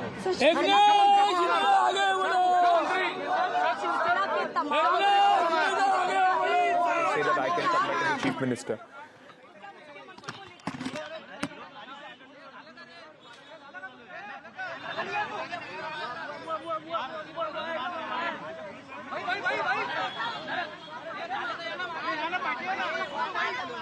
Sweet victory for him as the Chief Minister of Mahayuti at this moment. Whether he continues or not, that is going to be $1 million question with the kind of numbers that the BJP has got. But he has proved his utility. He's a Maratha face. You remember the Maratha protest that took place under Devendra Fadnavis. The Peshwai allegation is often there. But remember that it is because of Devendra Fadnavis and also because of Nitin Gadkari that Vidarbha has really turned around for the BJP. So while the BJP is the real winner there, they cannot really deny the utility that Mr. Shinde brought to the table. Yes. But what is going to happen to Ajit Pawar? Let let me also tell you that Ajit Pawar has actually performed better than Sharad Pawar's teammates, except of course some of his leaders, which include Chhagan Bhujbal and a couple of leaders here and there. Of course, Nawab Malik seems to be trailing, but other than that, most of his leaders, most of his influential MLAs seem to be really retaining their hold over their seats. Now the big problem for that is what we were discussing, and we'll go into that. The big problem would be with these kind of numbers, whether whatever number of MLAs are winning for Sharad Pawar and also for Uddhav Thackeray, whether they are going to stick around, or is there going to be another, it will be easy to break those and go back and bolster the claims of Ajit Pawar and Eknath Shinde. But we also at this moment, let me introduce our other guests, those who are joining us. Neerja Chaudhary, senior journalist, political analyst, is with us at this moment. Zainab Sikandar, political analyst, is also joining us. Dr. Shama Mohammed, national spokesperson of the Congress Party, is with us. Pradeep Bhandari, BJP national spokesperson, also joining us at this moment. Thank you so much to all of you and welcome to the broadcast. Let me, Mr. Sushil Vyas, spokesperson of the Shiv Sena Shinde faction, is also with us. Sanjay Gupta, who's the leader of the Shiv Sena UBT, also joins us. Thank you all of you for joining us on this broadcast. To you, Shama Mohammed, first. Shama, what really do you think went wrong with the Maharashtra campaign of the Congress Party? Because just about 5 months ago, the party emerged as the party with the highest number of seats, 13 seats in all, and it was supposed to be this driving force, the anchor of the MVA, but clearly there are things that went wrong. Do you think that it was also the allies that in some ways pulled the Congress down with the kind of demands that they made with respect to seat sharing? First and foremost, I myself am shocked when what I'm seeing in Maharashtra. I was there. I mean, you can have a difference, but not this much. Now, one thing they are saying is the Ladli Behna or Ladki Behna scheme worked. But even if it worked, it can be 156, 160. But this sort of landslide is very unbelievable for me.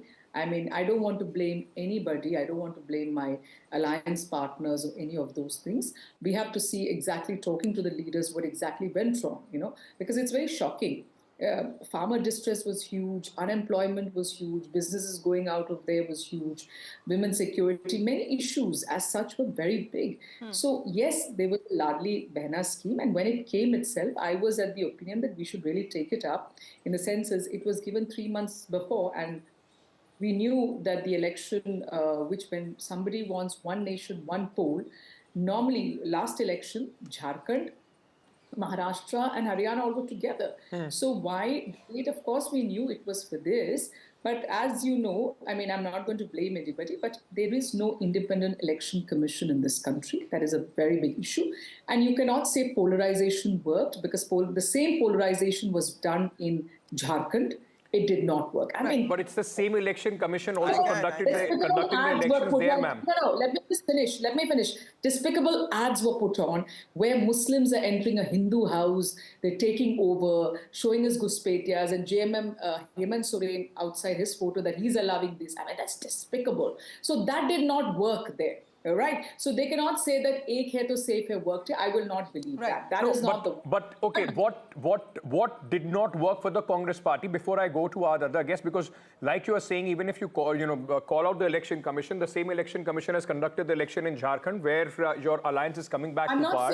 The route in Maharashtra is there a feeling that the Congress Party, like you were saying, there have been so many issues.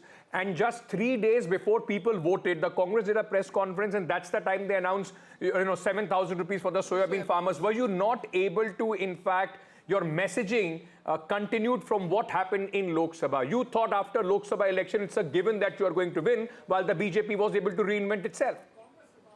So just one point. I'm not blaming the election commission for anything, but for the dates of the election, when they say, one nation, one poll, you can't tell festivals are there and then change dates. That I don't agree. We all know festivals in the beginning of the year, we get the calendar. So we know when festivals are.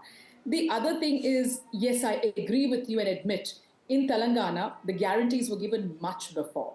The guarantees itself came 2 weeks before. It was very late. The people, I was in Pune, many of the candidates did not even publish those, get the guarantee cards to give it to the houses. So guarantees were released very late. I agree on that. In Telangana, it was done 1.5 months before. We were up to there. We gave it to the people. Yes, there was a coordination issue in Maharashtra. I saw it. So there are definitely So the issues in coordination Congress. issue is important here, and I'm glad that you mentioned it. Pradeep Bhandari, the Prime Minister and a lot of BJP leaders have been extremely critical of freebies. But of course, what is happening is state after state, we see the BJP actually offering a lot of guarantees. Okay, I think Pradeep is not able to hear us. Yes. We'll go back to Pradeep. Go ahead. Let me go across to Sanjay Gupta, who comes from the UBT Shiv Sena. Sanjay Gupta sir, आपको लगता है कि जिस तरह उद्धव ठाकरे ने एक बहुत ही ज़्यादा पर्सनल अटैक सेंट्रिक कैंपेन जो चलाया था, इतनी बार जो एकनाथ शिंदे को गद्दार बोला उन्होंने, आपको लगता है कि that actually made an impact and that actually led to a lot of anger amongst people कि at the end of the day Eknath Shinde भी तो एक कॉमन पर्सन थे, कॉमन शिव सैनिक थे, वहाँ से वो एक चीफ मिनिस्टर के पद पे आए थे. देखिए, एकनाथ शिंदे जी गद्दार नहीं, वो बागी थे. उन्होंने बगावत की थी, और बगावत जिस बात पर की थी, इस बात को हमारी पार्टी के सीनियर लीडर्स ने कई बार बोला. मनोज जोशी जी ने बोला कि हमारा नेचुरल अलायंस बीजेपी है. प्रताप सरनायक जी ने भी बोला कि हमारा नेचुरल अलायंस बीजेपी है. और हमने भी कई बार इस बात को चेताया कि जिस तरह से हवा दिखाई नहीं देती मगर जीवन उसी से होता है, ठीक इसी तरह से हर पॉलिटिकल पार्टी अपनी विचारधारा पर टिकी होती है. लेकिन जब हम बोलते थे तो अक्सर हमसे पूछा जाता था कि आप किस तरफ हो. तो जिस विचारधारा को छोड़ करके पार्टी ने जिस तरह से कांग्रेस के साथ गठबंधन किया, इस बात से हमारे उद्धव गुट में भी 90% लोग ऐसे हैं जो आज भी ये चाहते हैं कि हम कांग्रेस के साथ गठबंधन में ना रहे और हम बीजेपी के साथ ही गठबंधन में रहे, क्योंकि हमारी पार्टी चुनावों के नंबर्स का असर है. अभी से इस तरह की आप बात कर रहे हैं, कल आपके जो एमएलए दोनों जीत के आ रहे हैं वो भी अगर बीजेपी के साथ चले जाएंगे, वो भी वापस चले जाएंगे शिंदे जी के साथ. तो उद्धव ठाकरे का जो पूरा सवाल था कि असली शिवसेना कौन है, वो क्या आप इन चुनाव से जवाब मिल गया है? बिल्कुल. देखिए, किसी भी बात का सबसे अंतिम निर्णय लोकतंत्र के अंदर जनता ही लेती है. और मैंने हमेशा किसी एमएलए ने क्या कहा क्या नहीं कहा मैं इस बात को नहीं कहूंगा, लेकिन मैंने हमेशा इसी बात को कहा कि जो भी 5 साल के अंदर महाराष्ट्र की राजनीति में घटा, उसका अंतिम निर्णय महाराष्ट्र की जनता ही लेगी. और महाराष्ट्र की जनता जो निर्णय लेगी वही सही निर्णय होगा. First impact of these elections, Vasudha, where the spokesperson of the Uddhav Thackeray Sena at this moment somewhere conceding to the fact that we may have made a mistake by going to the Congress party. Pradeep Bhandari, often we have seen the Prime Minister and also BJP leaders actually, call out this idea of providing welfare and calling it freebies, revdies. But state after state, we are witnessing the BJP also offering very similar welfare programs and saying that this is empowerment of women. I completely agree that it is empowerment of women. Women need that kind of money, especially, in times like this. But do you think that's become a blueprint for the BJP? And now that also doesn't put you in a position to criticize the Congress for its guarantees or even question, how irresponsible it is? Well, thank you so much, Vasudha and Ankit, for having me. Well, there is a difference, Vasudha, here that when we give a guarantee, we complete and we ensure that the guarantee, we live to our what we promise. And there's a difference because the Congress party, whatever it promises, the Congress party does not deliver. Look at Karnataka as a test case of Congress party and look at Maharashtra as a test case of Prime Minister Narendra Modi's Bharatiya Janata Party and NDA. In Karnataka, the Congress party could not provide Griha Lakshmi. Congress party has increased the price of milk. Congress party has increased the price of water. Congress party has ensured that the land of the farmer is given to work. So we can go on to our political debate. Today I want to focus on a very important point, Vasudha. I was listening to Shama and she could not even concede. She started to blame the election commission and was saying that the result is unrealistic. Please look at this last history. 2014, the same individual said the result was unrealistic. Prime Minister Narendra Modi came with full majority. 2019, the same individual said that the result was unrealistic. Prime Minister Narendra Modi came with full majority. 2024, they said that they're coming in absolute majority. We repeated the government for the 3rd consecutive time. In Haryana, they said that it is impossible for the Bharatiya Janata Party to come. We came back and defeated all odds. In Maharashtra, they were claiming victory. We've got a landslide victory. The commonality in all of this is that we get a pro-governance vote, we get a pro-welfare vote. And in all these elections, the good part for a democracy has been, whether even it is Jharkhand, that the women voting in the democratic process has increased substantially. For the first time in Maharashtra, since 1962 onwards, the women vote surges more than the men vote surge. So in our democracy, it is the women which is the swing vote, and the women is going with welfare and development. Pradeep, may I just come back to you in just a fraction of a second, because our colleague Prabhakar is joining us from Jharkhand at this moment. Jharkhand, of course, Pradeep, interesting things to talk about as well. As interesting as Maharashtra is, this is the only solace as far as the India alliance is concerned. Prabhakar, for Hemant Soren, now, not only does he emerge as one of the biggest tribal leaders, not just in Jharkhand, but across the country, he has also done something which is not usual in Jharkhand. 5 years we have seen the government changes. This time he has been able to make sure that the alliance crosses that victory mark. Yes. And is it more of an emotive vote? Because, like Ankit said, that he is, Hemant Soren is the, most popular tribal, in fact, the only tribal chief minister that the country has. He was also jailed for a few months. What is an emotive vote, or was it also the welfare push and also... Maya Samman, I mean, the women voter once again. And the campaign around tribal identity, protecting Sarna Code, is that all, all these factors, did they play an important role in this, in making the voters, go for Hemant Soren's party, or at least as of now, we think that's where the leads are showing us to.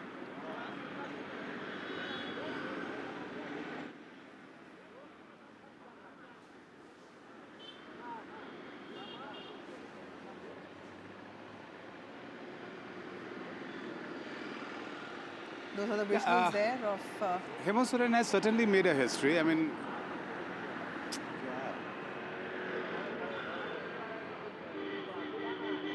so Hemant Soren certainly has made a political history, and it has never been done in Jharkhand before.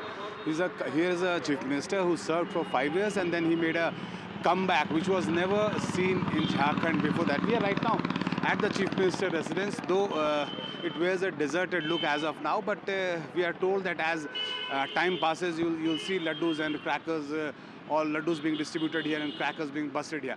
Now, what actually worked for JMM on ground is something very interesting. Hemant Soren was from day one playing a victim. He said that he was a tribal chief minister, a tribal leader, and the way BJP had not only targeted him, but he was sent behind bars.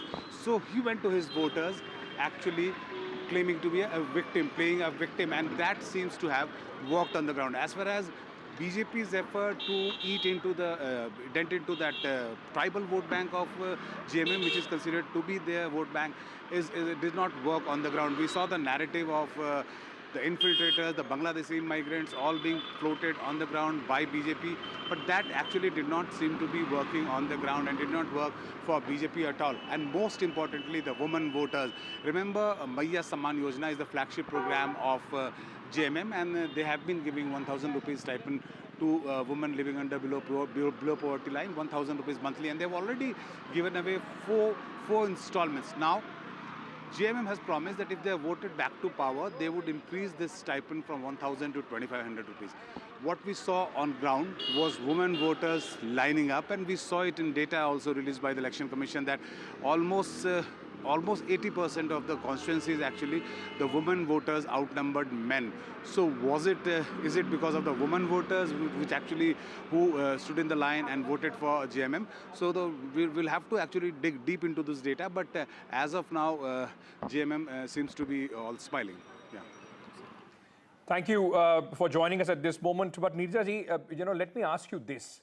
Does this now present the blueprint for, for every political party, for every alliance? Yes. We have seen the whole women voter, and especially trying to give the direct benefit of cash incentives to the women voters, state after state. If you are in government, if you start doing this, even if it is just 6 months before the election, that becomes the most formidable thing. Whether it is Madhya Pradesh, whether it is now, of course, in the state of Maharashtra and Jharkhand. Whether what you do in 4.5 years matter less, what you do in the last 6 months with these direct cash transfers to the women, is that the way forward for every political party? And also two more things, sub-classification in the Dalit category, in the SC category, something that we saw in Haryana also, and also in Maharashtra, and of course, electricity for farmers. So I think these are the three things that the BJP has managed to crack, and they feel that that is one thing that gets voters on their side. And you see, if women are almost 50% cutting across caste, and I saw in Maharashtra, Dalit women, OBC women, Maratha women being excited by this, what money they had got in their hand. Yes, the answer to your question is yes, this may well become the blueprint. And even in Maharashtra... I'm sorry I'm interrupting you. Mr. Vinod Tavre is speaking at this moment. The man was in a lot of controversy 24 hours before the voting. Let's listen in. Eknath शिंदेजी, देवेंद्रजी फडणवीस, अजितदादा पवार आणि Ramdas आठवलेंचे RPI या सगळ्यांनी जे एकत्रित या राज्यात काम केलं आणि माझं तर स्पष्ट मत आहे की अप्रत्यक्ष लाभाचं राजकारण आणि प्रत्यक्ष लाभाचं राजकारण, इन्फ्रास्ट्रक्चर डेव्हलपमेंट, रस्ते, पाणी, वीज, वंदे भारत, मेट्रो म्हणजे अप्रत्यक्ष लाभाचं राजकारण आणि प्रत्यक्ष लाभाचं राजकारण म्हणजे लाडकी बहीण, शेतकरी सन्मान निधी, शून्य बिल या दोन्हीचा बॅलन्स एकनाथजी शिंदे, देवेंद्रजी फडणवीस आणि अजितजी दादा या तिघांनी केल्यामुळे जनतेला यांच्यावर विश्वास बसला. दुसरं मला असं वाटतं की भाजप शिवसेनेची जी नैसर्गिक युती होती ती शरद पवार साहेबांनी, उद्धवजींनी 19ला तोडली. त्याचा एक वेगळा राग विशेषतः माननीय बाळासाहेबांच्या मतदारांच्या मनात होता. रोज सकाळी राज्याचं राजकारण कलुषित होणारं वक्तव्य भांडूपवरनं यायचं आणि ज्यावेळी एकनाथ शिंदेनी बाळासाहेबांचं हिंदुत्वाचं धनुष्यबाण, हिंदुत्वाचं शिवसेना नाव हे हिंदुत्वाच्या मूळ प्रवाहात भाजपबरोबर आणल्यामुळे एकनाथ शिंदे साहेबांना बाळासाहेबांच्या विचारांची मतं ही बीजेपीच्या बरोबर मिळाली. मला असं वाटतं की महाराष्ट्रातला हा विजय, बिहारमध्ये पोटनिवडणुकीत 4 पैकी 4 जागा एनडीए पुढे, उत्तर प्रदेशमध्ये 9 पैकी 6 जागा भाजप पुढे आणि तसंच राजस्थानमध्ये 4 जागांवर भाजप पुढे. त्यामुळे देशातल्या या सगळ्या निवडणुकांमधलं चित्र हे सांगतंय. Uttar Pradesh and Bihar, BJP is leading not just in Maharashtra but also in the bypolls of the other state elections as well. जनतेने आपला विश्वास दाखवलेला आहे आणि महाराष्ट्रातला विश्वास अभूतपूर्व आहे. तुमचा पुढचा प्रश्न असणार मुख्यमंत्री पदाचं काय, तर एकनाथ शिंदेजी, देवेंद्र फडणवीस, अजितदादा पवार आणि भाजपचा केंद्रीय नेतृत्व निर्णय घेईल. आज महायुती म्हणून आम्ही खूप खूप धन्यवाद.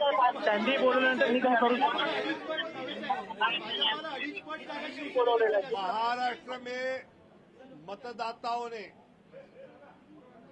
जो भाजपा महायुति को Sanjay Pugalia, who's the CEO and editor-in-chief of NDTV, has his analysis on what went right with respect to the Maharashtra elections and how did the narratives pan out. Let's listen in to what he said.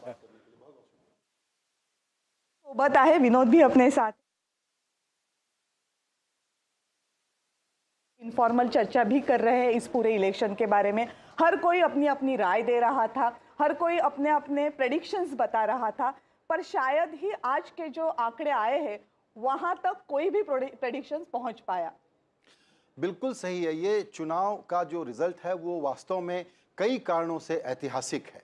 BJP की जो dominant party बनने की एक मुराद थी वो कई सालों के बाद इस चैलेंजिंग चुनाव में पूरी हो गई है. मराठा वोट और गैर मराठा वोट को एक साथ लाने का असंभव काम भी उन्होंने करके दिखाया है. उनका स्ट्राइक रेट करीब करीब 85-90% का है सीटों के मामले में और वोट शेयर करीब करीब जाएगा 50%. ये ऐतिहासिक है. आप ये सोचें कि शतरंज की जितनी चाल इन्होंने खेली और जब खेली पिछले 2 साल में या 5 साल में महाराष्ट्र की राजनीति को कैसे डोमिनेट करना है या कैसे जीत के लाना है, उसमें उनकी हर चाल, हर स्ट्रेटजी और हर टैक्टिक्स कामयाब हुई है. शिंदे को तोड़ करके लाना, अजित पवार को साथ में लाना, शिंदे को प्राइमेसी देना और उसके बाद ऐसे मुद्दे गढ़ना जिसमें एक तरफ विकास और दूसरी तरफ उससे भी बड़ा महिला वोट बैंक, ये जो था उन्होंने इनके लिए कमाल किया है. इस तरह की विजय की तो बीजेपी को खुद को भी उम्मीद नहीं थी, ये बात मैं आपको बता सकता हूं. तो इस चुनाव का जो सबसे बड़ा आउटकम है वो ये है कि लोकसभा चुनाव महाराष्ट्र के मामले में एक एबरेशन था. वो आप पाएंगे कि इस बार सभी वर्गों के, हम लोग कह रहे थे कि पिछड़े वोट मिलेंगे क्या, दलित वोट मिलेंगे क्या, हिंदू दलित वोट संविधान के नाम पर चले गए थे, उसका क्या होगा, वो सब वापस आते हुए दिखलाई पड़ रहे हैं। ये चुनाव स्ट्रेटजी और टैक्टिक्स के लिए इस पूरे बीजेपी, मोदी, शाह, संघ, देवेंद्र फडणवीस, शिंदे, इन लोगों के काम करने के तरीके का पीएचडी का विषय होना चाहिए विपक्ष के लोगों को, जो आज धूल चाट रहे हैं। संजय सर, एक सवाल यह है कि जिस तरह से बीजेपी को इस चुनाव में जीत की ज़रूरत थी, मगर इस जीत की वजह से कुछ सवाल भी खड़े हुए हैं। स्पेशली उनके जो दोस्त है शिंदे, उन्होंने अच्छी नंबर्स लाए, और साथ में अजीत पवार। बीजेपी इस तरह से उभर के आई है कि इस दोनों दोस्तों में से एक दोस्त काफ़ी है उनको सरकार स्थापित करने के लिए, दूसरे दोस्त की उतनी ज़रूरत नहीं है। कुछ सवाल खड़े किए, ये जब मैं बोलता हूँ तो इन दो दोस्तों का इसके बाद क्या हो सकता है?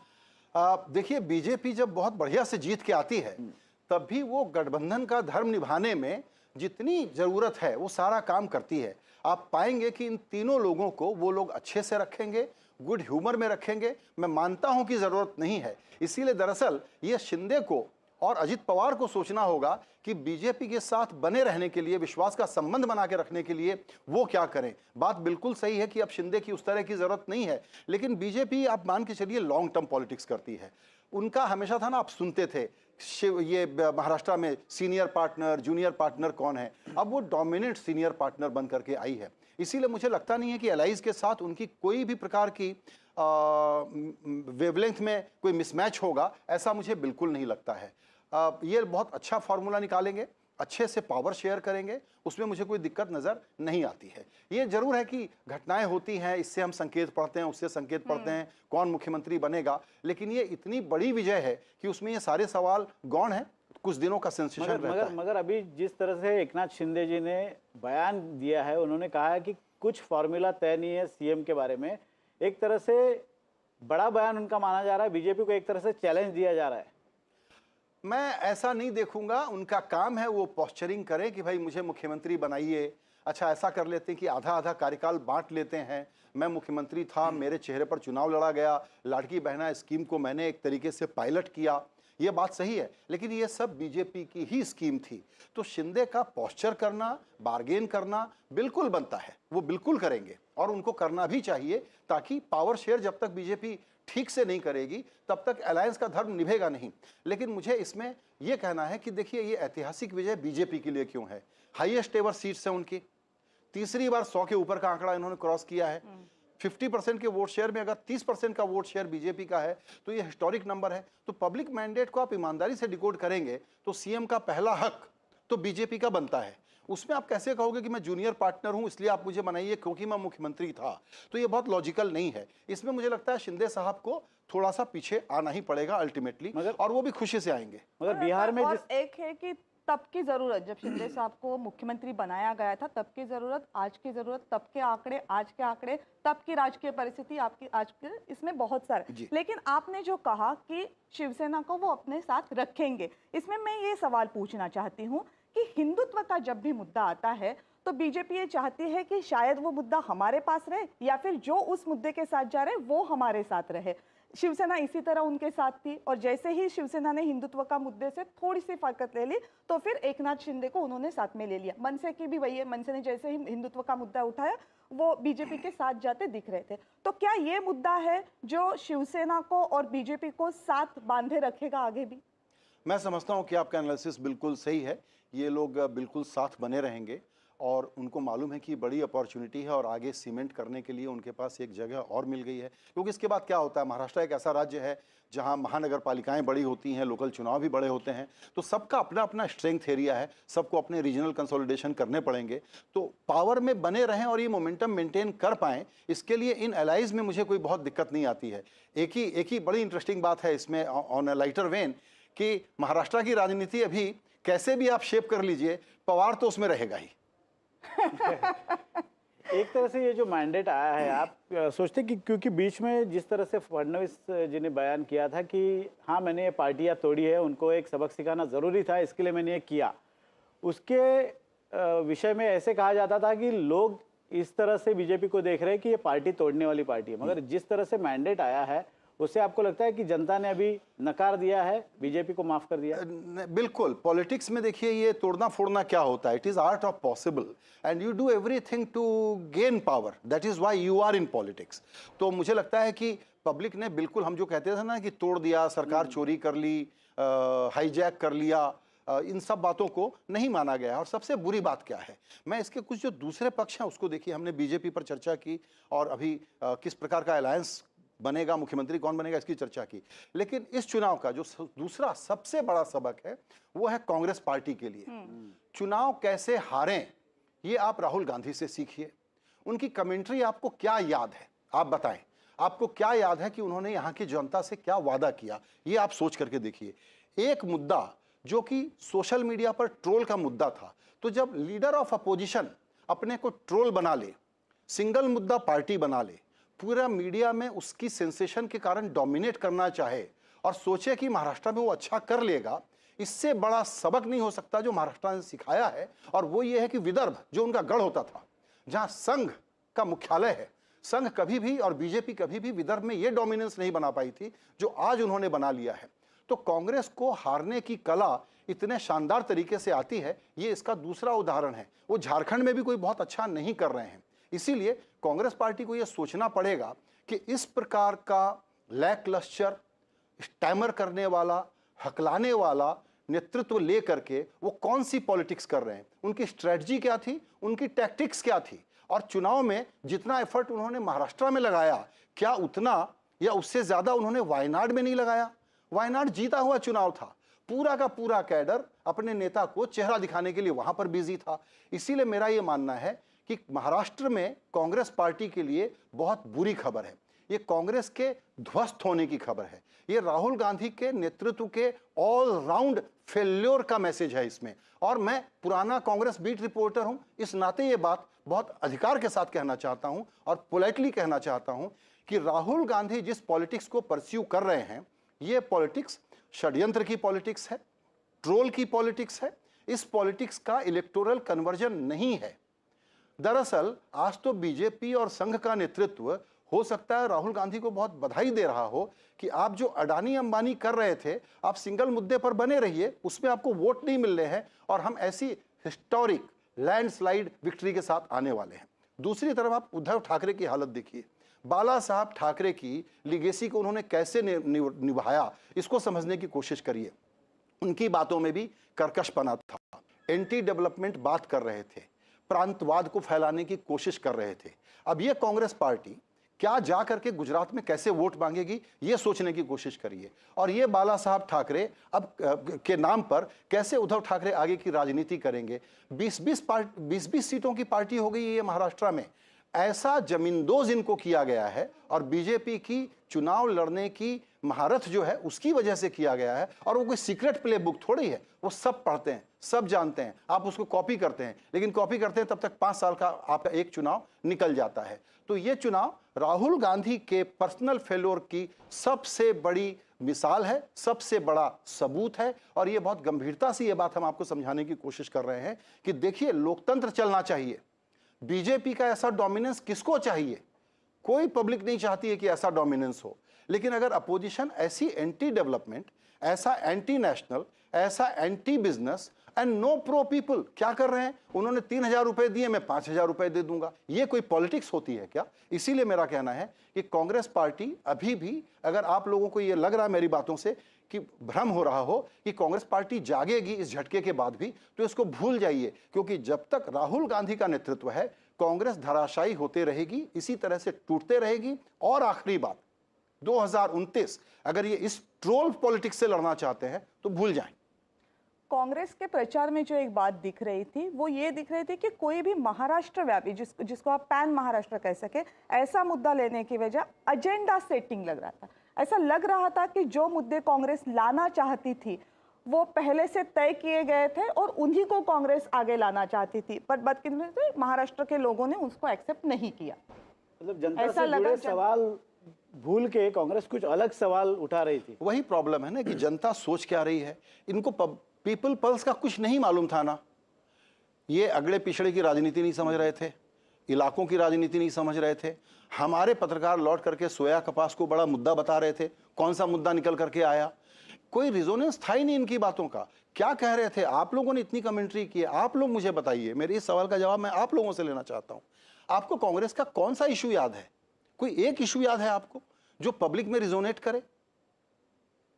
किस राज्य में? महाराष्ट्र, जहां पर की कांग्रेस मजबूत थी, जहां शरद पवार का साथ था। ये तो शरद पवार हैं, इसलिए आपको एक सेम्बलेंस ऑफ चुनाव लड़ने वाला फाइटिंग मोड थोड़ा सा नजर आया, वरना कांग्रेस की क्या हैसियत थी इस चुनाव में सामने आ गया है ना। उद्धव ठाकरे किस तरह से तितर बितर होकर बिखर करके पराजित हो गए हैं, सामने आ गया है ना। मेरा यही कहना है कि अगर आपका ऑब्सेशन कॉरपोरेट दुश्मनी और एक ऐसी आवाज, अमेरिका का चुनाव, लिबरल अमेरिकन डेमोक्रेसी का हम एग्जाम्पल देते हैं, आपको दिख नहीं रहा है वहां पर कि क्या बयार बह रही है, आमतौर पर पब्लिक क्या सोच रही है? आप अपनी पॉलिटिक्स को रीएडजस्ट नहीं करेंगे क्या? और चूंकि आप अपनी पॉलिटिक्स को रीएडजस्ट नहीं करेंगे तो ऐसा ही नतीजा आएगा जिसमें आप जमींदोज हो जाएंगे।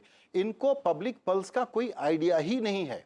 ये सोशल मीडिया के ट्रोल को पॉलिटिक्स समझते हैं और सोशल मीडिया के ट्रोल में ये जब तक फंसे रहेंगे, कांग्रेस पार्टी का भविष्य अत्यंत ही अंधकारमय है, ये मैं आपको बताना चाहता हूं। आप सोचिए, ये बैठ करके ब्लैक बोर्ड ले करके अपने प्रवक्ता के साथ जब इनको चुनाव प्रचार में गली मोहल्ले में घूमना चाहिए तो वहां बैठ करके कॉन्स्पिरेसी थ्योरी का, जैसे नहीं होता व्हाइट बोर्ड पर कोई बड़ा स्ट्रेटजिस्ट अपने को समझ रहा है, बैठ करके कोई डिजाइन बना रहा है, उस प्रकार का बीच चुनाव में कैंपेन के दौरान अपने आर्म चेयर पर बैठ करके ज्ञान दे रहे हैं।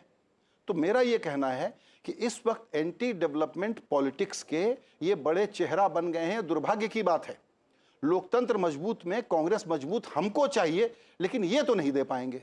इसीलिए इनका पब्लिक में कोई रेजोनेंस नहीं दिख रहा है। महाराष्ट्र में, महाराष्ट्र कौन है? सबसे बड़ा सोशल रिफॉर्म वाला राज्य। महाराष्ट्र कौन है? सामाजिक रूप से सबसे जागा हुआ राज्य। महाराष्ट्र कौन सा राज्य है जहां इतनी जातियां, धर्म, सबके बावजूद ये एक ऐसा मैंडेट ला करके आपको देते हैं? आपकी कौन सी थ्योरी सही निकली, आप ये बताइए ना। क्या फ्यूचर देखते हैं तीन पार्टियों का जो बुरी तरह से हार रही है? ये जो रिजल्ट है उसके बाद कभी भी पॉलिटिक्स में ये नहीं कहना चाहिए कि कौन सी पार्टी उठेगी या नहीं उठेगी, लेकिन पवार लेड जो पॉलिटिक्स चली थी इस महाराष्ट्र में, और पवार का मतलब होता है पूरे देश में एक खास तरह की पॉलिटिक्स, पवार लेड पॉलिटिक्स का ये आखिरी अध्याय है।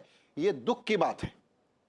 पवार साहब की पॉलिटिक्स को जिंदा रहना चाहिए और सक्सेसफुल होना चाहिए, ये दुख की बात है। और उसको फ्लॉप किसने किया है? ये दो कमजोर खिलाड़ियों ने, जो लोग कॉरपोरेट दुश्मनियों के कारण और छोटे मोटे जिसको कहते हैं ना गुदगुदाने वाले अचीवमेंट के कारण एक ऐसी पॉलिटिक्स को परस्यू कर रहे थे जिसका जनता ने करारा जवाब दे दिया है। ये लोग ब्रीफ पर काम करने वाले लोग हैं, ये लोग ट्रोल करने वाले लोग हैं, इसीलिए इनकी इतनी धुनाई हुई है। एक तो इनका फ्यूचर बहुत खराब है। एक तो आपने मुद्दों की बात की, लेकिन अगर हम पॉलिटिकल पार्टी के तौर पे बात करें तो भी कांग्रेस कुछ अच्छा करती नहीं दिखाई दे रही थी। जिसको हम कैडर मोबिलाइजेशन कहते हैं, जिसको हम वोटर मोबिलाइजेशन कहते हैं, उसमें भी कांग्रेस कहीं नहीं दिख रही थी। कहीं ना कहीं इसका भी खामियाजा कांग्रेस को इस इलेक्शन में भुगतना पड़ा। इसीलिए क्योंकि आपने कांग्रेस पार्टी के कार्यकर्ता को ये एहसास दिला दिया है कि सोशल मीडिया पर ट्रोल करने से चुनाव प्रचार हो जाता है, तो पूरा कैडर घर पे बैठा रहता है, इनके नेता घर पे बैठे रहते हैं, इनके जो प्रभारी बन करके आते हैं चुनाव लड़ने के लिए वो ड्राइंग रूम में बैठे रहते हैं। ये लोग ग्राउंड पे हैं कहाँ? इनको मोबिलाइजेशन आता कहाँ है? इनका वोट है, उनको ये बूथ तक ला नहीं सकते। ये आप पिछले 10 साल की हिस्ट्री नहीं है, उससे ज्यादा की हिस्ट्री है। पब्लिक मूड थोड़ी ही कोई बीजेपी के पास 60% है, 40% ही है ना नेशनल लेवल पे, 60% दूसरे साइड में है ना। फिर ये अपोजिशन वोट मोबिलाइज क्यों नहीं कर पाता? इसलिए नहीं कर पाता क्योंकि कांग्रेस पार्टी को ये गेम खेलना आता ही नहीं है। कांग्रेस पार्टी का जिस प्रकार का नेतृत्व है वो कहता है कि हम तो पावर लेने के लिए चुनाव ही नहीं लड़ रहे हैं, तो घर बैठो यार, घर बैठा दिया पब्लिक ने। राहुल गांधी के नेतृत्व पे जो प्रश्न चिन्ह लगाया जा रहा है, लोकसभा के दौरान थोड़ा सा कम होता दिख रहा है, पर लोकसभा के बाद जो चुनाव हो रहे हैं उसमें वो प्रश्न चिन्ह और गहरा होता जा रहा है। महाराष्ट्र के चुनाव में उसमें एक और मोहर लगा दिए। बहुत अच्छा सवाल है। भारत की जनता अपनी पॉलिटिक्स को शेप करती है, उसमें एक बड़ा नेतृत्व होता है, वो उसको क्राफ्ट करके एक फ्रेमवर्क देता है कि मैं आपको विकास की राजनीति दूंगा, मैं आपको ऐसी राजनीति दूंगा, वैसी राजनीति दूंगा, जो भी है। इनके पास पब्लिक मूड को पढ़ने का कोई तरीका या पैमाना ही नहीं है। इसी कारण इनकी ये परिस्थिति हुई है कि लोकसभा में जो अपॉर्चुनिटी क्रिएट हुई थी, इसको इन्होंने गंवा दिया हरियाणा में, जीता हुआ राज्य था। तो अगर आप हरियाणा में नहीं जीत सकते, आप राजस्थान जैसे राज्य में, मध्य प्रदेश में जहां लगातार 3 बार बीजेपी लौट के आई है, वहां आप अपनी नई शुरुआत नहीं कर सकते, तो बड़ी प्रॉब्लम है। अब ये क्या करेंगे मैं बताता हूं। मुझे नहीं मालूम कि इनको चिंतन मनन शिविर इस बार कहां लगाना चाहिए, बारामती में लगाना चाहिए या बैंकॉक में लगाना चाहिए। लेकिन ये सोचने की बात है कि आप अपने कैडर को ब्लेम करेंगे। आप जानते हैं क्या कहेंगे? अब नेतृत्व को इंसुलेट करने के लिए कांग्रेस पार्टी के नहीं नेता ये कहेंगे कि जी लोकल नेतृत्व पर डिसीजन छोड़ा हुआ था। कोई लोकल नेतृत्व पर डिसीजन नहीं छोड़ते, सब जगह फ्लुक में बैठ के कहते हैं इसको लड़वा दो, इसको हटा दो, इसको सबक सिखा दूंगा। घर के अंदर ही अशोक गहलोत और पायलट की राजनीति को लोग ठिकाने लगाने में लगे रहते हैं। उस प्रकार का इनका काम है। इसीलिए ये पॉलिटिक्स जो बॉटम ऑफ पिरामिड सिटीजन के खड़े होकर के डेमोक्रेटिक अपरेटस को अपने हाथ में लेने की राजनीति है, वो राजनीति इनको समझ में नहीं आ रहा है। ये एलीट पॉलिटिक्स है, ये फैमिली डायनेस्टी ओरिएंटेड पॉलिटिक्स है। उसके आगे इनका कोई बहुत ज्यादा एम्बिशन है भी नहीं लाइफ में। ये प्रॉब्लम है। मतलब जिस तरह से चुनाव के नतीजे आए, आप किस तरह से देखते हैं? लोगों को क्या चाहिए? मतलब इस मैंडेट का क्या अर्थ निकाले हम? इस मैंडेट का जो सबसे बड़ा अर्थ है वो ये है कि भारत की पब्लिक ने ही, जो आपने सवाल पूछा उसका एक सप्लीमेंट्री आंसर ये है कि भारत ने ही लोकसभा के चुनाव में भारत की पब्लिक ने ही एक कोर्स करेक्शन किया। तो ये उसके विल का कोर्स करेक्शन था कि आप गवर्न करिए एनडीए, मोदी जी की ही सरकार हमको चाहिए, लेकिन हम थोड़ा सा चेक एंड बैलेंस आप पर लगा रहे हैं। ऐसी अपॉर्चुनिटी को अगर अपोजिशन भुना नहीं पा रहा है तो ये भारत के लिए, लोकतंत्र के लिए दरअसल ऑन अ सीरियस नोट चिंता की बात है। लेकिन ये पॉलिटिक्स में अपोजिशन आएगा कहां से?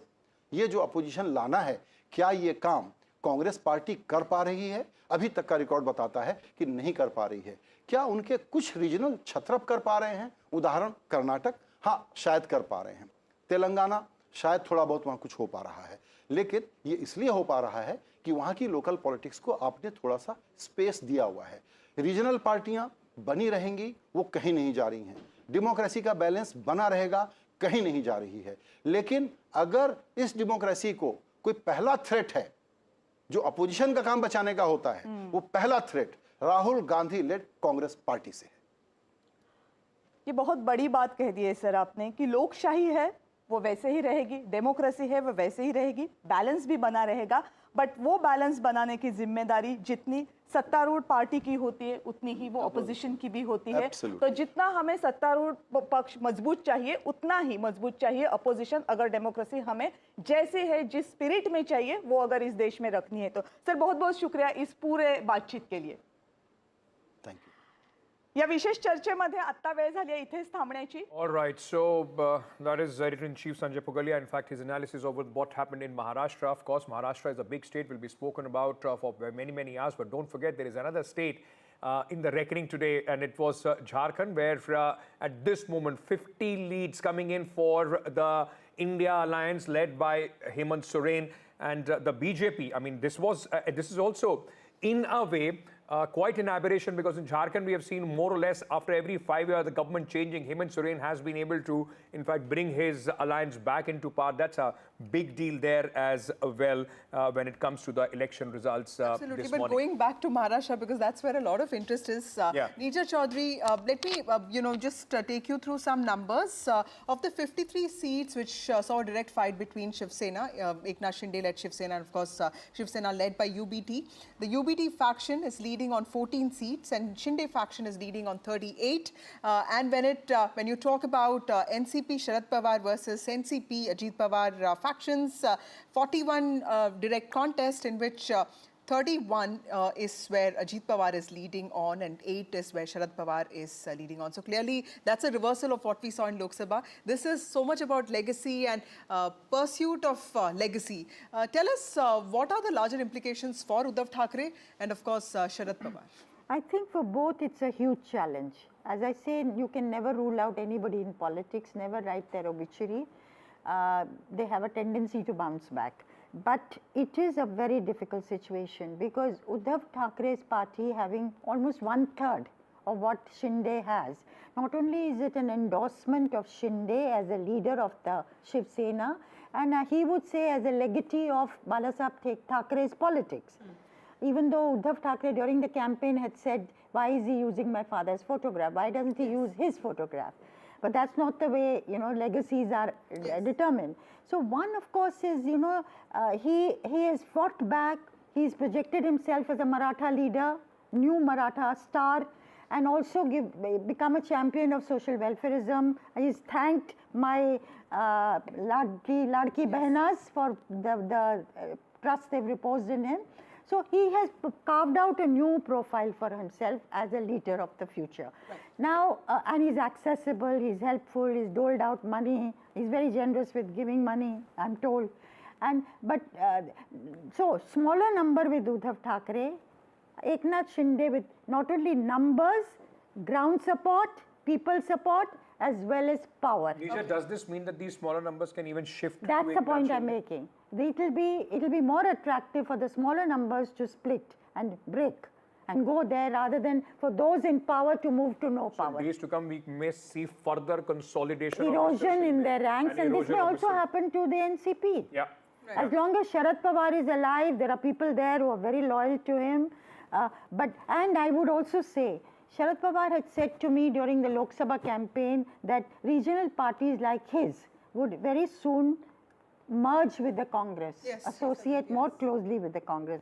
Now, is that something that may be on the table for him? There's a very famous interview of Nirja Chaudhary. It's a very interesting thing. Maybe that's the only way for him to survive. For the NCP to survive. Practical solution to and because Ajit Pawar now has established himself, he is at least in the state politics, he has taken the mantle away from Sharad Pawar, whether after the results of the Lok Sabha, at least in Delhi politics, they have an upper hand, but in the state politics, it's Ajit Pawar who established himself. And he could also divide the party. Absolutely. So possibly the only safeguard is to try and align with the Congress party and see a way forward. These are very important questions. Do that when the Congress is, not feeling very great or strong. But Sharad Pawar is 84.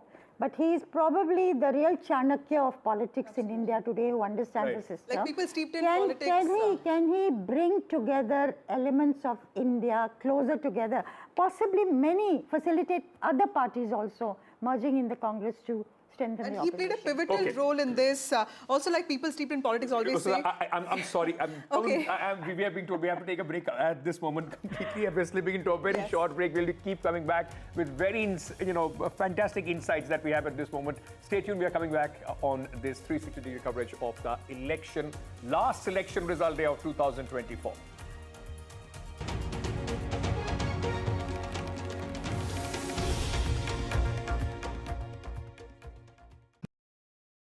In today's interconnected world, India's voice is more crucial than ever. When India speaks, the world listens. At NDTV World, we are that voice, bringing you intelligent and insightful news from India and beyond.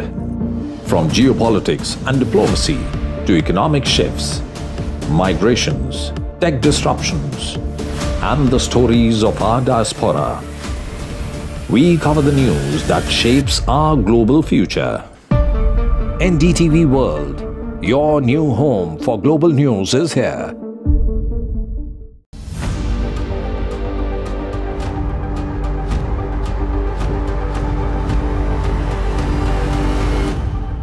This week on India Ascends. Why is Africa crucial to India's strategic and geopolitical calculus? Will COP29 address climate catastrophes, or will the deadlock in negotiations hurt global climate goals? What does thaw in India-China ties mean for business and regional security? And big global voice on India Ascends this week, Ian Bremmer on Donald Trump 2.0. All this and more only on India Ascends with me, Gauri Dwivedi, at these timings on the NDTV network.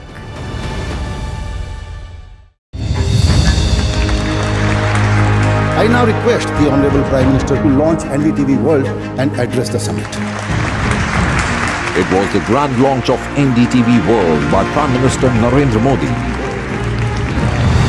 NDTV World, as he laid out his vision.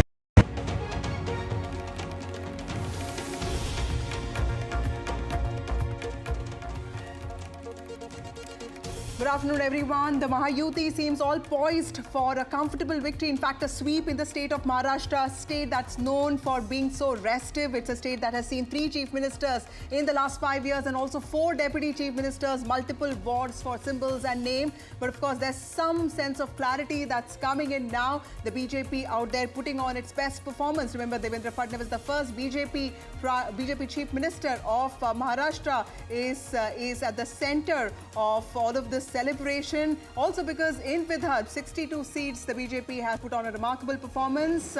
Also in direct contest with the Congress has failed to make a mark. Also with regard to Sharad Pawar-led NCP versus NCP-led by Ajit Pawar. It's the Ajit Pawar faction that has managed to get 80% of the seats. And in Shiv Sena, that's led by UBT versus Shiv Sena led by Eknath Shinde, it's the Shinde faction that has surged ahead.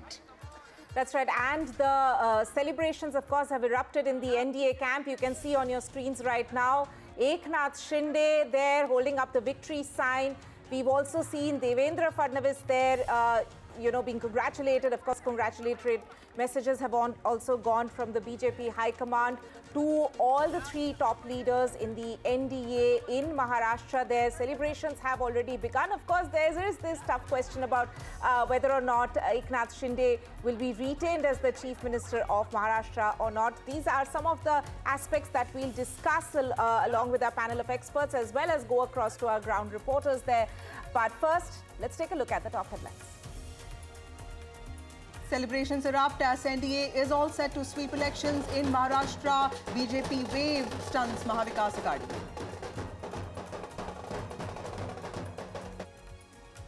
BJP's best ever show in Maharashtra, leading in about 124 seats out of the 149 seats that they contested in the state. Devendra Fadnavis, the ultimate comeback man in Maharashtra, stars in BJP's stunning show.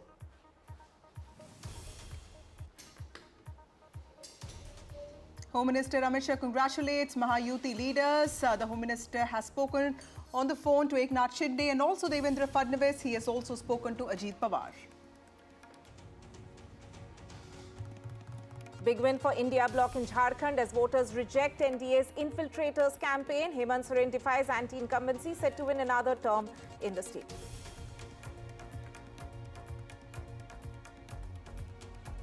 Congress's Priyanka Gandhi on her way to win the Wayanad bypoll, leads by a margin of 3 lakh. Finally, all Gandhis in the parliament now.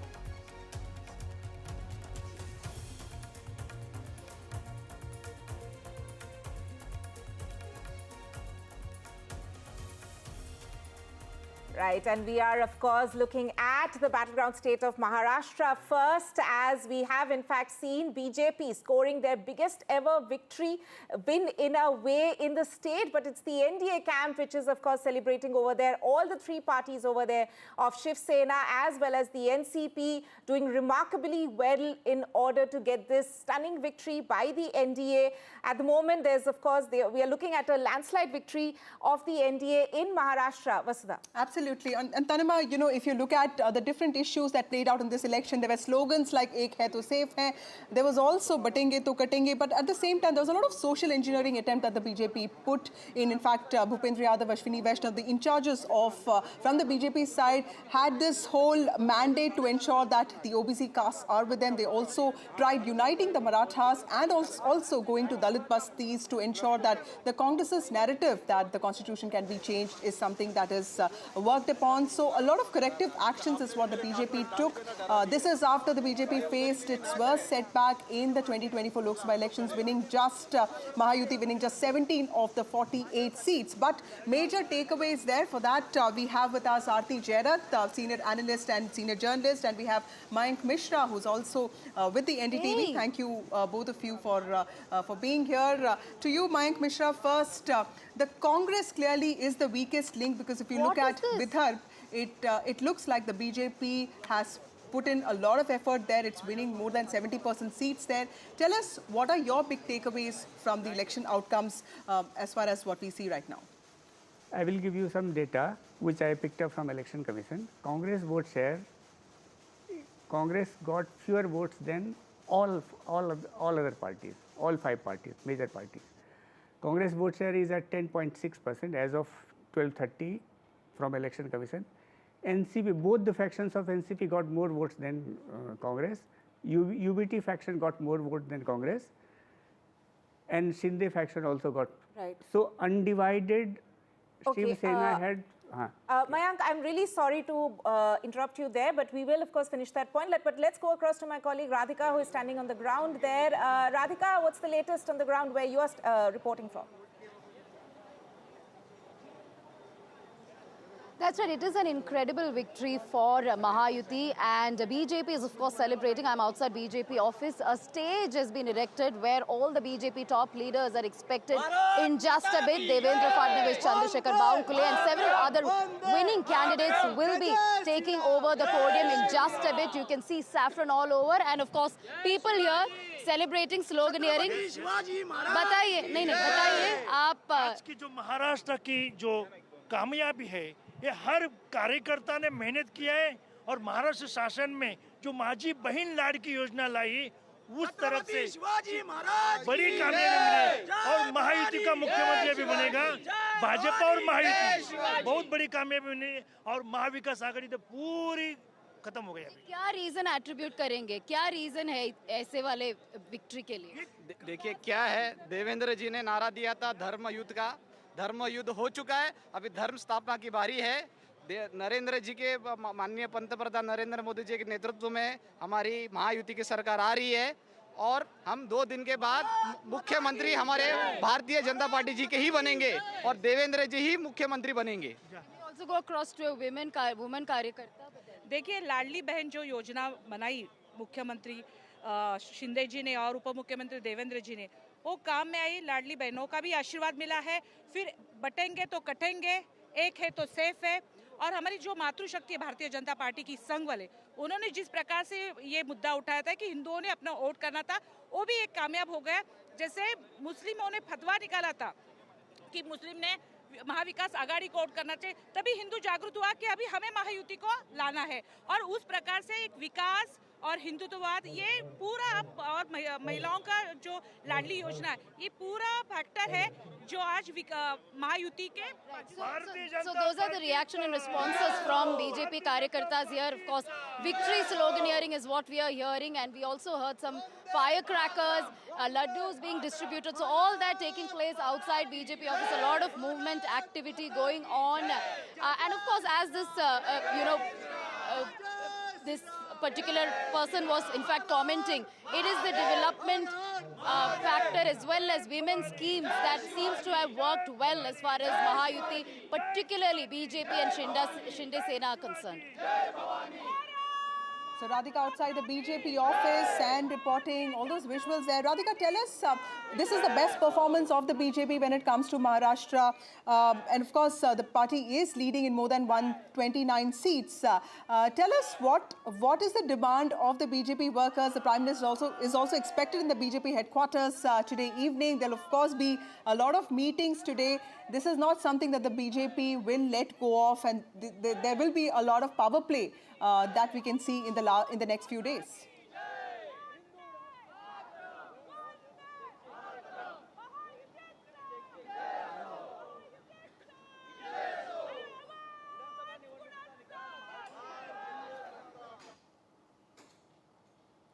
But as I was saying before, 2019 and 2024 are starkly different, and we couldn't really predict the results this time. We thought it would be a hung assembly. Some of them did predict Mahayuti win and some did predict NDA win, but did not predict a landslide victory of this kind. That is something that was unexpected even for leaders within Mahayuti. They did say a number of 170, 180. As far as NDA was concerned, they were speaking about numbers ranging from 160 to 170. But about 200 was something that even pollsters perhaps did not predict as far as Mahayuti's performance is concerned.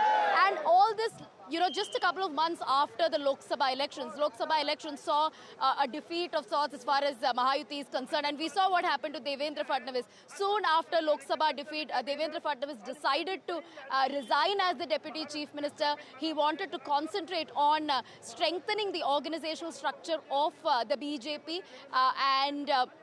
Obviously, his resignation was not considered by the BJP top brass, but he continued to work for the organizational structure. And this time around, what was different from Lok Sabha is that, of course, there are unlikely alliances, unlikely parties within Mahayuti as well as within MVA.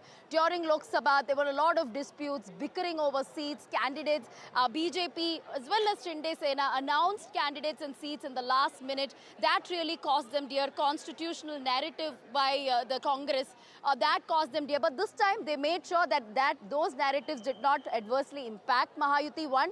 And secondly, they made sure that the candidate selection, the meetings, all of them happen in a very structured way and much before the election. So they were very careful in terms of planning for these elections, and certainly the campaigns and all the schemes seem to have worked wonderfully well as far as BJP, Shinde Sena and Ajit Pawar NCP are concerned. Right. Thank you, Radhika. We'll keep coming back to you. Joyce, celebrations happening there at the BJP headquarters. We also have GVL Narasimha Rao from the BJP joining us. Thank you, Mr. Rao, for joining us on NDTV.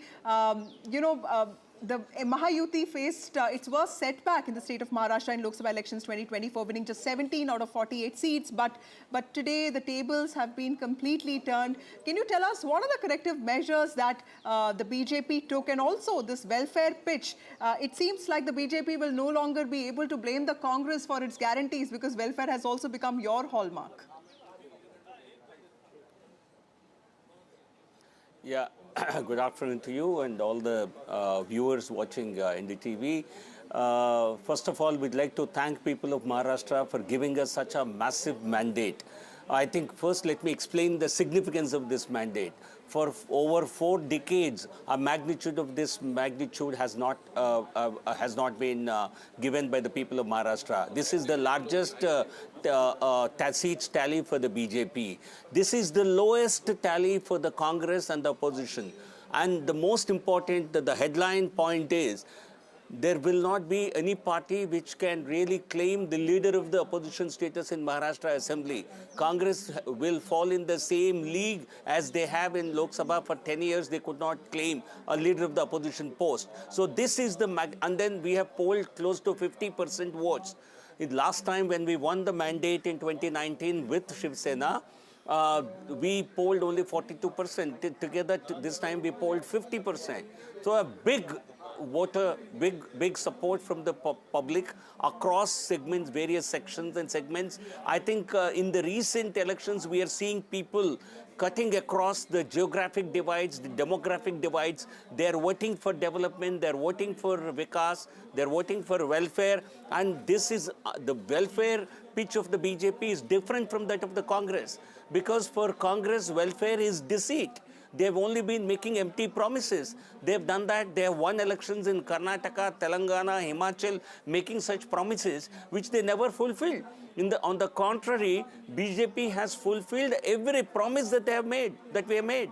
So that certainly there is a credibility gap for the Congress party, whereas the BJP under the leadership of Honorable Prime Minister Modi ji and the state leadership in Maharashtra has the credibility. Today, the Congress has plunged to its lowest ever tally because the Congress suffers a serious credibility question. Okay, they have Mr. made Rao, first of all, also congratulations, promises, given that, the BJP has performed remarkably well. Can we also expect the party to, to really align with the alliance dharma? But, this is politics, and given that the party may not really need two of the allies who have also not really performed that badly, what can you tell us about what is in store for the future? Because this is politics, and I'm sure this is also BJP's chance of making Maharashtra BJP Yukt, something that the state has not been in the last many years.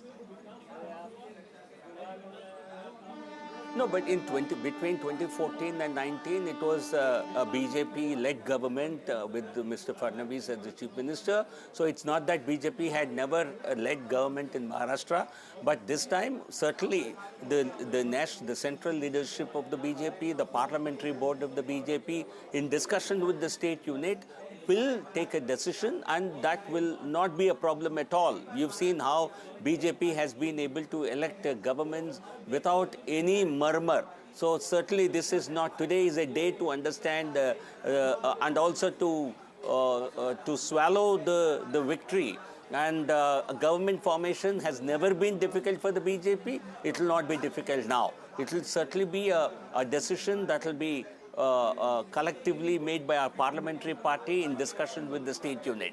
But another important thing, today the Shiv Sena, the NCP, another major takeaway from today's election is people have decided which, you see, there has been a discussion all through this campaign that people might vote against Mahayuti because certain Shiv Sena split and NCP split. On the contrary, people have given legitimacy to the Shiv Sena led by Mr. Shinde and NCP led by Mr. Ajit Pawar.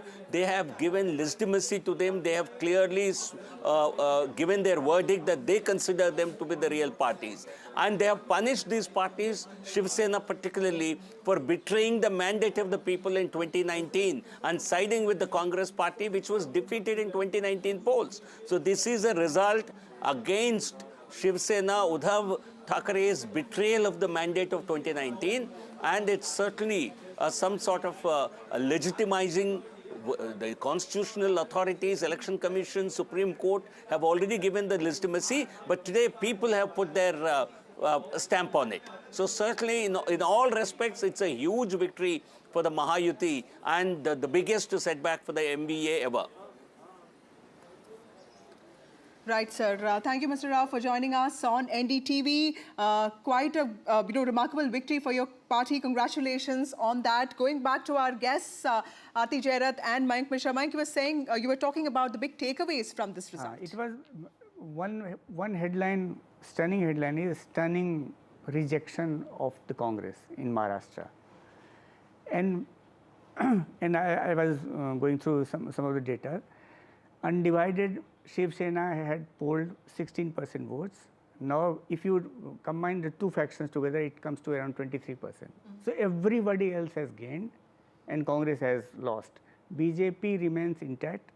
And second takeaway is whoever has allied with BJP, BJP has pulled them up, whereas Congress has pulled everybody down. That is one. On Jharkhand, I would like to say, it is Hemant Soren's victory, not India Bloc's victory. Okay. Hemant Soren has gained 4 percentage points in terms of vote share, which is huge in a multi-corner contest. Everybody else stays either at the same level or has gone down, except JMM in Jharkhand. So it is not India Bloc's victory in Jharkhand, it is Hemant Soren's victory, and it is rejection of Congress in Maharashtra and BJP lifting all its allies. The same thing happened in Kashmir with National Conference saying that, it was our victory and Congress's. Aarti Jairat, what would you say with the BJP actually surging ahead, registering this remarkable victory? Now, what happens to Mr. Shinde and, of course, to Ajit Pawar? They have proved their utility because if you look at numbers, 53 seats, Sena versus Sena. UBT-led faction is leading in 14 and Shiv Sena led by Shinde is leading on 38, which means that Shinde has actually performed very well. He's the face of the welfare. He's the Maratha face of the Mahayuti. What do you think is going to happen in the next few days? So I think, well, there's really not very much time. The new government has to be in place by the 26th of November. So swearing in ceremony by 25th, I think. So they've got just 2 days in which to take the decision. Now, it depends on how the BJP decides to play this. Are they going to sort of settle for continuity, which was the mantra after the Lok Sabha elections, and coalition dharma, in which case, maybe Shinde will be the chief minister. Alternatively, they have several bargaining chips in their hands, actually. If you look at the numbers, they can form a government without Eknath Shinde, just, Ajit Pawar's faction and the BJP together. That's a bargaining chip, as far as Shinde is concerned. Secondly, they can also accommodate Shinde at the center. Like Shivraj Singh Chauhan in Madhya Pradesh, he was supposed to be the face of the Ladli Behna scheme, which is supposed to have won the BJP that election in Madhya Pradesh. And they brought him to the center as the agriculture minister and gave him several other important, jobs. So they could accommodate Shinde here and make Devendra Fadnavis, the chief minister, because the BJP's tally is no question, it is the highest, their strike rate is the best. And you know, while the allies played their part, I think he's right. It is the BJP that pulled the allies, you know, up. Yes. So, you know, that has to be acknowledged in some way. So, you know, I think the decision really will rest partially on what Amit Shah and Narendra Modi decide. Amit Shah particularly, because he's been so deeply involved in the Maharashtra elections. And I think also on inputs from the RSS, which behind the scenes has played a fairly crucial role on the ground, you know, to help the BJP, you know, with this Samvidhan Yojana that they started, you know, which was basically to counter the Lok Sabha campaign of the MVA, you know, that these people were against the constitution and they'll take away your reservation and so on. So, but, you know, as I said, they don't have much time. So, you know, we will see a decision very soon. So hopefully none of those midnight dramas that we saw last time. And the results are also interesting because, you know, the satraps or regional leaders seem to have really done well regardless of, you know, whichever party they come from, although most of them are from the BJP or Shinde-led Shiv Sena. And Jayant Patil, who is from NCP-CP, you know, one of those tallest leaders. Dilip Valse Patil, somebody who worked very closely with Sharad Pawar, and Sharad Pawar, you know, like emotively campaigned against him. He is winning this time from Ammegaon. So clearly, you know, a lot of it is also... Right, sorry to interrupt there, but I believe we have Mr. Prakash Javadekar, who has joined us, senior BJP leader and former union minister, who is joining us live directly on the broadcast there. Mr. Javadekar, thank you so much for speaking to us here on NDTV. You know, the big question, of course, congratulations, of course, on the decisive victory that BJP is seeing in Maharashtra and, of course, the NDA alliance in total. But everyone has that big question up now, like whether or not there's going to be a change as far as the chief minister is concerned of Maharashtra. You know, Devendra Fadnavis is being seen as the comeback man. You know, he is actually the person who has led the party from the front in the state, and whether or not he's going to be awarded with the top post in the state, that is the question on everyone's mind. So what would you say, what is your first reaction to this? See, this is not the correct analogy. I will tell you, in 14, BJP was the single largest party and ruled for 5 years under Devendra Fadnavis on its own. Shiv Sena backed it. Then, in 19, Shiv Sena and BJP were in alliance, and people gave the same mandate, very good mandate. But Shiv Sena wanted chief ministership, so they went with the enemies of the alliance, and now they are repenting. They must repent, because people punish such acts. And what people have now, this is the third consecutive victory in a way, I will say. What people have seen that in 5 years they have seen 2 chief ministers, Uddhav Thackeray and Eknath Shinde. It is exactly negative and positive. So negative was Uddhav Thackeray's when there was no development, when all the developments were stopped, and now is development and welfare both. That is very important.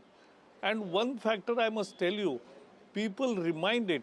People, Shiv Sena earlier in 19 ditched the people's verdict. So people have punished. That is the simple thing. Right. I mean, of course, that is, we have heard Mr. GVL Narasimha Rao also before you talk about the fact that this is, of course, the entire alliance which has come together to deliver this sort of a win in the state. But there's, of course, a lot of curiosity around the question of the top post in the state, Vasudha, as we have in fact seen, that it is the best ever show that BJP has put up in Maharashtra by far. Right.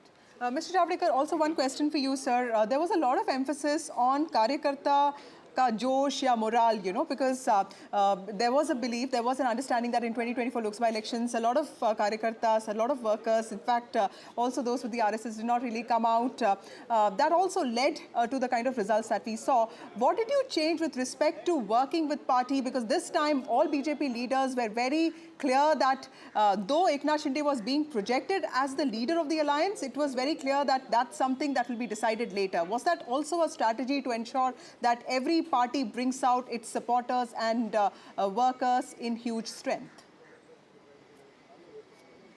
strategy apart, but fact is that BJP is a 24/7 party. I have come to Delhi just to attend the yesterday's meeting, which is about organizational elections. We don't stop. And therefore, after Lok Sabha, from the very next day, Maharashtra Karyakartas, leaders and everybody started working hard, understanding what has gone wrong somewhere, and we found out many things, and many things were corrected also, and that is how things happen. People who are ready to think and learn always make progress, and people like Sanjay Raut who are never are ready to think again, introspect, or accept the mandate, will always be on the wrong side of the things. For joining us on this very important day. Also, congratulations on your party's victory. Also, apart from Maharashtra and Jharkhand, there were 42 bypolls that were held across the country. We will take you to one of them. Gurpreet joins us. Gurpreet, important bypolls that took place in Punjab, specifically the prestige seat of Gidarbaha, which saw the battle between Amrita Waring, the wife of Raja Waring, the state president of the Congress party, versus Manpreet Badal, the former finance minister of Punjab. He had actually taken a break of sorts from politics, and this is a comeback of sorts. Tell us what is happening there and also the significance of these bypolls. Well, we have seen in 4 bypolls, three bypolls result have already been out, and what we have seen from the Congress stronghold, Dera Baba Nanak, Aam Aadmi Party is able to win, and from Chabbewal, Aam Aadmi Party has managed to win that 2 seats from there. But stronghold of Aam Aadmi Party from Barnala, where they have lost that seat to Congress Party, and Congress Party was able to win. We are reporting from Gidarba at this point of time, and we are showing all the statistics and calculation how these rounds are happening here. So total 13 rounds are required, and 9 rounds have already been done, where we can see Amarta Varing, who is wife of Congress chief, she is able to get 36,561 votes, whereas Dimpy Dhillon, Hardeep Singh Dimpy Dhillon, who is the Aam Aadmi Party candidate, he has got 49,772 votes as of now. If we can talk about Manpreet till the time 9th round, he is able to win only 10,245 votes. And if we can talk about the margin, we can see 13,211 margin here in Gidarba, and this counting is already underway. It's a 9th round which has just been finished, but as of now, we know this is the prestige battle here in Gidarba. One side we have seen the former finance minister Manpreet Badal, he was contesting from the BJP, whereas from Congress we have seen Congress chief's wife Amrita Varing, she is contesting from here, and Amrinder Singh Raja Varing was able to win this election multiple times, 3 times from the same constituency, but this time we have seen there is a lot of anti-incumbency against him, and Hardeep Dhillon, who has just joined from Akali Dal to Aam Aadmi Party, he is able to manage to win, and so far we are seeing these trends. We have seen he is leading from this Gidarba. So in Punjab, if we can talk about overall bypolls elections, we have seen Aam Aadmi Party has already won from 2 constituencies, it's Chabbewal and Dera Baba Nanak, and from Barnala, the Congress candidate is able to win election from here, and from Gidarba, the counting is still underway. So let's see, because these elections, bypoll elections, are very important for Aam Aadmi Party ruling government. It seems the way they have already got mandate, it seems from the way Aam Aadmi Party is leading from here, also Gidarba, it seems Aam Aadmi Party is able to get mandate, and we have seen all the top leaders of Aam Aadmi Party, they are going to address their supporters and celebrating this victory of Punjab in national capital. So let's wait for more time to understand how this political calculation is going to happen in Gidarba. Back to studio. So comeback of sorts for Aam Aadmi Party in Punjab there, yes. Very critical, I think, because Delhi elections are coming up in February. So, you know, if they win 3 of the 4 seats, it's going to be a big morale booster for Aam Aadmi Party, which is pretty much down in the dumps after all its top leaders have gone behind bars. And I can notice one more trend. After 2019, BJP lost votes and seats in all assembly elections, most assembly elections. Now, this time there has been a trend reversal of sorts. In Haryana, we saw BJP making a comeback in big, huge comeback in Maharashtra, and BJP did not do so badly in Jharkhand. And now Aam Aadmi Party reversing its Lok Sabha So we used to think losses that BJP performs very well only in Lok Sabha elections, and that trend is getting reversed because they're performing better in assembly polls. Also, let's go across to Ratnadeep, my colleague. Ratnadeep, tell us about these important bypolls that took place in the state of Assam. 5 bypolls. Himanta Biswa Sharma found time to campaign despite being the Jharkhand in charge, and also the importance of Gaurav Gogoi, the significance of these bypolls with respect to the kind of prestige that is attached to both Mr. Sharma and also to Mr. Gogoi. That's right. In fact, as we speak, the counting is underway. There were 5 seats for which bypolls have taken place, of which in the assembly elections of Assam, 4 were with the BJP and allies and 1 with Congress. And that 1 seat is Samaguri, where in the run-up to the polls, we saw massive pre-poll violence. There was death of 1 person. And Samaguri is a seat, remember, which is a strong hold of the Congress since 2001. Congress has never lost there. Congress heavyweight Rakibul Hussain, a former minister, this time chose to contest the Lok Sabha election and won with one of the highest margin in the country. And this time in the bypolls, his son, Tanzil Hussain, is making his electoral debut. He is just 26-year-old. And at this moment, till round 4, Tanzil Hussain was leading with about 4,000 votes. But from round 8 onwards, the BJP candidate is closing on that gap. Remember, BJP has tried a lot in terms of the campaign to try to win this seat, which is a Muslim majority seat in Assam, Congress stronghold. In the other seat, Bihali, where Gaurav Gogoi had campaigned for Congress has actually lost that seat. BJP has been able to retain that seat. So that has been a setback for Gaurav Gogoi, who is seen now as the emerging face of Congress in Assam. The BJP is leading in another seat, which is Dholai, which it was its MLA who was elected in the last election, and its allies AGP and UPPL are also leading in 2 other seats. So at this moment, BJP and allies are leading. BJP has won 1 seat and 3 seats. Its allies and BJP is leading, and Congress is leading in 1. However, let me tell you, this election was one election after 2016 Assam Assembly election, when BJP came to power for the first time in Assam, that the campaign of the party in Assam was not led by Himanta Biswa Sharma because he was busy in Jharkhand. Perhaps the Jharkhand result would be also a setback for Mr. Sharma. Remember, ever since Mr. Sharma delivered Assam elections for the BJP in 2016 and subsequently helped BJP and BJP allies to form governments in several states in Northeast, his services were taken for states like Odisha, where the BJP had done well, and this time he was he was made the co-in-charge for Jharkhand, where the BJP, however, could not, as of now, is trailing. So this might be a setback for Mr. Sharma. But having said that, there is good news in neighboring Meghalaya, where Chief Minister Conrad Sangma's wife, Mehtab Chandi Sangma, who made her electoral debut in the by-election in Gambagre seat, she has won her seat. So this is going to be a good news for the ruling NPP in Meghalaya. Right. Ratnadeep there, thank you so much for joining us with that update of the Northeast bypolls, the bypolls which are taking place in Assam and Meghalaya there. Thank you so much for joining us. I'm also being joined by Mr. Arshpreet Karyal of the Congress party. Mr. Karyal, thank you so much for joining us here on the broadcast on NDTV. Even till yesterday, there were murmurs being made by several people from your party that Congress would be leading the MVA in terms if they get a favorable result in the Maharashtra elections today. But now we can see that Congress has actually registered probably its worst performance. It is the worst. It is the worst performance that we are seeing coming in from Congress in Maharashtra. So do you think, and there have already been a lot of questions being raised about the way Congress managed its campaign, both in Maharashtra as well as in Jharkhand. So in hindsight, do you think more effort needed to have been put in by the Congress leadership in the battleground state?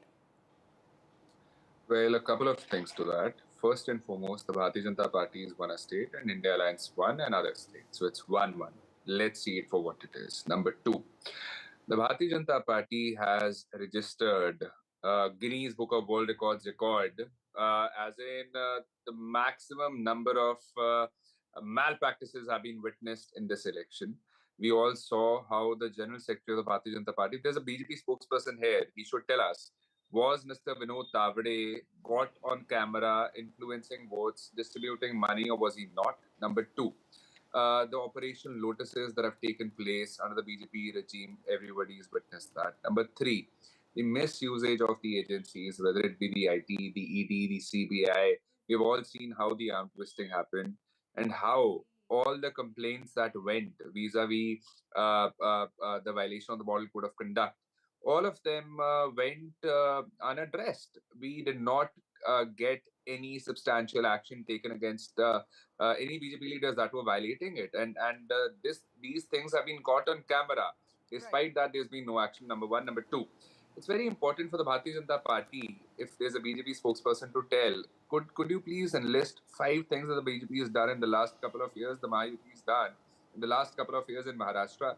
5 things they could not tell. I've been asking spokespersons of the BJP and they could not enlist 5 things. And number two, Harshpreet, now that they are back-to-back defeats both in Haryana, then Maharashtra, and of course even in Punjab, which is where you come from, it's the Aam Aadmi Party that's surging ahead in 3 seats. Congress, of course, is leading in 1. Don't you think all of this is, in a way, sort of really problematic for the party and for its workers?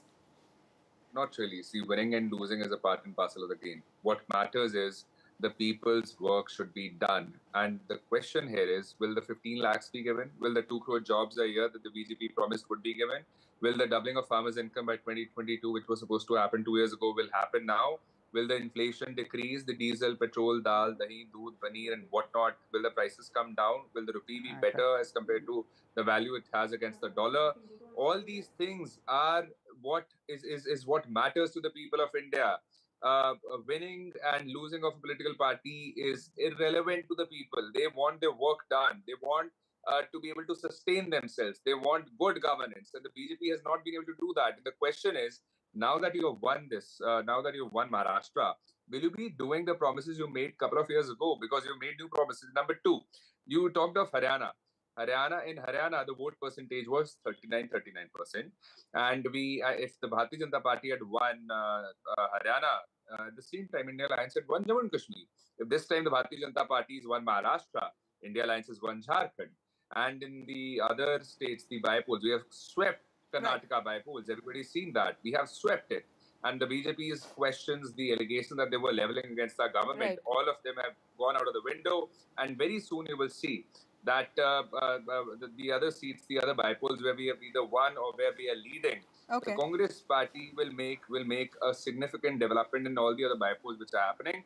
In totality, if we were to talk of the results in Maharashtra, in Assam, we have won 1. In Gujarat, 1. Karnataka, 3. Kerala, 1 with a massive lead. Lakhs. There's a margin and there's a difference of lakhs of votes. In Punjab, there's 1. In Rajasthan, there's 1. In Jharkhand, there's 15, and so on and so forth. So basically, the fact of the matter remains that will the Bharatiya Janata Party start delivering on their promises, or will they keep on coming up with hollow promises and hollow statements? That's an important point. Thank you, Harshpreet, for joining us with your views. Aarti Jairat, what happens now? Because, 2024 Lok Sabha elections, we saw a different sentiment. But now, clearly, that blemish of 2024 is going to be forgotten because that will be seen as an aberration. It's the Haryana mood, it's the Maharashtra mood that is going to be there. That's going to be projected by the BJP as mood of the nation. Also, what explains this massive victories? I saw this in Gujarat, 156 seats. We've seen that in UP in the past, not this time, of course, and then Haryana and now this. So what explains, so many people voting for one party? Well, if we look at the strategy of the BJP in the Lok Sabha polls and the strategy they adopted both for Haryana and Maharashtra, the Lok Sabha polls were all about one man. He actually led the show and nobody else was given any kind of space. In fact, Yogi Adityanath's big complaint was that he was not given a say in the polls in UP, which is why the BJP did so badly in UP. This time, the BJP went back to its roots, which is letting local leaders, take front stage. This is what the BJP has always been about. The old Vajpayee-Advani BJP was about nurturing and letting local leaders flourish. All the people you see today with starting with Narendra Modi, you know, whether it was Vasundhara Raje, Shivraj Singh Chauhan, Sushma Swaraj, you know, Arun Jaitley, they just, you know, they nurtured and developed younger leaders, local leaders, and that was the party's biggest strength. You know, I think it kind of lost its way somehow during the Lok Sabha elections, and I think it is now going back to its roots. And, you know, if you saw that in the Maharashtra elections, both Modi and Shah didn't address as many rallies as they used to. Yeah. In Haryana also the same thing, you know, so they forefronted their local leaders, and I think that really helped, which is probably why this time they're doing better in local elections rather than earlier when they used to win the national elections, but they didn't do so well in local elections. So that is the beauty of BJP. Yeah. Despite being the incumbent for 10 years, see, successful people are expected to be least flexible, but BJP is most flexible party we have known in years. They always change their strategy. Whereas in the case of Congress, and we heard the spokesperson, they blame everybody except themselves. See, same agencies worked in Maharashtra, same agencies worked in Jharkhand and elsewhere, in Wayanad also, and we have different outcomes. Why can't they understand that people have rejected them in some places, they have accepted them because of different issues altogether.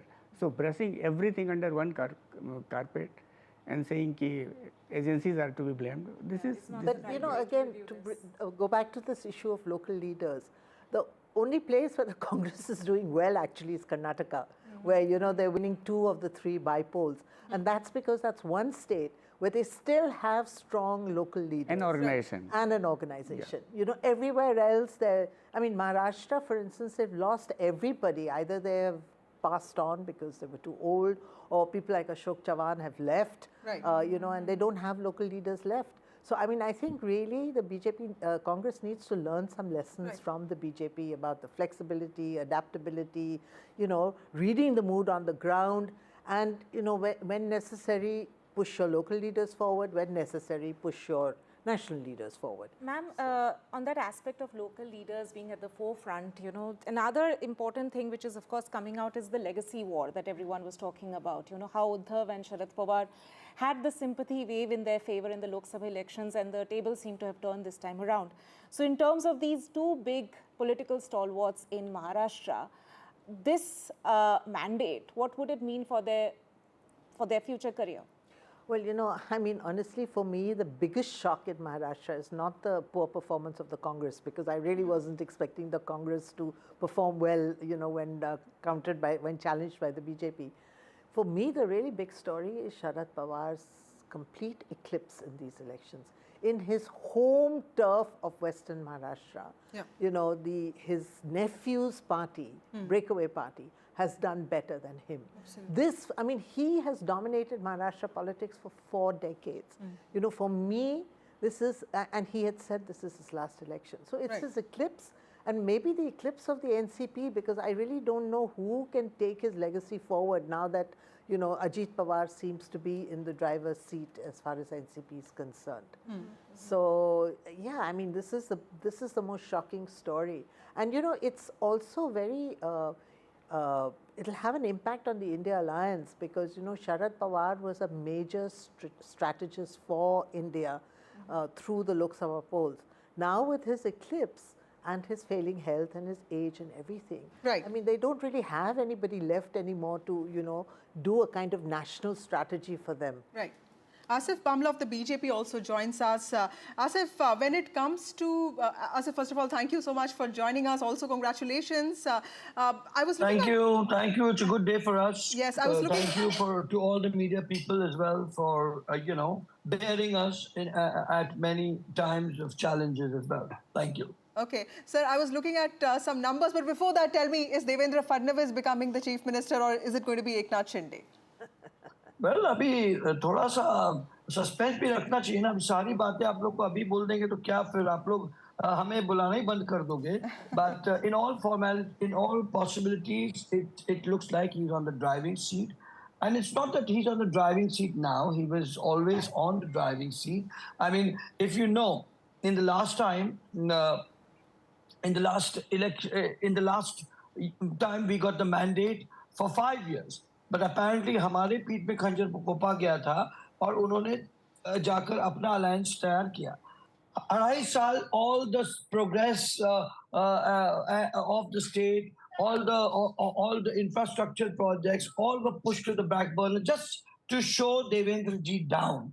And of course, after 2.5 years, when they themselves, being in the ruling, their own people left them and went away.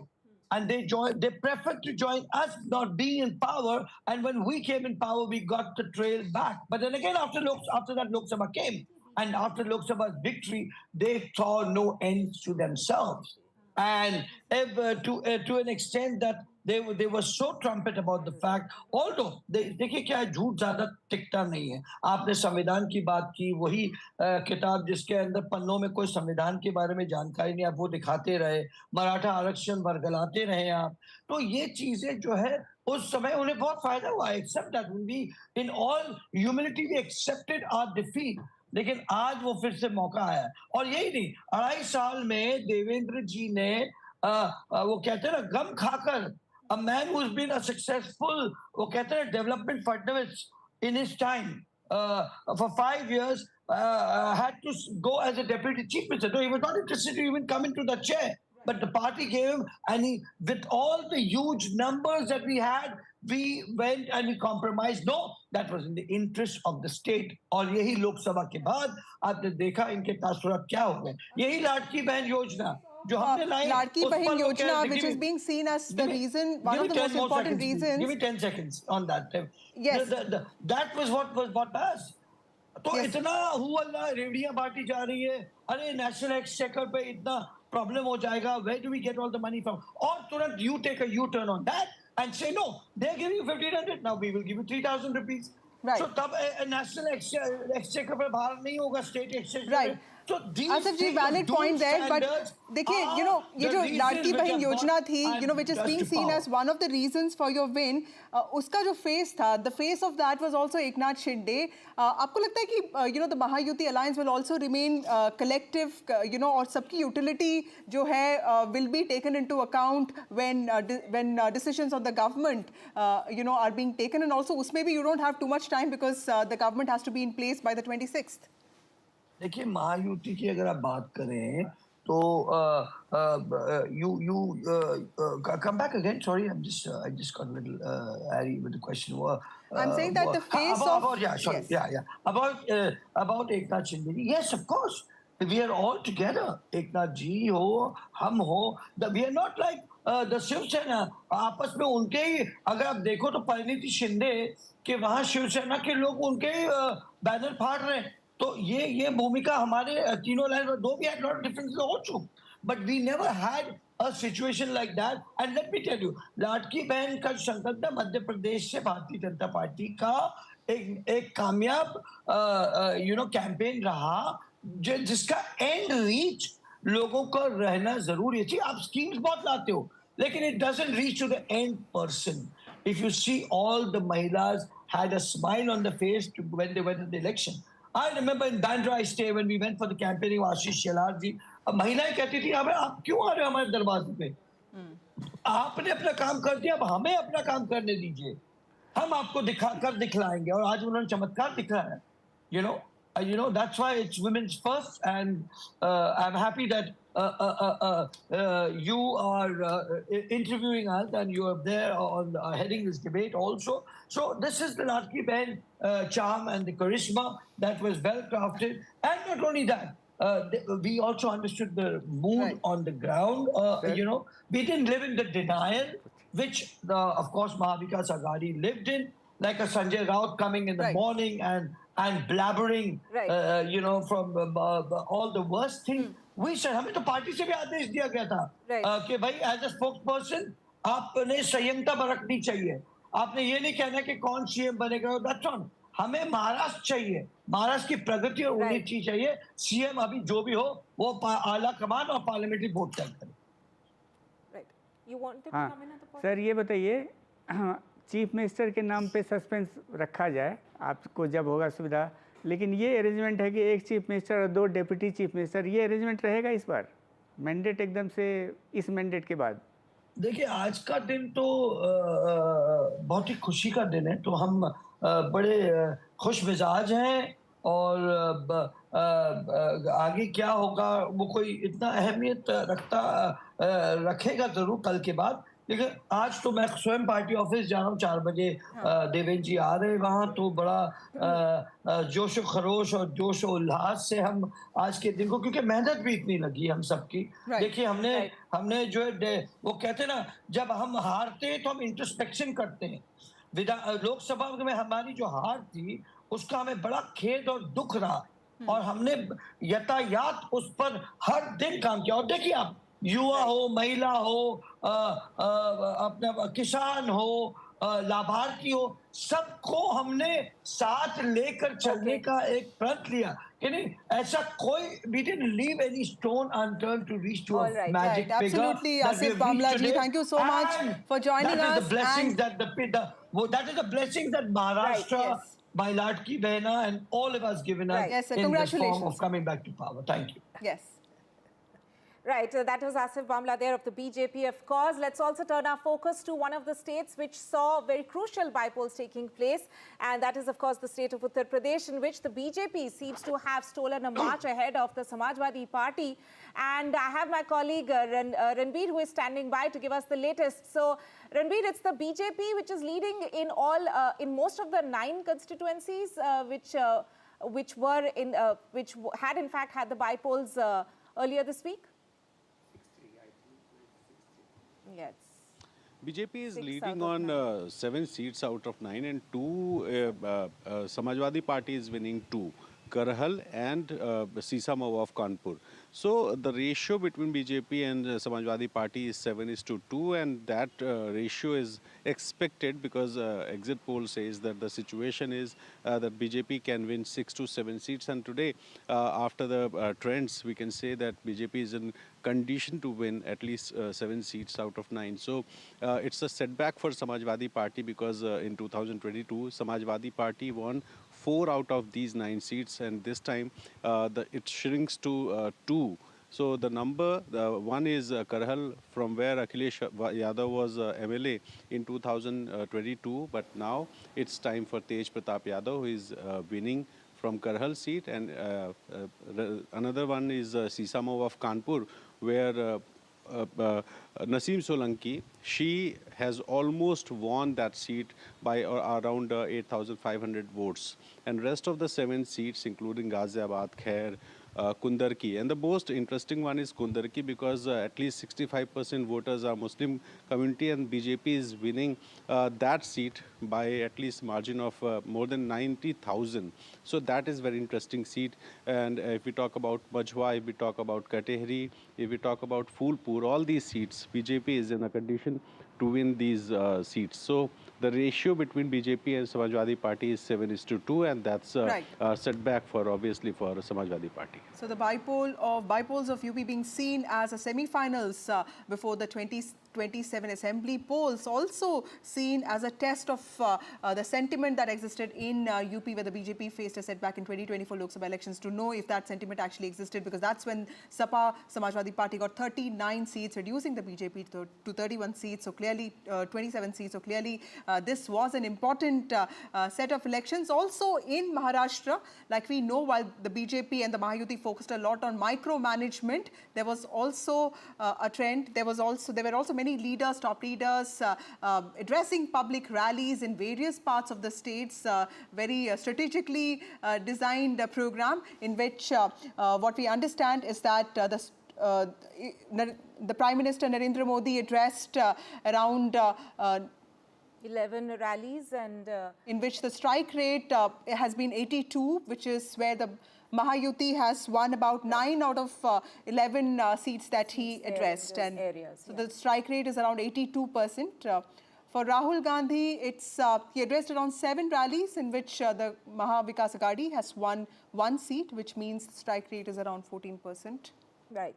And let's also take a look at other leaders there. JP Nadda there's 3 out of 3, which means in all the areas that he campaigned, BJP has in fact won all the 3 seats where JP Nadda campaigned, the BJP president there. Also, let's take a look at Amit Shah's strike rate, 93%, which means out of the 15 seats, the regions that Amit Shah campaigned, BJP has managed to win 14 out of those 15 seats. And Amit Shah was the BJP leader who addressed the maximum rallies because he had taken this as a personal project for himself, both Haryana and Maharashtra. Yeah, let's shift focus away from the BJP leaders. If we look at the MVA and its performance in Maharashtra, Priyanka Gandhi, out of the 5 seats, the regions where Priyanka Gandhi had in fact campaigned, Congress has managed to win 2 out of those 5 seats, the strike rate of 40%. In fact, her last rally was in Vidarbha, which is where the Congress has performed the worst. Ajit Pawar, Deputy Chief Minister of Maharashtra, he addressed around 36 rallies. In fact, that was, credited to him because he visited apparently every village in the sugar belt bastions, and that the strike rate has come to 67%. In some ways, also responsible to the 31 seats that his party is leading out of the 41 direct contest with his uncle's party. That's right. So interesting data there. Also, let's take a look at Uddhav. Right, we'll have to cut across live now to Uttar Pradesh, where Dimple Yadav is speaking. अभी हम सफाई में हैं, करहल में जिस तरह से शुरू से ही बढ़त बनाए हुए थे, क्या लगता है कि क्योंकि 27 का एक तरीके से सेमीफाइनल इस तरह से माना जा रहा था कि आगे देखा जाएगा? नहीं, अच्छा है क्योंकि जहां यहाँ पे प्रशासन ने और जहां भारतीय जनता पार्टी के लोगों को खुली छूट दी गई कि मतदान के दिन वो घूमें, और बाहर से भी दूसरी विधानसभा से भी लोग आके गाड़ियों में यहाँ घूम रहे थे, और जहां 3 या 4 गाड़ी चलने की अनुमति होती है वहाँ पे 10-10 गाड़ियाँ लेकर लोग चल रहे थे, और जिस प्रकार से पूरा माहौल रहा उसके बावजूद भी समाजवादी पार्टी का जो परफॉर्मेंस रहा है वो सही रहा है। लगता है अभी और सीटें आ सकती हैं, कई राउंड बाकी हैं। हाँ, मैं समझती हूँ कि हम लोग अनुमान लगा रहे हैं कि 4 सीटों पे हम लोग अभी भी जीत सकते हैं। Thank you so much. Right, so Dimple Yadav there alleging that the BJP had a free hand. In fact, also suggesting that it's the UP police's role that was instrumental in BJP actually leading in 7 out of 9 seats. Remember, 5 of those seats were won by the Samajwadi Party earlier. Those are details about the bypolls that were held across the country. But of course, all eyes are on Maharashtra and Jharkhand, even as Mahayuti in Maharashtra is all poised for a comfortable victory, a sweep, never seen sweep before in the state of Maharashtra, even as Hemant Soren is all likely to come back as the Chief Minister of Jharkhand. Right, and at this moment we'll head into a short break, but Ankit Tyagi coming up on the other side. Stay tuned.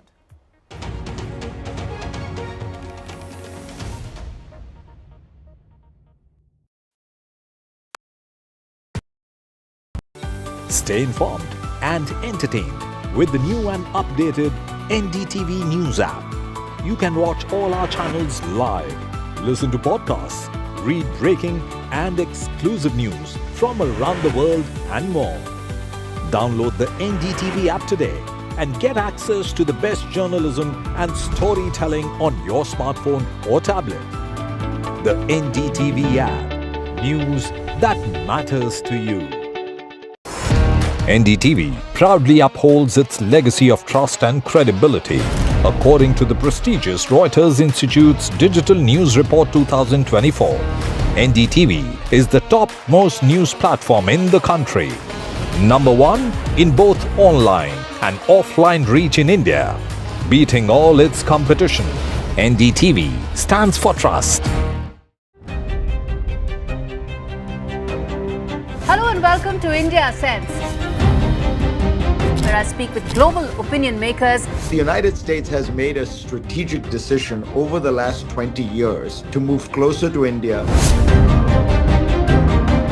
Our $7 trillion economy seems a perfectly conceivable number. If you want to be a national party, it's that you sort of accept the way the world is rather than want to endlessly hark back to how it was. Modi is promoting the digitization of the economy, which is accelerating growth in the country. It's a web of frauds, calls, luring emails, threatening messages. Cyber frauds have cast their net wide and everyone is at risk. We track the victims, their horror stories as they get conned online, extorted and robbed of their hard-earned money. How to identify a cyber fraud and how to stay cyber safe. What are your options?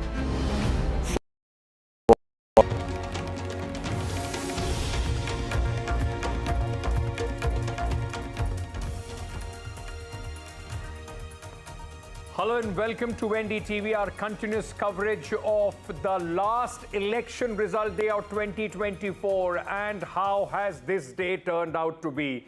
A massive landslide, something that we have not seen in Maharashtra probably since 1995.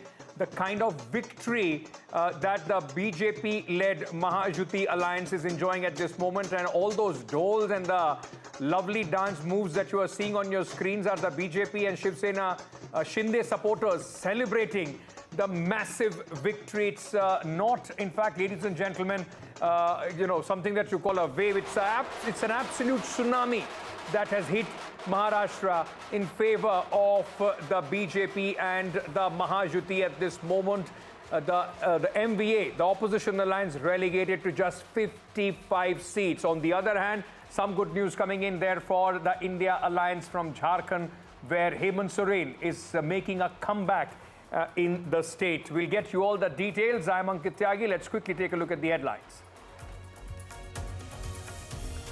Mahajuti landslide in Maharashtra. Saffron surge drowns Mahavikas Aghadi. Celebrations erupt as the NDA camp is all set to sweep the elections in the significant state of Maharashtra.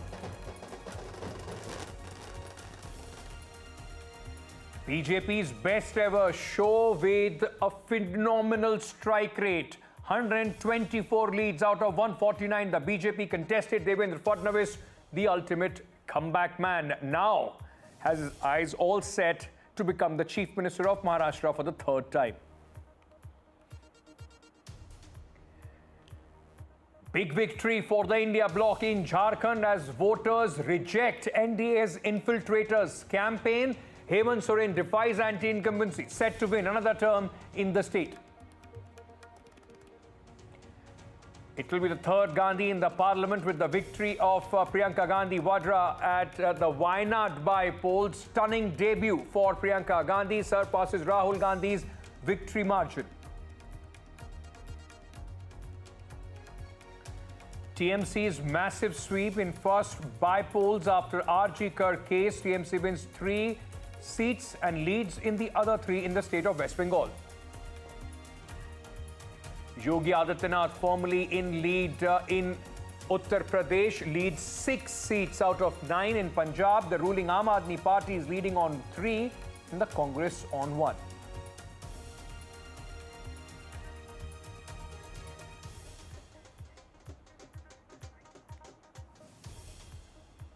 Ladies and gentlemen, the most significant state of Maharashtra has fallen to the BJP. The incumbents are coming back, and with this, a lot of questions that were being asked about who's the real Shiv Sena, who's the real NCP, probably these elections have answered those questions. But what a turnaround has this been in the state of Maharashtra in just 5 months, from 2024 Lok Sabha election, where the BJP was stunned by the margin of the victory of the opposition alliance and possibly went back to the drawing board. And then, of course, the Ladki Behan Yojana coming in and making sure that the Bharatiya Janata Party is home in style, romping home in style, with Devendra Fadnavis now, in fact, eyeing a third term as the Chief Minister. I mean, these visuals are of celebrations across, in fact, in the state of Maharashtra, where the BJP has won, even in areas where the Bharatiya Janata Party traditionally found itself on a weaker wicket. Marathwada, Vidarbha, the Bharatiya Janata Party, which was absolutely clean bowled in the 2024 elections of Lok Sabha, has made a stunning comeback. And one of the big winners is the man of the moment at this moment, the man that you see on your screens, Eknath Shinde, the, Chief Minister. He has won and possibly has answered a lot of questions about his legitimacy and his claim as far as the Shiv Sena is concerned.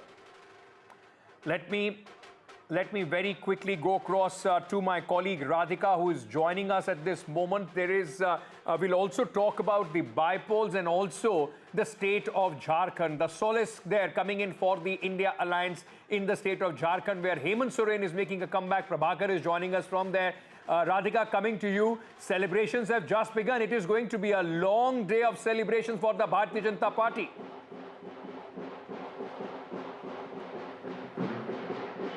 Okay, I'm not able to hear your question, but I can show you the scenes around. It is very, very loud here, but certainly celebratory. In fact, celebrations are peaking outside BJP office. As you can see, doors and drums. People are dancing all around. There is saffron wave throughout outside the BJP office here. Top leaders have already started coming in. They are inside holding meetings. After some time, we'll see Devendra Fadnavis also holding a press conference. We know for a fact that at Varsha, there is going to be a joint press conference of Chief Minister Eknath Shinde as well as Devendra Fadnavis and Ajit Pawar, post which celebrations will turn to BJP office here and multiple activities, celebrations, firecrackers, saffron flag, BJP flag all around. And we've been, speaking to several of the Karyakartas here. Of course, they are ecstatic. Several candidates, leaders have already started coming here. Winning candidates will also be felicitated in a bit. I have some women Karyakartas here. Ma'am, आप बताइए victory के बारे में इतना expect किया था ऐसे margin victory? हम लोगों ने तो एक्सपेक्ट किया था, हमें पता था कि लाड़की बहन हमें साथ देगी और ज़रूर साथ देगी। लाड़की बहन योजना ने बहुत अच्छा काम किया है और हम आगे भी सपोर्ट करेंगे उनको, इसलिए उन्होंने सपोर्ट किया है इस पर। क्या factors, what factors work for BJP?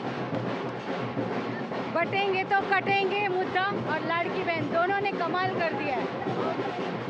बटेंगे तो कटेंगे campaign as well as Ladki Behan, that's what has worked for the BJP, is what these Karyakarta are telling us.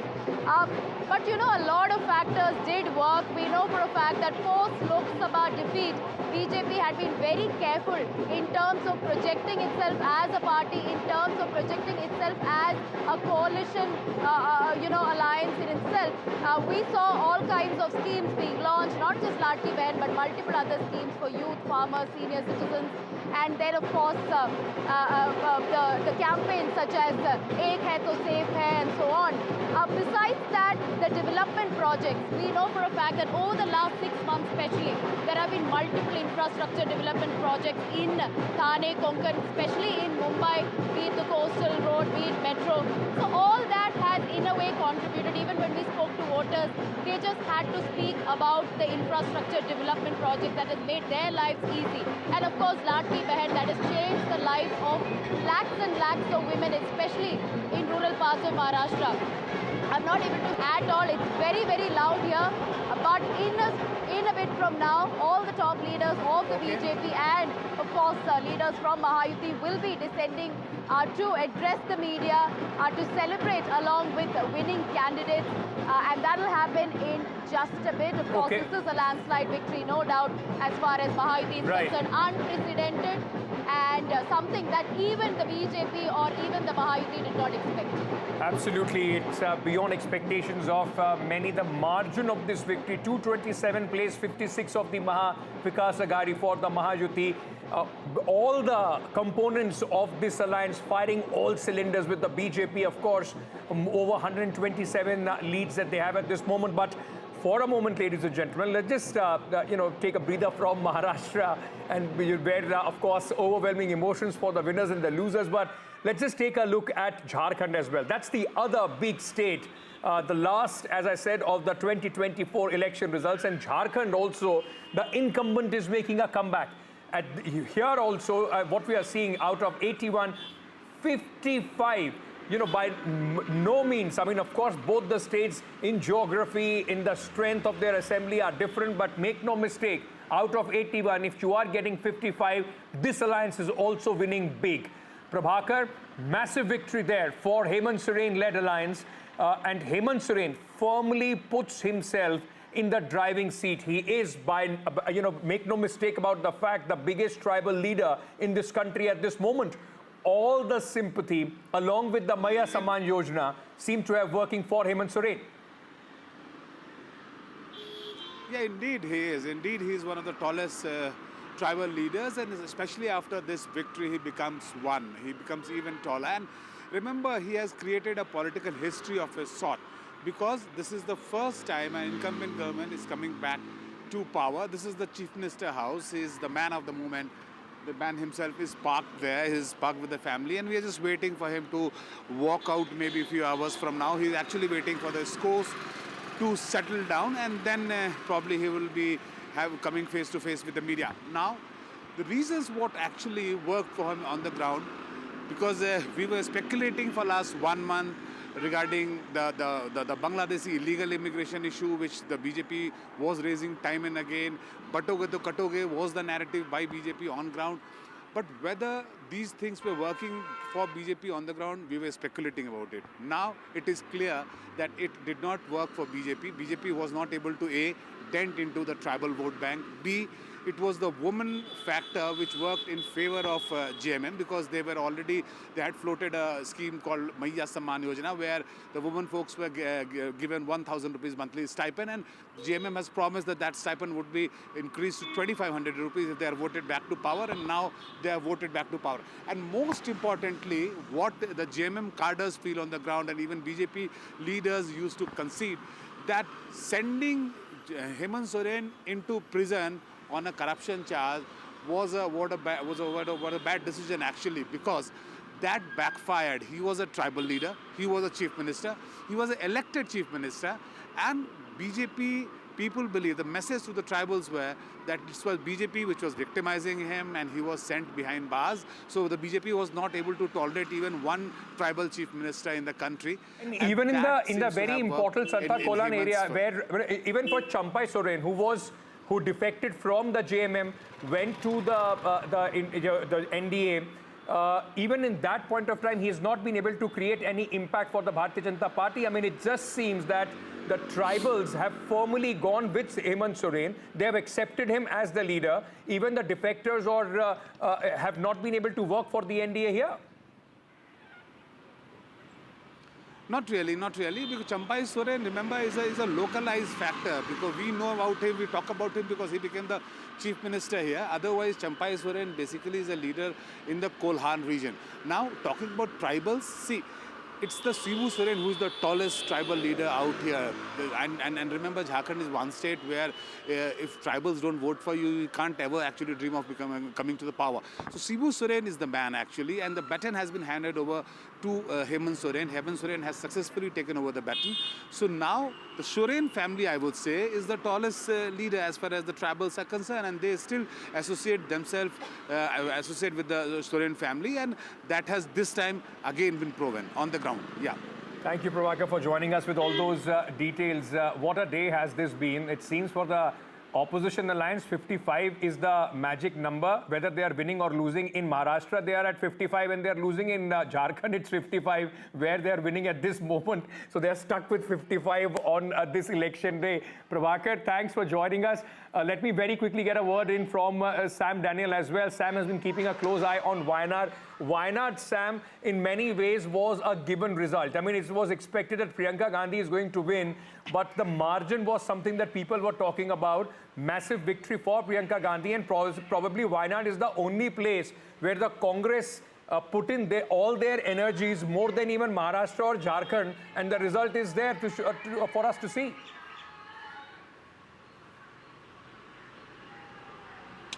That's right, Ankit. Her victory was a kind of a foregone conclusion, but the margin speaks volumes in terms of the kind of springboard this mandate has given Priyanka, who's making her electoral debut in politics this time. And she has exceeded the margin of Rahul Gandhi. As we speak, she is nearly 6 lakh. She's leading with the margin of nearly 6 lakh votes. The second and third, the UDF and the LDF candidates, the NDA candidates are at a distant second and third with 1.95 lakhs and little over a lakh in the case of the NDA candidate. And the Congress is quite ecstatic about this, and they look at it in a different way. They say, while another Gandhi family member has now been elected from the south after Rahul Gandhi moved to Raebareli, this would also, they say, catapult Priyanka Gandhi to be a strong woman voice for the Congress in the parliament. They say she'll be articulate both in in Hindi and English, and she'll be a good bet to take on the BJP, as they say. Many Congress leaders also look as a slice of Indira Gandhi in Priyanka Gandhi, and that way they say, besides her performance and tackling of the issues in the parliament, they hope she would also be able to spend considerable time working on the organizational challenges of the Congress.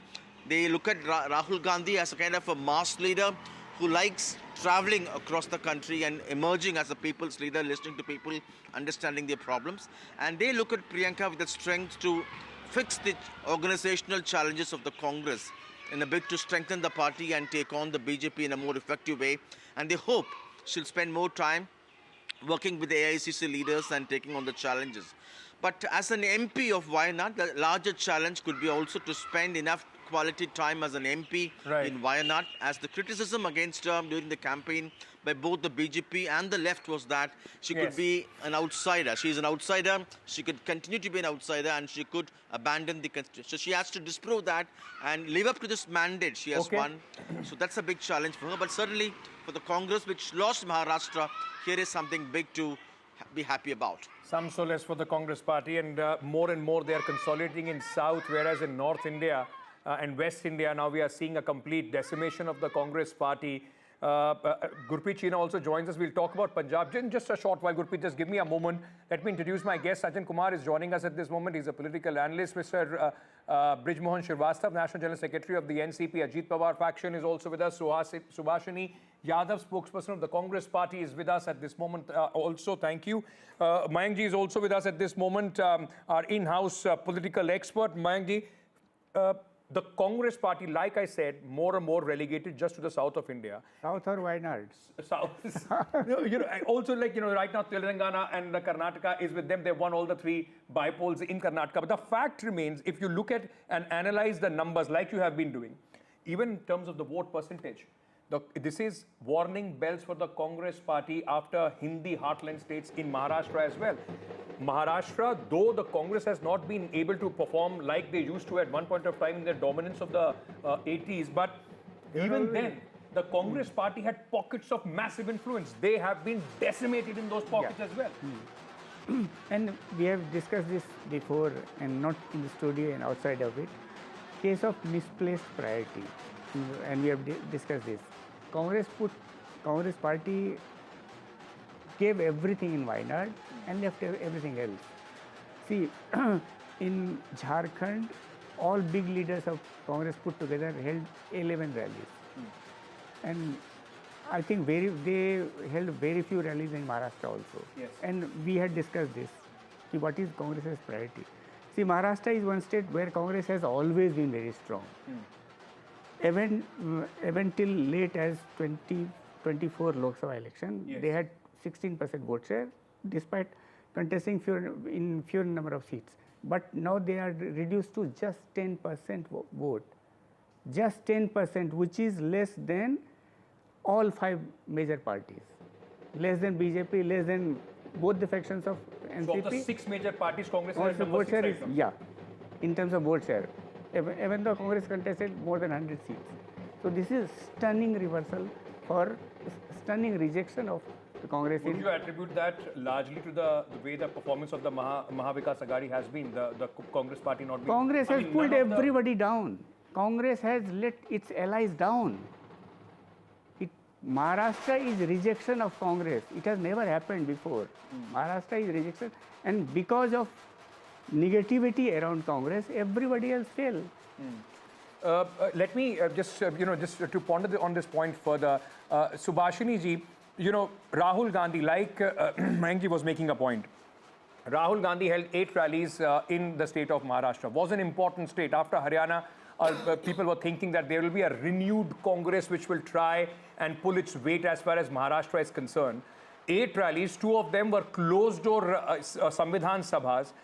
Has the Congress party, in fact, relied too much upon the narrative that they had 5 months back in the Lok Sabha election, not been able to reinvent itself, and the BJP has learned from what happened in 2024 Lok Sabha and has completely decimated the Congress party? The situation is that none of the opposition would not even have a leader of opposition in the Assembly of Maharashtra.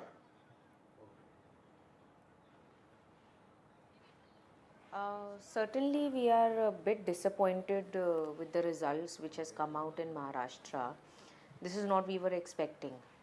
Why? Because as you just mentioned, there were a lot of rallies, programs, and I myself was there during the Samvidhan Sammelans. I am one of the organizers for them.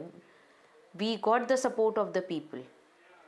And it was a narrative set by BJP that they will be changing the constitution. And their leaders used to say during the general election, and they themselves took this back and they took their Nara back, Ab ki baar 400 par. It was the reason why, because there was a threat to constitution.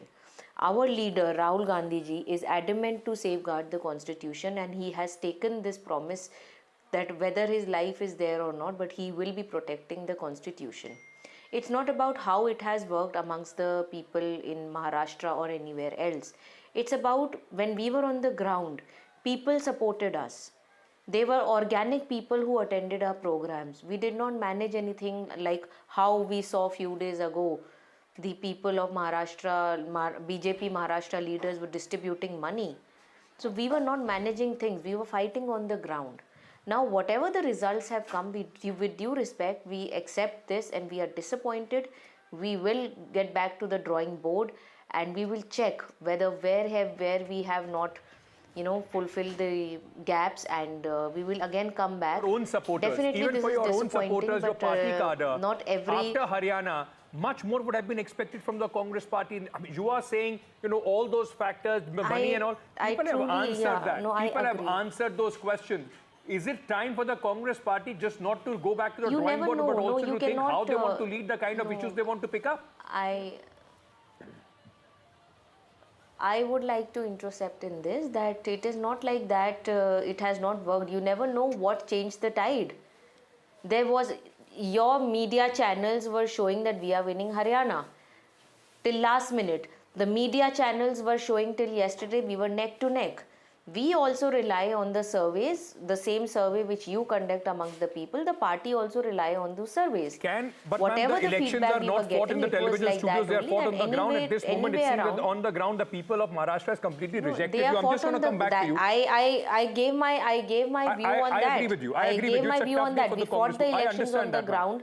We went to the people, and the people, wherever we went, people were supporting us. People said that we are going to change this government. If something has happened, of course, we will sit and look into this. I am accepting the defeat. I am not saying that we are not accepting that Maharashtra has not seen in a very, very long time. Absolutely. Gurpreet, our colleague, is also joining us. Maria joins me at this moment as well. Gurpreet, very quickly, a word on Punjab. Aam Aadmi Party leading on 3, Congress on 1. There also the incumbent, and it was also a prestige battle for Bhagwant Mann. A lot of questions were asked about his leadership. For the Aam Aadmi Party, this will be, especially for the Chief Minister, some sort of vindication, isn't it? Well, yes, of course, in Punjab we have seen crucial 4 bypolls are happening, and if we can talk about Aam Aadmi Party, in 2 bypolls they have already been won the election, and now in the 3rd election from where we are reporting at this point of time, showing these visuals from the Giddarbah, where we can see that a huge number of the supporters from Aam Aadmi Party, they have already been reached here, and we are joining us son of Dimpy Dhillon, who is the candidate from Aam Aadmi Party, who is winning at this point of time. How do you see this victory in Giddarbah? Because before that, we have seen Congress bastion here, and before the Congress, it was the Akali bastion here. So, no Aam Aadmi Party is able to make base here. How do you see this victory? First of all, I would like to thank the people of Giddarbah who have made us win today in a huge margin, with a huge margin. And the people who call themselves like the upcoming CM, like our opposition of Congress used to call himself the upcoming CM. You are talking about the Congress chief Amrinder Singh Raja? Yeah. In his own mind, he was the upcoming CM. But now that wishes are gone. So I would just like to say this. Your Dadiji has also made an appeal to the people of this constituency, and that was very emotional appeal when she was talking to her. Do you think that has also worked in the emotions of this election?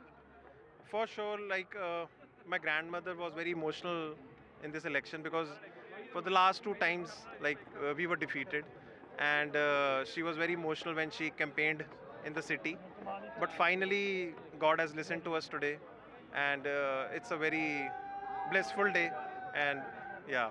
So thank you so much for talking to NDTV. So once I'll request my Vijay to just show all these visuals from the ground. What is happening at this point of time? We can see huge number of Aam Aadmi supporters. They have already started celebrating the victory from Gidarba, and somewhere down the lane, what we have learned, Aam Aadmi Party says it seems the people had again given mandate, because out of 4 bypolls, three of bypolls, Aam Aadmi Party is Shifting able to win focus now. from the various constituency, and one Barnala seat.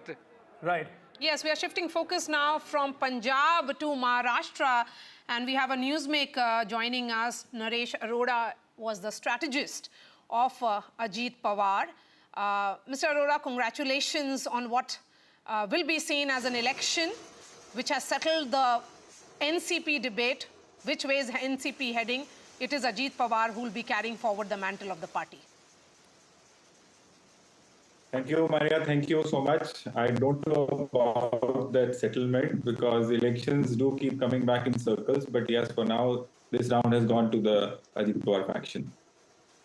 Naresh, hi Ankit this side. I just wanted to ask you, I remember one interview I read about, I was seeing somewhere, and you said it is a change, Ajit Pawar. In 5 months, whatever happened in Lok Sabha, forget that. It's a change, Ajit Pawar. I have taught him how to smile. He's smiling more little these days, and pink is going to work.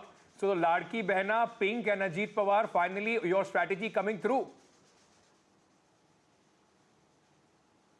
First of all, Ankit, thank you for noticing the interviews I have given, but I have never said that I have made him smile. It's just that he has not been visibly smiling. So this time round, he was visibly smiling. He could be seen around smiling. And regarding the color pink, we were wanting that NCP needs to have a distinct identity apart from this, the blurring clutter of the colors that they are already there with the 6 parties in Maharashtra. So they needed to stand out. And with the Ladki Behan Yojana coming in, the kind of scheme that it was connecting with the women household and women workforce, so it was required something that which could give them a presence for which they could just feel that there is a happiness in their camp rather than the gloom of the Lok Sabha results. But Naresh, the question here is that in terms of strike rate, of course, the NCP within the Mahayuti is done really well, and it would be seen as cohesive, fight where all the 3 alliance partners came all guns blazing. I mean, all the cylinders firing here. What do you think changed in the last 5 months? From a party which received a debilitating blow at the hands of Sharad Pawar to now, where the strike rate of NCP, Ajit Pawar is much better, much better than NCP Sharad Pawar. Over 60%. Over 60%. Yeah, of course, Maria, they are going to be nearing 70%. There are a couple of seats which we are on very tight trail at the moment, but I think they'll also come through. So we'll be touching some 40 seats. Regarding the changes in the 5 months, what I would say is that the first was a realization that they need to pull up their socks. Because till now, I think the way NCP functions for the last 25 years, they have been winning in their own bastions, and there has never been a requirement for them to work as a party. So another thing was that Mr. Sharad Pawar used to play the role of that vote getter. He was the one who used to be the public face, and Mr. Ajit Pawar was the one who was running the administration. And he runs the administration so efficiently that even his critics approve of his administrative skills. And if you talk to any bureaucratic setup, they will also have the same words for him. So Mr. Ajit Pawar was to realize that his role has changed now. He needs to function as a party president and not just as a deputy chief minister. He enjoys the role of being an administrator very much, but he had to come out of his comfort zone, which he did. And another thing which people have not been knowing about it, that Mr. Ajit Pawar is a very hardworking politician who gets up at 5 o'clock, starts meeting people at 6 o'clock, but has never been doing it in a way that people would be seeing it that, okay, fine, this is one mass leader. So once he realized that there is a change of role required, and he came into his own, the Jan Samman Yatra, the adoring of the pink color, and of course the big smile, which is now, again, I think the bigger one has been pasted on his face today after the results.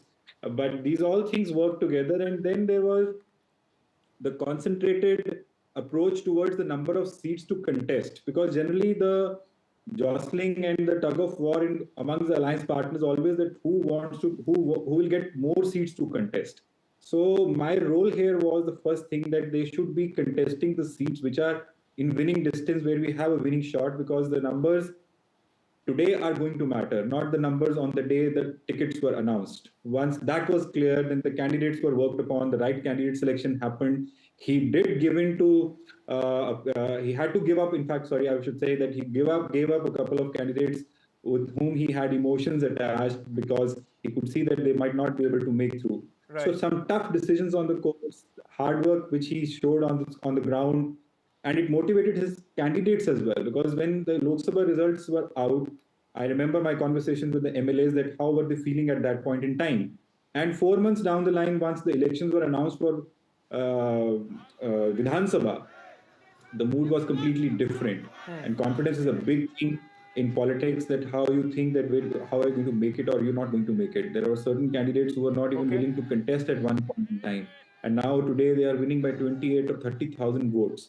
So this is the kind of confidence that came back. The party worked unitedly. The presence was felt. The campaign was, by all accounts, I would say, on a positive note. More or less, and of course, one major change factors from Lok Sabha coming together to make that kind of victory. But Naresh, very interestingly, like you were saying, how in 5 months, you've been able to bounce back, recreate the whole image and the way things were functioning. But can I ask you, because interestingly, you worked at some point of time with the Congress party as well.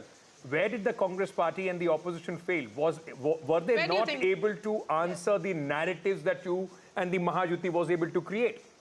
And was it them holding on to an old narrative? I mean, Constitution khatre mein hai, may have worked in the Lok Sabha, but how does it work in a state election?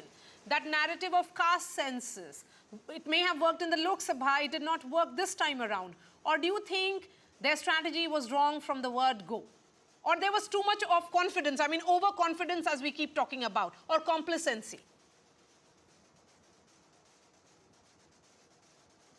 I should not be commenting on their strategy now that I'm not working with them, but because this question has been asked and I am on the opposite side, what I see is that they were complacent to start with. After the Lok Sabha, they thought it was a done deal. And based on that, I could see that in the last 5 months, the playground was left open for the youth players to have a field day.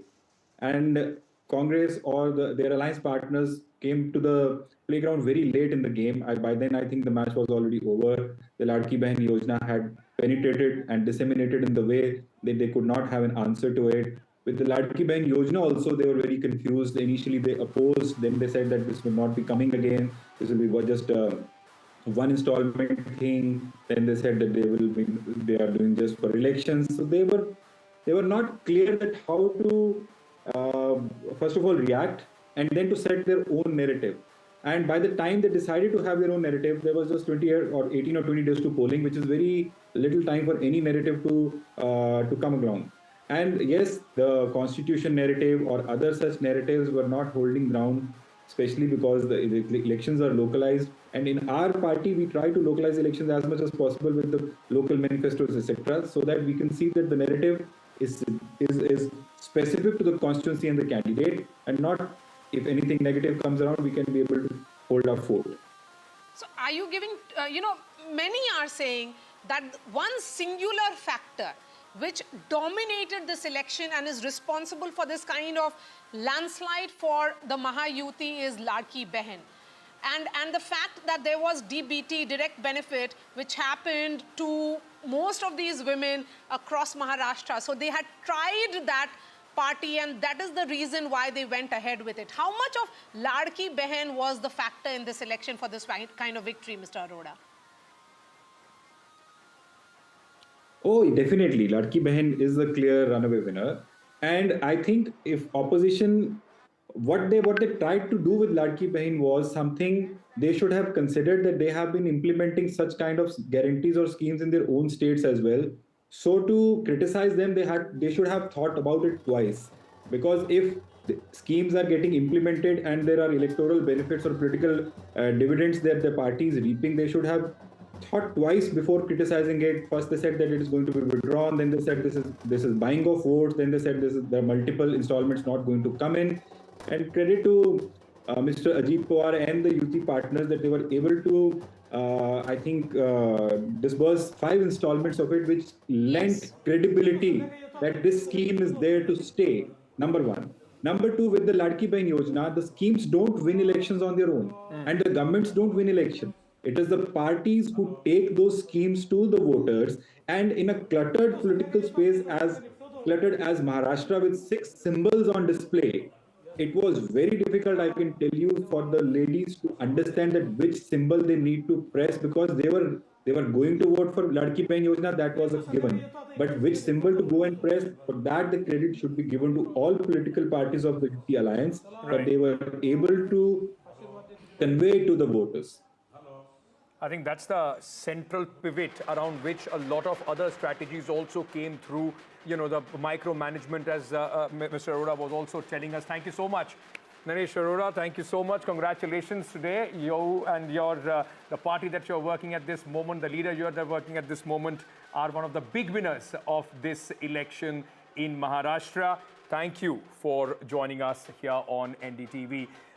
You know, Maria, very interesting. Like we were talking about the Ladki Bahin Yojana, it almost now has become like some sort of a textbook case for any incumbent government. And huge recall value. Across Maharashtra, there were huge posters, be it of the BJP, be it of Ajit Pawar's NCP, or of Shiv Sena. Everybody had 1,500 rupees and the party symbol and the faces. Because they understood, if the pink voters, the women voters come out in their favor, the X factor are the women voters. Let's not forget, it's the same Maya Samman, which has actually got Hemant Soren that victory, that emphatic victory in Jharkhand. And Sajjan Kumar, you know, let me bring you in on this.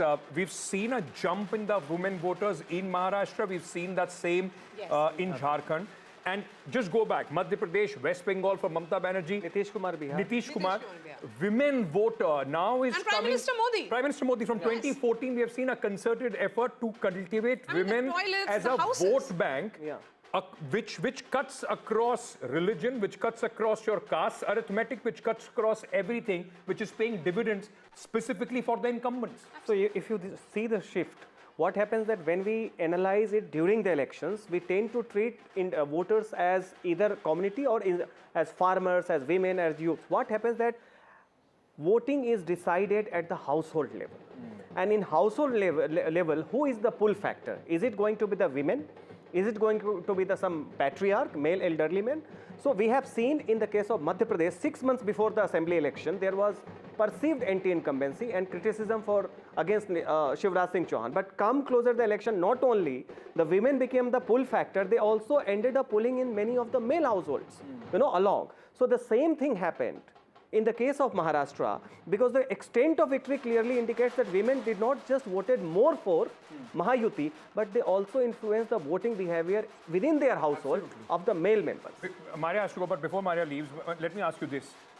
In a way, this election result, and Subhashini, I'm just coming to you, in a way, this election result once again reinforces the fact that whether it's the 2024 Lok Sabha election was indeed an aberration. Yes. And the BJP has the ability to learn and bounce back, something that we are at this moment not seeing in the opposition parties, especially the key opposition party, that is the Congress. Yes, absolutely. BJP knows how to do course correction because they have the nuts and bolts of party which works on the ground. They get feedback from the ground. These are netas which are not parachuting in and out of Delhi. They believe in issues which will resonate with the Janta. And I think welfareism, yes, but that faith that here is Prime Minister Modi at the center and a BJP plus government in Maharashtra, which can ensure double engine. So, across Maharashtra, what was palpable there was, Ankit, stability. Yeah. Buzzword was stability, a government that will complete 5 years in office. They had this faith that Prime Minister Modi's governance model will ensure that there is infrastructure projects in urban centers, Yes. and the concerns, be it of farmers, be it of women, and of various voting blocks are addressed. And what added was Eknath Shinde, almost like a pepper on this cherry on the cake, I would say, where he ensured that the Maratha constituency, because he himself was a Maratha, a Maratha addressed the concerns of the Maratha constituency and completely neutralized that entire talk of the Maratha agitation. The Marathi Manus that the Shiv Sena stood on, that pillar, has been completely taken off under the feet of Uddhav Thackeray, even in a Worli seat where there is a concentration of a large Marathi-speaking population. Aditya Thackeray is finding it very tough. I mean, last I checked, he was trailing by about 600 votes. I have to take a very quick break. Subhashini ji, I just need a moment from you. Once I come back from this break, okay, she's left. Tough day for the Congress party, but let me say, Jharkhand also, ladies and gentlemen. Don't forget, Maharashtra, of course, a victory of mammoth proportions. But in an 81-member assembly, Hemant Soren is making a comeback with 56 members at this moment. And that's also a huge victory. But that is also because of Hemant Soren and JMM, not as much as the Congress party. Sure, but so it also tells you the bigger narrative of 2024 as we end the last result day of 2024. Don't count the regional satraps out yet. It's not all done and dusted. Like after 2024 election, people started saying it's once again going back to the bipolarity. Congress will need to pull up its socks much more before we can once again have that kind of bipolarity in elections of India. Quick break. We are coming back. Stay tuned. Our coverage continues.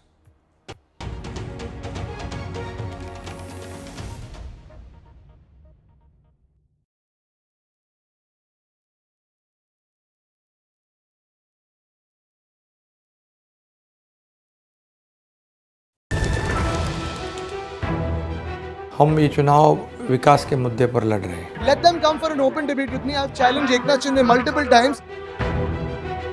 Congress is in the worst situation in this state. Mahayuti में भी इससे ज़्यादा dispute है. Everything is fair in love and politics. Vote देने वाले ही जिताने वाले हैं ना. So we worked on 4 options.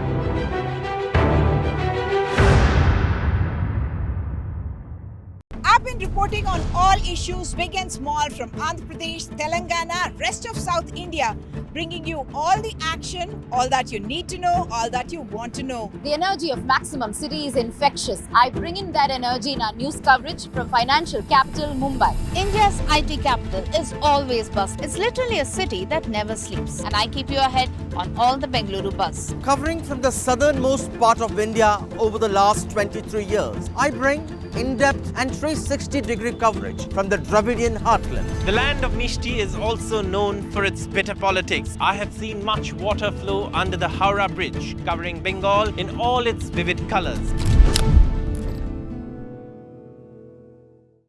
In today's interconnected world, India's voice is more crucial than ever. When India speaks, the world listens. At NDTV World, we are that voice, bringing you intelligent and insightful news from India and beyond.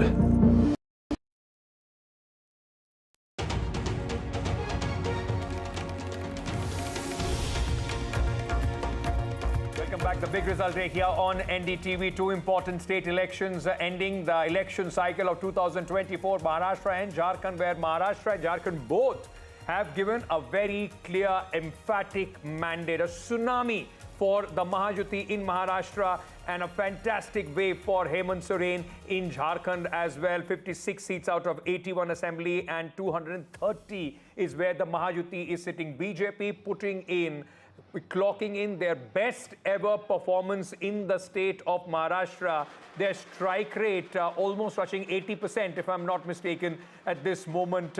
Brijmohan Srivastava also joins us, National General Secretary of the NCP, Ajit Pawar. Mr. Srivastava, does this now settle the debate over the nephew and uncle tussle? Who has the real NCP? Now Ajit Pawar can go out and claim NCP is his. Actually, no need to claim now, because the Election Commission of India already recognized us as a Nationalist Congress party, headed by Ajit Pawarji and headed by the working president Praful Patel. So it's very loud and clear. But no doubt, this time the peoples have given us mandate, and they have clearly announced that the real NCP is run by the Ajit Dada Pawar. And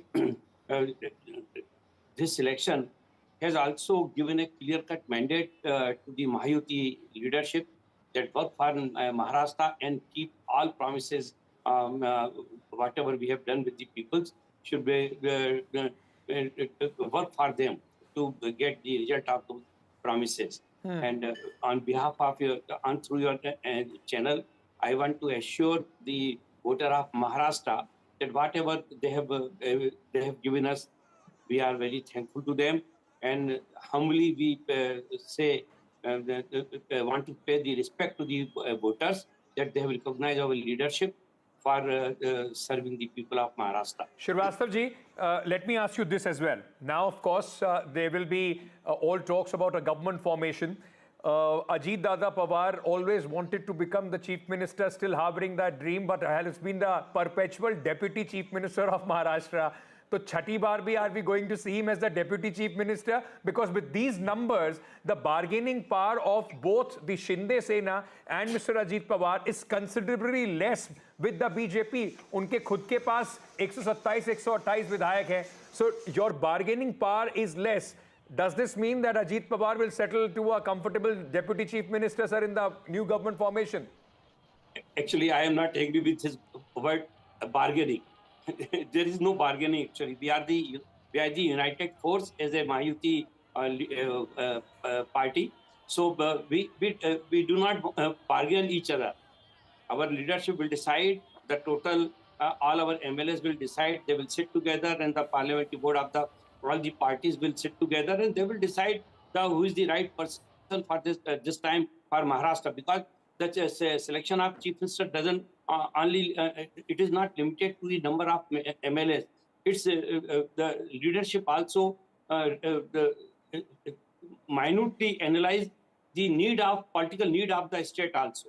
So, Srivastava साहब, एक सवाल मैं आपसे और पूछना चाहूँगा. इस result के बाद क्या अजीत पवार जी कोशिश करेंगे शरद पवार जी भी साथ में आ जाएं? उनके लिए अभी भी कुछ रास्ते खुले हुए हैं, या फिर उनके जो एमएलएज हैं 12-14 जो एमएलए हैं उनको तोड़कर अपने साथ लेके आने की कोशिश, या उनके लिए रास्ता खुला हुआ है, उनके लिए कम से कम दरवाजा खुला हुआ है अगर शरद पवार जी की पार्टी से कुछ एमएलएज आपकी तरफ आना चाहें तो? देखिए, मैं एनडीए और महायुति की ओर से एक बात बहुत स्पष्ट करना चाहता हूं. कोई भी व्यक्ति जो महाराष्ट्र के विकास के लिए महाराष्ट्र की सरकार के साथ या महायुति की सरकार के साथ काम करना चाहता है, ऐसे किसी भी व्यक्ति का हम लोग स्वागत भी करेंगे, सम्मान भी करेंगे. क्योंकि ये जो जीत हुई है, ये जीत निश्चित रूप से महायुति के नेतृत्व की हुई है, लेकिन हमारा कमिटमेंट पूरे महाराष्ट्र की जनता के लिए है. और इतने बड़े विशाल प्रदेश के लिए हम सब लोगों को मिलजुल कर जब तक हम काम नहीं करेंगे, तब तक हम महाराष्ट्र को देश के सबसे बेहतरीन राज्यों में से एक नहीं बना पाएंगे. इसको हम लोग जानते हैं. तो अगर कोई भी साथ देना चाहता है, कोई भी काम करना चाहता है हमारे पार्टी प्रोग्राम को लेकर, पर जो सरकार की नीतियां उनके लिए अगर कोई भी समर्थन देगा तो हम लोग निश्चित रूप से उसको स्वीकार करेंगे. Okay. Technically, if you look at these numbers, and Sajan, if I may bring you in, the BJP technically, can in fact form the government on its own as well with the help of some independents, because they are at this moment at 130. 55 for Mr. Shinde, and if I'm not mistaken, some 38 or something, 39 for the Ajit Pawar faction of the NCP at this moment. So the bargaining power goes less, and B, with this kind of mandate, there is zero doubt that the BJP will have its own chief minister. I mean, it's not going to be allies dictating the terms at all. Not only that, in fact, it would be very difficult for Eknath Shinde to, insist that he should be the chief minister. He should continue as the chief minister, because the kind of mandate BJP has got. Now see the permutation and combination, just for the, hypothetically. Uddhav comes in, BJP forms the government minus Ajit Pawar, minus Shinde. Ajit Pawar just retains, comes with the BJP, BJP forms the government. BJP manages some independent, and here and there pulls through, it forms the government. So that way BJP has. But the real question is, one, at this point of time, the kind of mandate is there, the kind of social ambience by Jarange Patil factors, Sharad Pawar factors, etc., though it has been decimated. But I think BJP would be quite careful at this moment to carry everyone along and try for some internal adjustment. Despite the fact that they can go alone at this juncture. I'm sure. I mean, because the mandate is for the Mahajuti. Of course, the BJP is the biggest component of the Mahajuti. They have performed exceedingly well. Fought 149, have at this moment leading on 130. It's remarkable strike Remarkable, rate. but also do not forget that Ladki Behan Yojana, if that is the X factor and game changer, then despite the lesser performance, Eknath Shinde has to be credited because he was the one, not only he was the one who insisted for its implementation, while the report goes that Ajit Pawar was not very keen on that. Right. One factor is that, but let me also ask you this, larger ramifications or indications of this result, both Jharkhand and of course Maharashtra. Are we back nationally to the 2019 Lok Sabha position? The realization that 99 for the Congress party is only 99, it's not 199 or 272. And for the BJP, the 240 at this moment will at least be weighed over 272 of their own. Exactly, and decisively, if you see the implications, I mean, it seems as if 2024 Lok Sabha verdict, which was a dashing hope for BJP, was an aberration, because in terms of the narrative wherein Congress had started acting as if it has the mandate to insist on policy direction, certainly has taken a setback after Haryana Assembly election. Then comes Maharashtra. Certainly it is going to further kind of augment the policy direction which the BJP government at the center would like to have. It will also have its implications on the Nitish Kumar and Chandrababu Naidu, who would like to have a better pedestal in their respective home state, while at the center they would be giving free hand to the BJP government. Also, it will have the implication on all the leadership transition debate that was taking place as a subtext within the BJP. So that way you see, I mean, from everything in terms of the policy direction, Congress is further demoralized, and I think that will be reflected in the parliament session that is about to begin. And policy direction will go the BJP's way. If you leave the southern states, you know, Karnataka, Tamil Nadu, of course, they are in government with an alliance, but Karnataka and Telangana, the Congress party still, despite the fillip that they got after the 2024 Lok Sabha election, is finding it extremely tough to take on the BJP on its own. And it's dependent largely on the alliance partners for its performance, whether it's Jammu and Kashmir or now in this case Jharkhand. So the Congress dependence on Jharkhand, their bargaining power with their allies goes further down, with the BJP in fact coming on its own, and its bargaining power even at the center with its allies will significantly rise after these results. Let's very quickly also bring you some reports that our colleagues have sent from various bypolls. Interesting, because these bypolls are also sending out a message, ladies and gentlemen, in those particular states for the ruling alliances. In Punjab bypolls, 4 assembly constituencies, the Aam Aadmi Party is in fact leading on 3. And after the disastrous performance of the Aam Aadmi Party in the Lok Sabha elections, it was a very important election for Chief Minister Bhagwant Mann.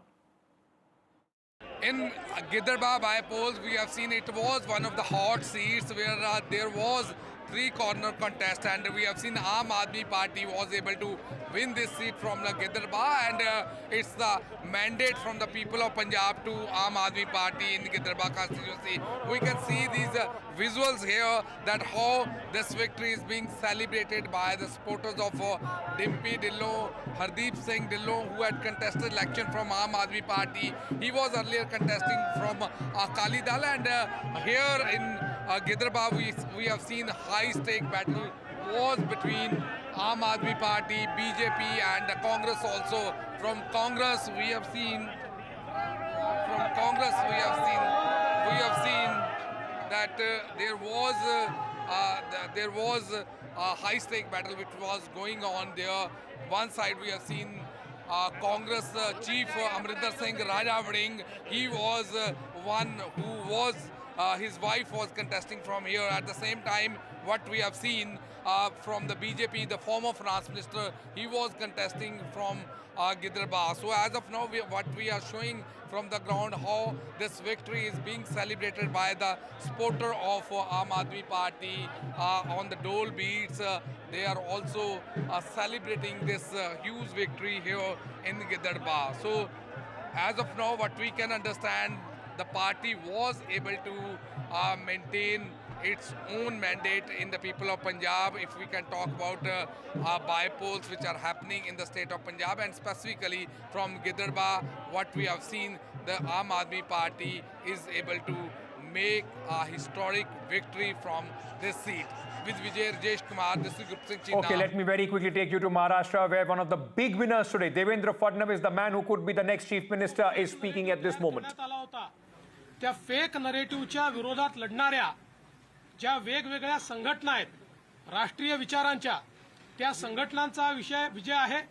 आणि विशेषतः जे मतांचं ध्रुवीकरण करण्याचा प्रयत्न या महाराष्ट्रामध्ये महाविकास आघाडीने केला होता, त्याच्या विरोधात लोकांमध्ये जनजागृती करणारे आमचे विविध पंथांचे जे संत आहेत, त्यांचा देखील हा विजय आहे की ज्यांनी महाराष्ट्राला एक ठेवलाय.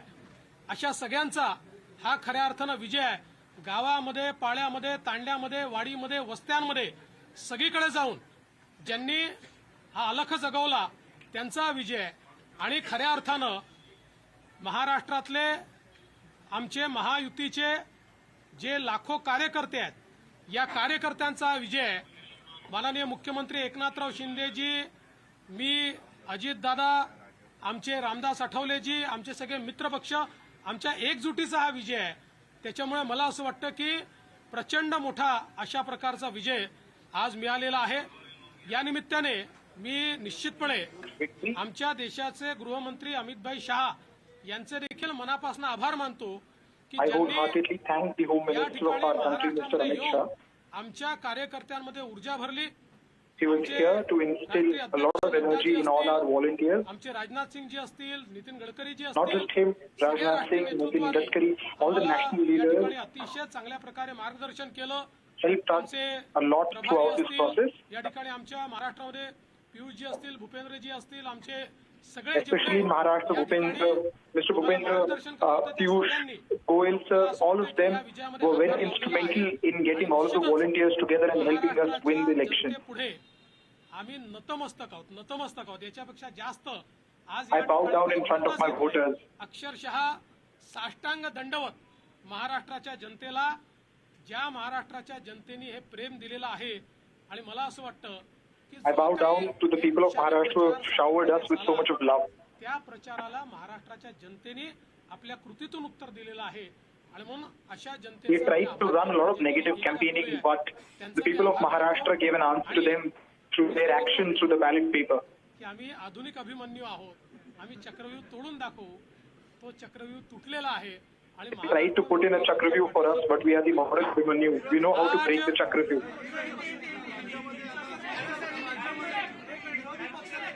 आज महाराष्ट्र में महाराष्ट्र की जनता ने जो अप्रत्याशित इस प्रकार की जीत हमको दी है, इससे ये बात पूरी तरीके से स्थापित होती है कि महाराष्ट्र ये प्रधानमंत्री मोदी जी के पीछे है.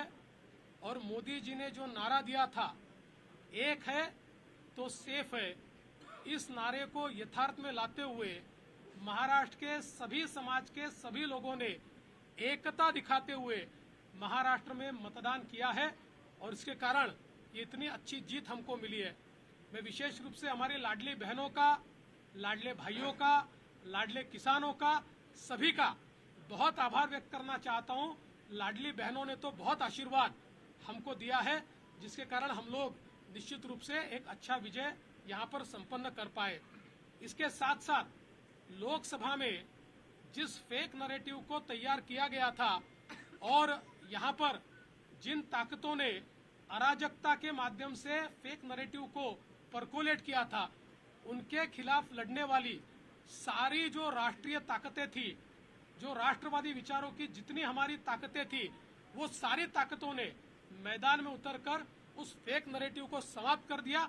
इसलिए उन सभी संगठनों का भी मैं आभार व्यक्त करता हूं जिन्होंने ये करके दिखाया. साथ साथ महाराष्ट्र में जो पोलराइजेशन का प्रयास किया गया था और किसी जाति विशेष धर्म विशेष को एक धर्म विशेष को पोलराइज करने का जो प्रयास किया गया था, मुझे लगता है वो प्रयास सफल नहीं हुआ, क्योंकि महाराष्ट्र में एक बहुत बड़ी परंपरा है, संतों की परंपरा है। इस परंपरा का निर्वाह करने वाले अलग अलग पंथों के जो हमारे सारे साधु संत हैं, उनका भी आशीर्वाद हमको मिला, जिन्होंने बिल्कुल गांव-गांव तक जाकर अलख जगाया और एक रहने का संदेश दिया, जिसके कारण मैं ऐसा मानता हूं कि एक बहुत अच्छा विजय हमको मिला है। विशेष रूप से हमारे मुख्यमंत्री एकनाथ शिंदे जी, उप मुख्यमंत्री अजित दादा पवार जी, रामदास अठौले जी और हमारे साथ की जितनी छोटी पार्टियां हैं, हम सब लोग एक साथ रहे, एक साथ मिलकर हमने ये काम किया। इसलिए मैं ऐसा मानता हूं कि इस एकता का ये विजय है। जो हमारी महायुति थी, अभेद्य इस प्रकार की महायुति थी, महायुति का ये विजय है, ऐसा मैं मानता हूं। और साथ साथ मैं हमारे प्रधानमंत्री जी का तो आभार व्यक्त करता हूं, उनके कारण ही हमको ये जीत मिली है। लेकिन हमारे देश के गृह मंत्री श्री अमित शाह जी, जिन्होंने महाराष्ट्र में आकर कार्यकर्ताओं में एक ऊर्जा का संचार किया, मैं उनका भी आभार व्यक्त करता हूं। हमारे राष्ट्रीय नेतृत्व हमारे नड्डा जी है, हमारे राजनाथ जी है, हमारे नितिन गडकरी जी है, इनका भी आभार व्यक्त करता हूं। हमारे जो चुनाव के प्रभारी है, हमारे जो महाराष्ट्र से मंत्री है, इन सभी का मैं बहुत दिल से आभार व्यक्त करता हूं कि पूरी पार्टी ताकत से हमारे साथ खड़ी हुई। और सबसे महत्व की बात है, हमारे नेताओं ने, हमारी पार्टी ने केवल बीजेपी की सीटों पर काम नहीं किया, हमारी पार्टी ने सारे के सारे महाराष्ट्र के जितने 288 सीटें थी, हमारे दोस्तों की सीटों पर भी काम किया। और मुझे ऐसा लगता है कि इसके कारण एक बहुत अच्छा यहाँ कार्य संपन्न हुआ। हमारे भूपेंद्र यादव जी, अश्विनी वैष्णव जी, हमारे शिवप्रकाश जी, इनका भी मैं आभार व्यक्त करता हूँ। हमारे यहाँ पर जो हमारे सारे अलग अलग प्रांतों से भी जिन लोगों ने हमको मदद की, उनका भी मैं आभार व्यक्त करता हूँ। हमारे पीयूष जी का मैं आभार व्यक्त करता हूँ, हमारे शिवराज सिंह चौहान जी का भी मैं आभार व्यक्त करता हूँ। मुझे ऐसा लगता है कि एक प्रकार से सामूहिक रूप से हम लोग जब उतरे, तो ये सामूहिक ताकत एक ऐसी ताकत बनी जिसने दिखा दिया कि महाराष्ट्र ये मोदी जी के ही साथ है।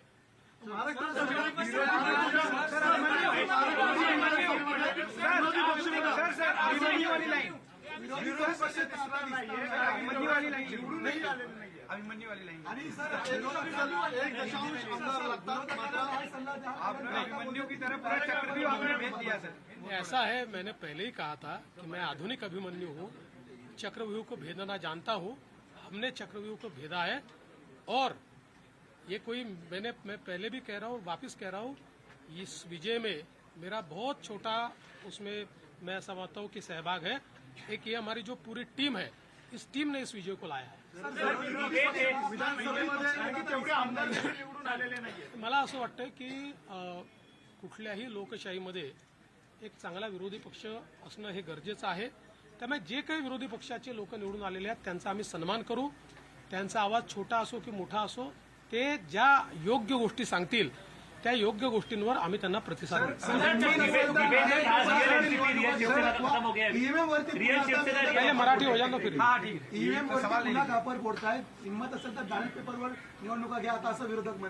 आम्हाला ते माहितीच होतं, जर झारखंडमध्ये झारखंड मुक्ती मोर्चा जिंकला तर तिथलं ईव्हीएम टॅम्पर प्रूफ परफेक्ट एकदम जनमताचा कौल लोकशाहीचा विजय। आणि महाराष्ट्रामध्ये हे धाराशाही झाल्याबरोबर लोकशाही खतऱ्यात आलेली आहे, ईव्हीएम प्रॉब्लेममध्ये आहे, ईव्हीएम टॅम्पर झालेला आहे। मला असं वाटतं की कुठेतरी अशा परिस्थितीमध्ये आत्मचिंतन केलं पाहिजे आणि खरी कारणं काय आहेत। मला काय त्यांना सल्ला द्यायचा नाही आहे, मी तेवढा मोठाही नाही आहे, पण कधीतरी त्यांना खरी कारणं काय आहेत याचा विचार करावा लागेल। मुख्यमंत्री पदाची स्वप्न पाहिली असे राष्ट्रवादी आणि काँग्रेसमधल्या बड्या नेत्यांचे या विधानसभा निवडणुकीमध्ये पराभव झालेला आहे। असं लोकशाहीची हीच खरी मला असं वाटतं गंमत आहे की लोकशाहीमध्ये कोणाला जनता डोक्यावर घेईल आणि कोणाला जनता धाराशाही करेल हे सांगता येत नाही। या निवडणुकीने पुन्हा एकदा ते दाखवून दिलं। मोठ्या प्रमाणामध्ये यश मिळालेलं आहे। मागच्या वेळेस दातृत्व दाखवत भाजपाने एकनाथ शिंदेना सीएम पद दिलं. आता सगळ्या तुमच्या लोकांच्या अनेक राजकीय नेत्यांचे बाईट्स येत आहेत किंवा प्रतिक्रिया येत आहेत की भाजपाला आता यश मिळालं तर भाजपाने मुख्यमंत्रीपद घ्यायला हवं. या बाबतीत माननीय अमितभाई शहांनी प्रेस कॉन्फरन्समध्ये क्लिअरली सांगितलेलं आहे, मुख्यमंत्रीपद हे कुठल्या निकषावर नाही. मुख्यमंत्रीपद तीनही पक्षाचे नेते एकत्रित बसून ठरवतील. एकनाथराव शिंदेजी त्यांच्या पक्षाचे राष्ट्रीय अध्यक्ष आहेत, अजितदादा त्यांच्या पक्षाचे राष्ट्रीय अध्यक्ष आहेत आणि आमचे जे राष्ट्रीय अध्यक्ष आहेत त्यांना आमचं पार्लमेंटरी बोर्ड हे ऑथराईज करतं. ते बसून जो निर्णय घेतील तो निर्णय असेल. कुठलाही वाद नाही आहे, कुठलाही विवाद नाही.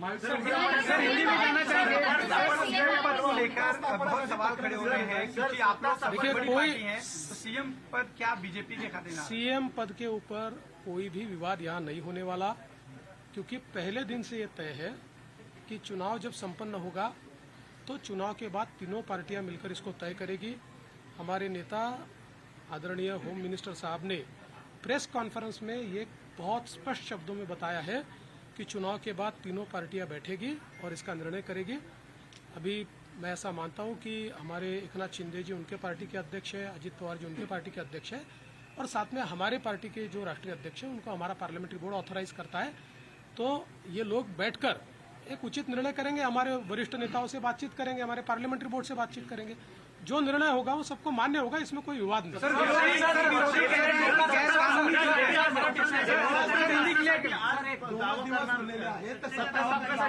बाबा आता पूर्ण रिझल्ट संपू द्या. आता मी आणि अजितदादा आता सीएम साहेबांकडे चाललो आहे. आम्ही बसून जरा पुढचा काय कार्यक्रम करायचा तो चॉकआउट करू आणि तुम्हाला नीट सांगू. मुझे ऐसा लगता है कि एक प्रकार से लोगों ने अपना मैंडेट दे दिया. लोगों ने एकनाथ शिंदे जी को रियल शिवसेना के रूप में स्वीकार कर लिया है. बाळासाहेब ठाकरे की हिंदू हृदय सम्राट शिवसेना प्रमुख बाळासाहेब ठाकरे की जो शिवसेना है उसकी लेजिटिमसी ये एकनाथ शिंदे जी को मिली है और जो मूल एनसीपी है उसकी लेजिटिमसी अजित पवार जी को मिली है.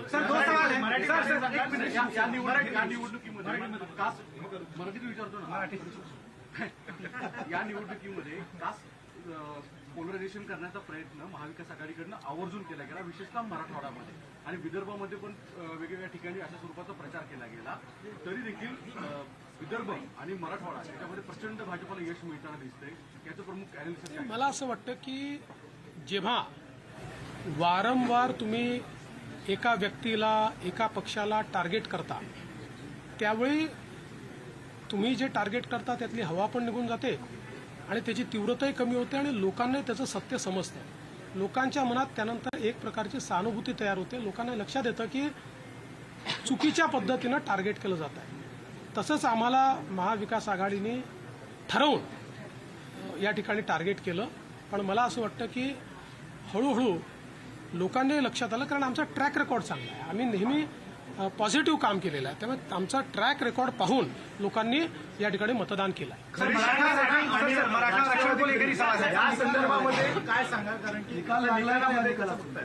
मला असं वाटतं की या निकालाने एक गोष्ट स्पष्ट केली आहे.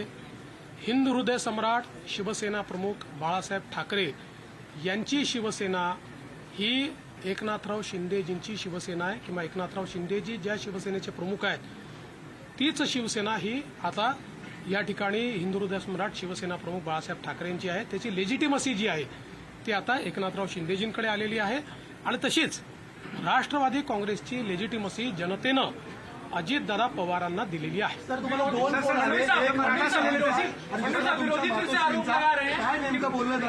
आईसोबत आणि अमित शहा आईचा तर फक्त आशीर्वाद घेतलाय. आईने आशीर्वाद दिलाय आणि अमितभाईंनी खूप आनंद व्यक्त केला आणि अमितभाईंनी या ठिकाणी आमचं अभिनंदन देखील केलं. मराठा आरक्षण को लेकर बड़ा मुद्दा बना. इसके बावजूद आपकी पार्टी बड़ी जीत यहाँ पर हासिल करी. आपके ऊपर चूंकि एक तरह से आरोप हुआ, आपको अभद्र शब्दों में आपके खिलाफ जो है आलोचना करी गई, क्या ये उस वजह से मराठा आरक्षण का जो एक आंदोलन था वो फेल हुआ और जो मैंडेट था वो कहीं ना कहीं आप लोगों को? देखिए, मैंने इससे पहले भी कहा था कि लोकसभा के चुनाव में हमको 43.6% मिले थे, उनको 43.9% मिले थे. तो अगर मराठा समाज ने हमको वोट नहीं दिया होता तो क्या हम 43.6% पर पहुंचते? मराठा समाज हमारे साथ था, है और रहेगा. ओबीसी समाज हमारे साथ था, है और रहेगा. सारे समाज आज आप जब इसको डिसाइफर करेंगे, जब आप इसका विश्लेषण करेंगे तो आपके ध्यान में आएगा कि सब समाज हमारे साथ में।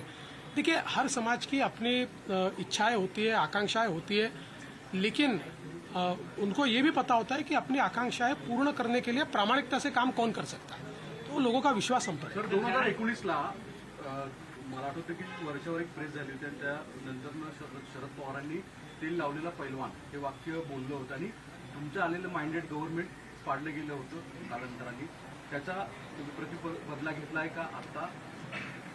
आणि तेल लावलेला पैलवान कुठलाही बदला मी घेतलेला नाही. राजकारणामध्ये जनता ठरवते कोण जिंकेल कोण हरेल. कधी कधी एखाद्या गोष्टीचा नापसंती ही जनता कळवते, त्यामुळे यातनं जनतेने कदाचित नापसंती कळवली असेल आणि आमच्या बाबतीत पसंती कळवली असेल. मला असं वाटतं की याला वेगळ्या पद्धतीनं पाहण्याचं कारण नाही.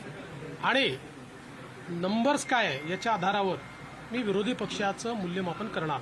सर, एक सवाल आहे की चर्चा सुरू झालेली आहे. महाराष्ट्र चाणक्य म्हणून शरद पवारांचा उल्लेख वारंवार केला जायचा, आता महाराष्ट्र चाणक्य बदलला आहे. बदलला असेल तर मला माहीत नाही. फक्त मी एवढंच सांगू शकतो की मी तरी चाणक्य वगैरे काही नाही.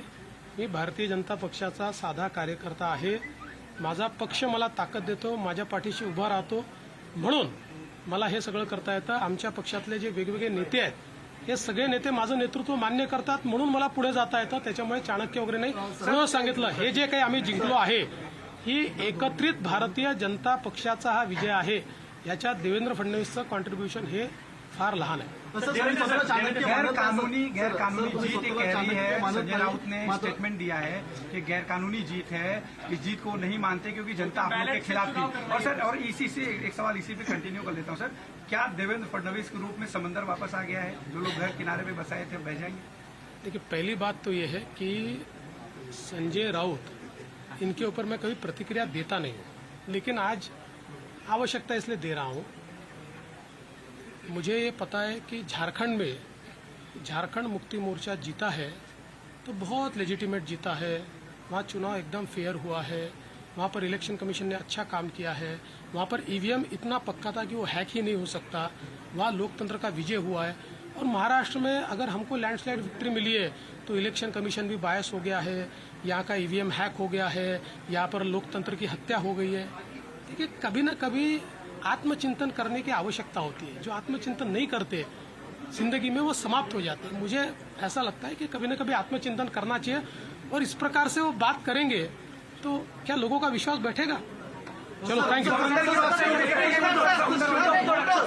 सर, एक फोटो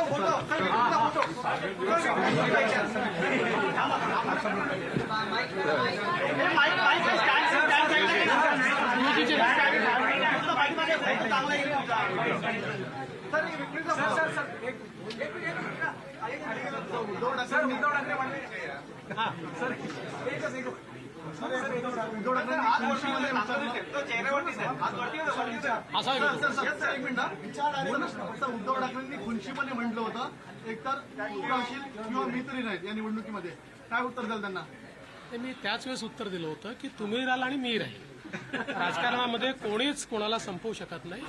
जनता तुम्हाला कमी अधिक करते, त्याच्यामुळे मी आहेत आणि तेही आहेत. Thank you sir. Thank you sir.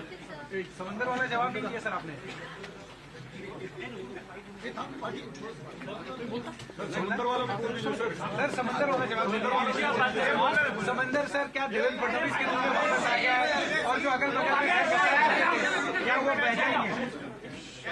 बड़ी चर्चा सर आपके इस बयान. देखिए, समंदर 2022 में ही वापिस आ गया.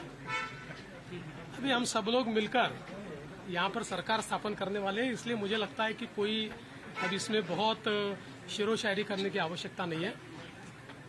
मैं एक गोष्ट मला या निमित्ताने सांगायची आहे, जी निश्चितपणे सांगितली पाहिजे, की आमचे अध्यक्ष चंद्रशेखर बावनकुळे यांच्या नेतृत्वात गेल्या 2 वर्षात पार्टीने खालपर्यंत जे कार्यक्रम राबवले त्यामुळे पूर्ण पार्टी जिवंत झाली आणि पार्टीच्या कार्यकर्त्यांनी ही निवडणूक अंगावर घेतली. म्हणून मी बावनकुळेजी आणि आमच्या पार्टीच्या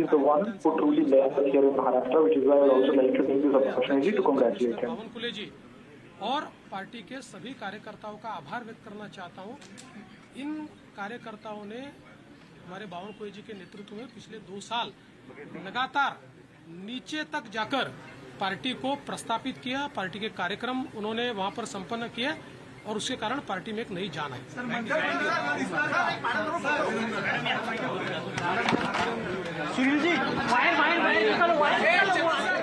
Devendra Fadnavis speaking to the media there, one of the very strong contenders for the chief minister's post in Maharashtra, and he said that there is no infighting over the chief minister's post, and the alliance partners will sit together and decide as to who becomes the next chief minister of Maharashtra. Well, it's an impressive win for the Mahayuti in Maharashtra, with the Mahayuti standing at 231 seats. But Kitty, you know, notice what, while he was saying that there is no fight about the chief minister, he's speaking like the man who smells that seat. He's speaking like the man who is all set to take the oath as the chief minister. Devendra Fadnavis vilified, got a lot of brickbats after the 2024 Lok Sabha elections, was the chief minister, had to come back demoted to a deputy chief minister, to a junior partner. Eknath Shinde was in his government as a minister. He worked under him. This is his moment, and that's how this long press conference, the man of the moment, Devendra Fadnavis there. There is no denying after 132 that the BJP is leading at this moment, that Devendra Fadnavis and the BJP will not claim the chief minister's seat. Absolutely, all right, yes. Let's, we have our colleagues, just to get you a sense of the mood after this massive tsunami of the victory for the Bharatiya Janata Party-led Mahayuti alliance.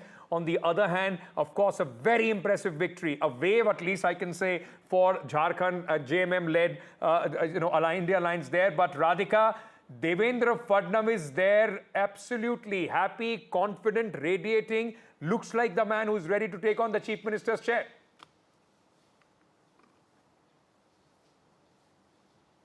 This is certainly man of the moment. BJP clinching 132 so far out of 149 seats it's contested. So it's hardly lost that number of seats. Of course, Shiv Sena also putting up a great strike rate. So is NCP Ajit Pawar. A very embarrassing situation as far as MVA is concerned. They have a lot to introspect on. But certainly man of the moment is Devendra Fadnavis, and of course Eknath Shinde also. But Fadnavis could be poised as the next chief minister of Maharashtra. Not entirely certain, because he says that there will not be any disagreements over chief ministership post. But we'll really have to see how the next few hours will pan out, because Eknath Shinde is also in a way man of the moment. He is the one who broke away from Sena, made sure that the government is formed along with the BJP. The reason why BJP came to power is as a result of Shinde and his set of MLAs. And of course, after he became the chief minister, the slew of initiatives that he undertook under his chief ministership. So that has also contributed to this victory. So therefore, as much as this is Devendra Fadnavis' victory, this is also Eknath Shinde's victory. And we saw what happened after Lok Sabha defeat. Fadnavis was ready to step down as deputy chief minister. He wanted to concentrate on organizational structure of the BJP. He took responsibility of the defeat. However, he did not do so after he was convinced by the top brass. And then, of course, there was no looking back as far as Devendra Fadnavis is concerned. So we'll really have to see how this will pan out. He says there's no disagreement. He, of course, has said the reason for the victory is due to blessings of Ladki Behan, and of course fake narrative of the opposition has been busted. This is a win against the fake narrative of the Congress party, of the MVA, is something that Devendra Fadnavis has once again emphasized. So yes, I am at the BJP headquarters in Mumbai. A lot of activity, movement, as I was been showing you since morning. This is buzzing, of course.